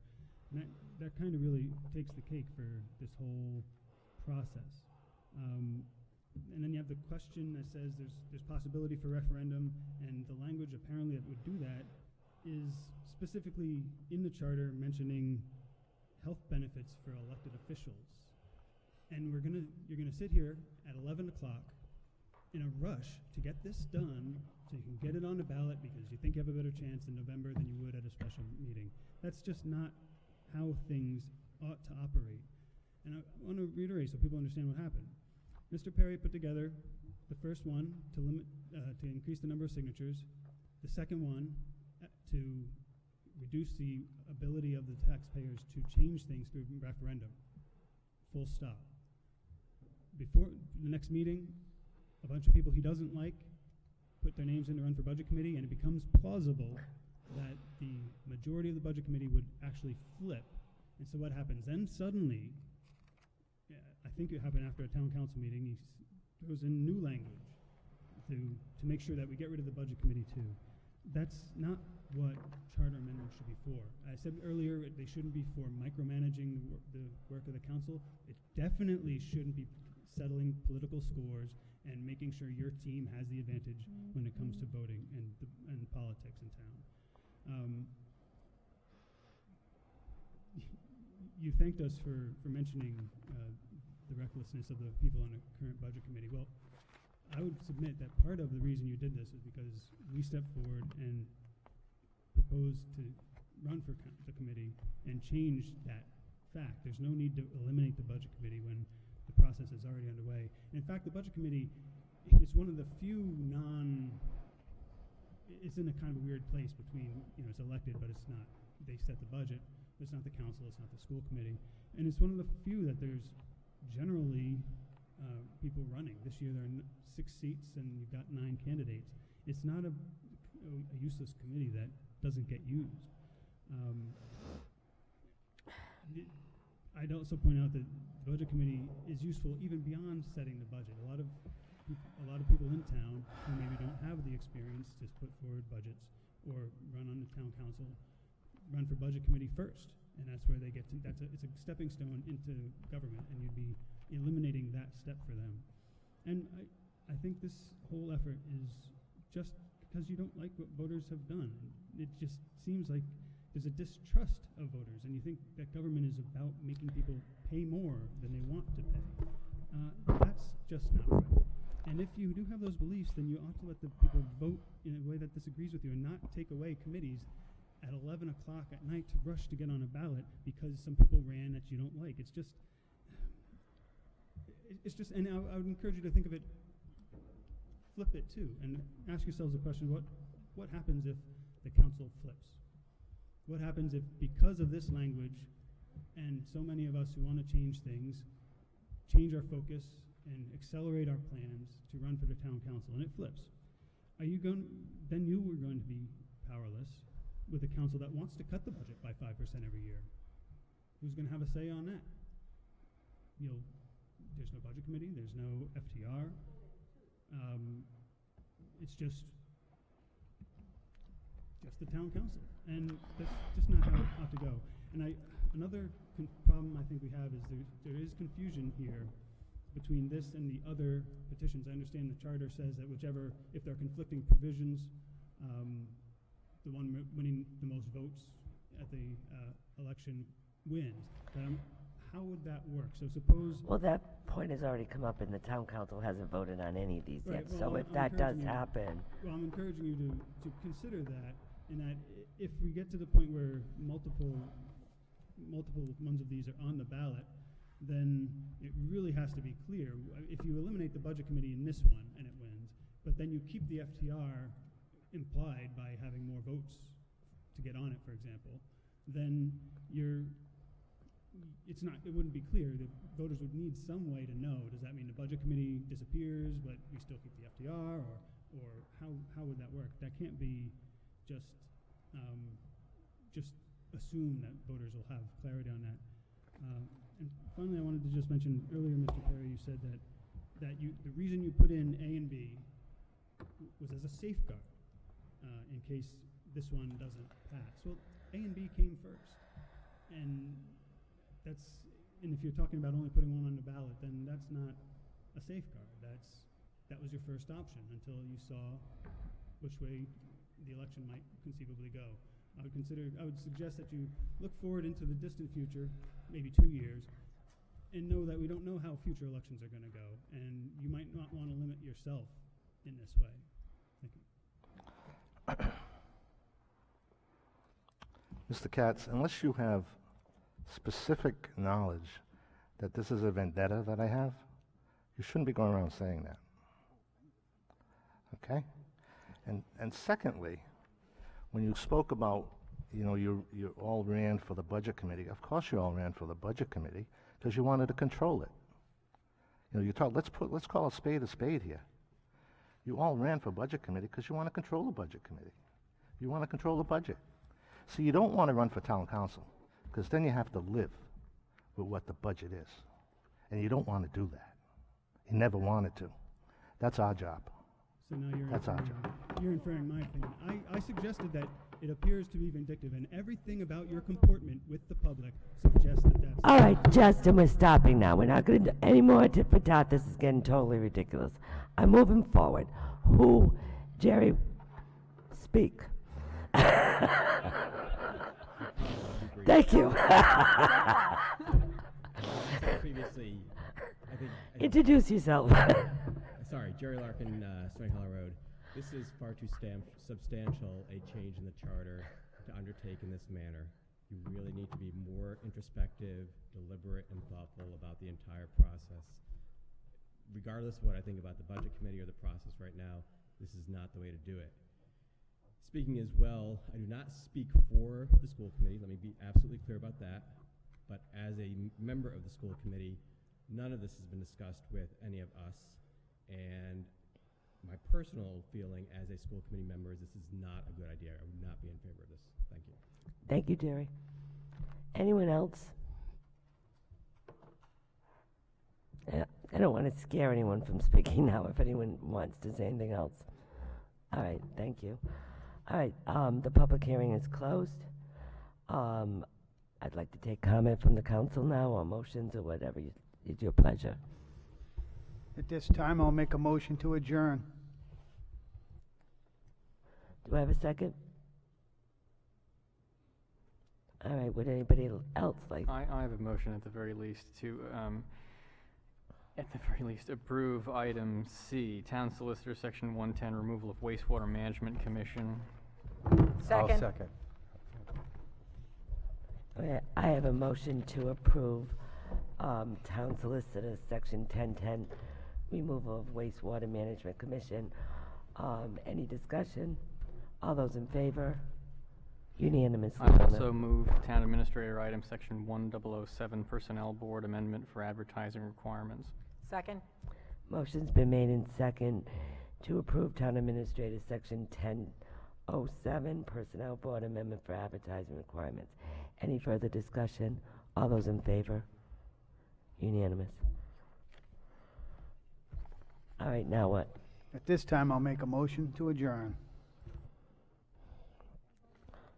Okay, any other motions or any further discussion from the council? We have to do something if we're not motioning to adjourn. Madam President, I really did listen to Mr. Larkin, and he really hit the nail on the head. I've listened all night, and there's a lot of information here that is very critical and can have a major impact on the town. And there are the unintended consequences, as Mr. Larkin mentioned, that we wouldn't even be able to go through and address. Certainly, I could speak a lot longer on this with the pages and pages of notes I've taken to capture everyone's opinion, but at this time I cannot support any of the proposed charter amendments that have anything to do with the FTR or the Budget Committee. And my only other comment is on Mrs. Odell's executive sessions at the end of the council meeting. I don't think that's the charter is the place for that. We do have the town council policy governance policy, and I think that it should be in that document, and that's the one that should be followed. That's how we agree to conduct our business, and that's where that should be and not in the charter. So that's my opinions on all these items. I'm not for any of them. For the budget or FTR, it should be, whether it's an ad hoc committee set up to review all this, get more people's opinions, and really get down to the I want to say this. I'm trying to take this as fact and take all the emotion out of it. And a lot of this is emotional.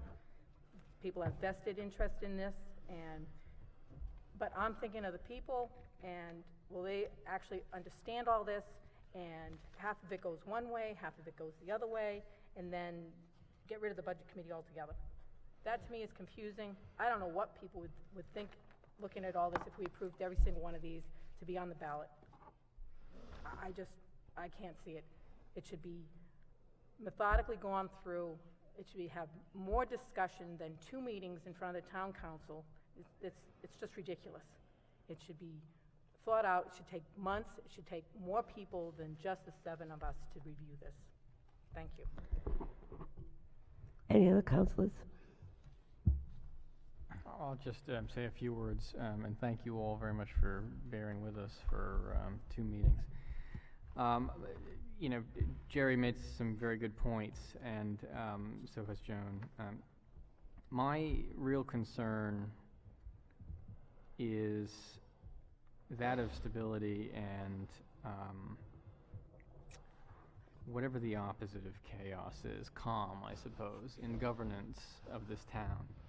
What I don't want, and I can't foresee what would happen or what will happen, but we all have agreed that a charter review commission is essential. We're we're derelict in our duties in commissioning that work to be done. If all of these, first of all, if all of them go on the ballot, it potentially could be chaos. And we would have to decipher which specific provisions contradicted other specific provisions, and is each question specifically contradict the other question. I don't even want to be around in that room when that's being discussed, because that just sounds like a headache, the likes that I am not interested in having. And also, in the event that a major or a substantive change to the charter is made in November, in a year from now, or a year and a half or 2 years, when a charter review commission is proposing their recommendations, what is the basis for that analysis? Do we, and then what happens 2 years after that? Do we have another massive substantive change to the charter that's done in a charter, in an amendment on a ballot? When does the governing structure become permanent for at least more than 1 year or 2 years, where we constantly put things to vote and change things here and there? I mean, that is not a solution to the major problem that is this charter needs to be updated, and it needs to be thought through in a way that is logical and productive. And I honestly can't figure out how to cut the baby in half here and maintain some sort of order. Do we just put I on and eliminate all the ones above, or do we put the ones above on and eliminate I? Because I think it is totally irresponsible for this town council to provide the voters of Tiverton with conflicting resolutions we're all in this room, and we were in this room last week, and some of us still don't understand the intricacies and what the consequences of these individual items are.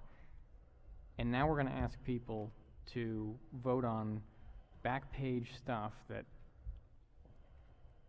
they're not here right now, and they weren't here on Monday, the majority of the people that are going to go into that voting booth and tick mark next to these things. I think it's just an irresponsible way to govern, to ask people to make a decision that, without giving them clear guidance and understanding of what's going on. And I think as soon as we can get a charter review commission together, the better.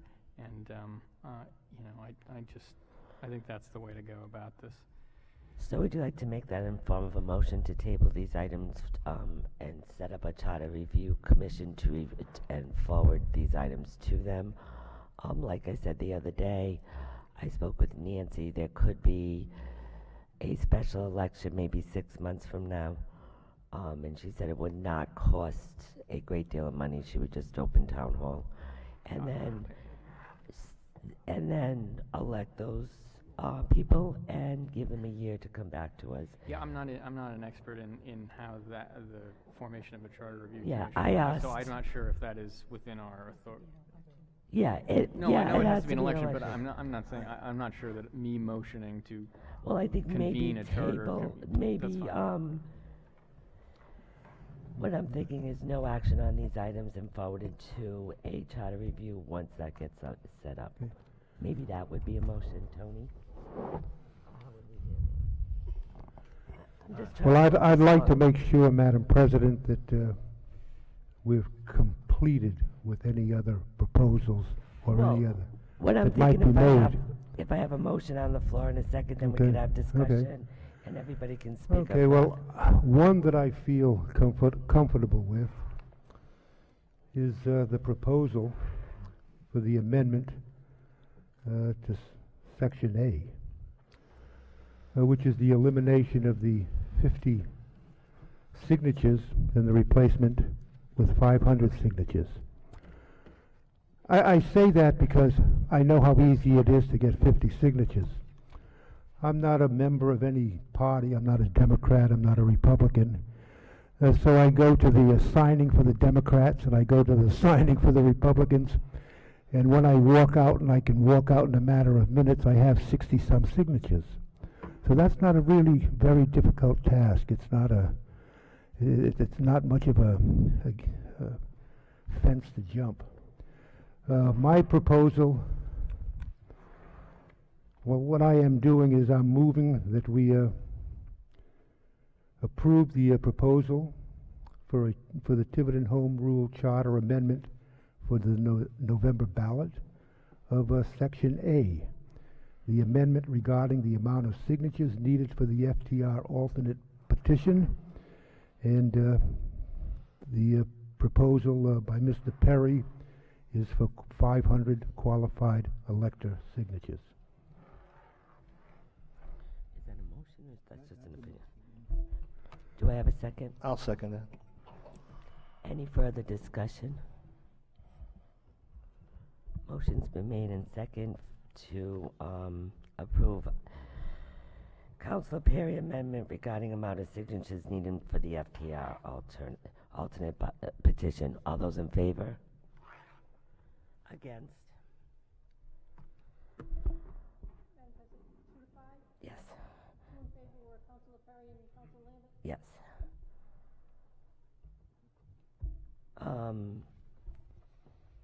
Any other discussion? Do you want to make? I make a motion to defer items A, B, E, F, H, and I for a period of time in order to set up an ad hoc committee or a charter review committee in the future. Second. Has to be one or the other. Do charter review. Charter review. I suggest we do charter review only because those people get elected by the people and the people decide who makes these decisions. That's just my opinion. All right, I amend it to just be a charter review commission, not an ad hoc committee. And I'll still second it. I have a motion and a second. Any further discussion? All those in favor? Opposed? Opposed? I'll simply abstain. Abstain. Again, I will motion to adjourn. Guess we're not doing anything with G. Motion been made and we did not make a decision on G though. I think we should send that one too. That would be to the Charter Review Commission, so that they could actually talk to Mr. Mona, see what he had in mind. And, oh, gee. I'm sorry, I have If the, I'll make that motion if the gentleman will withdraw his motion to adjourn.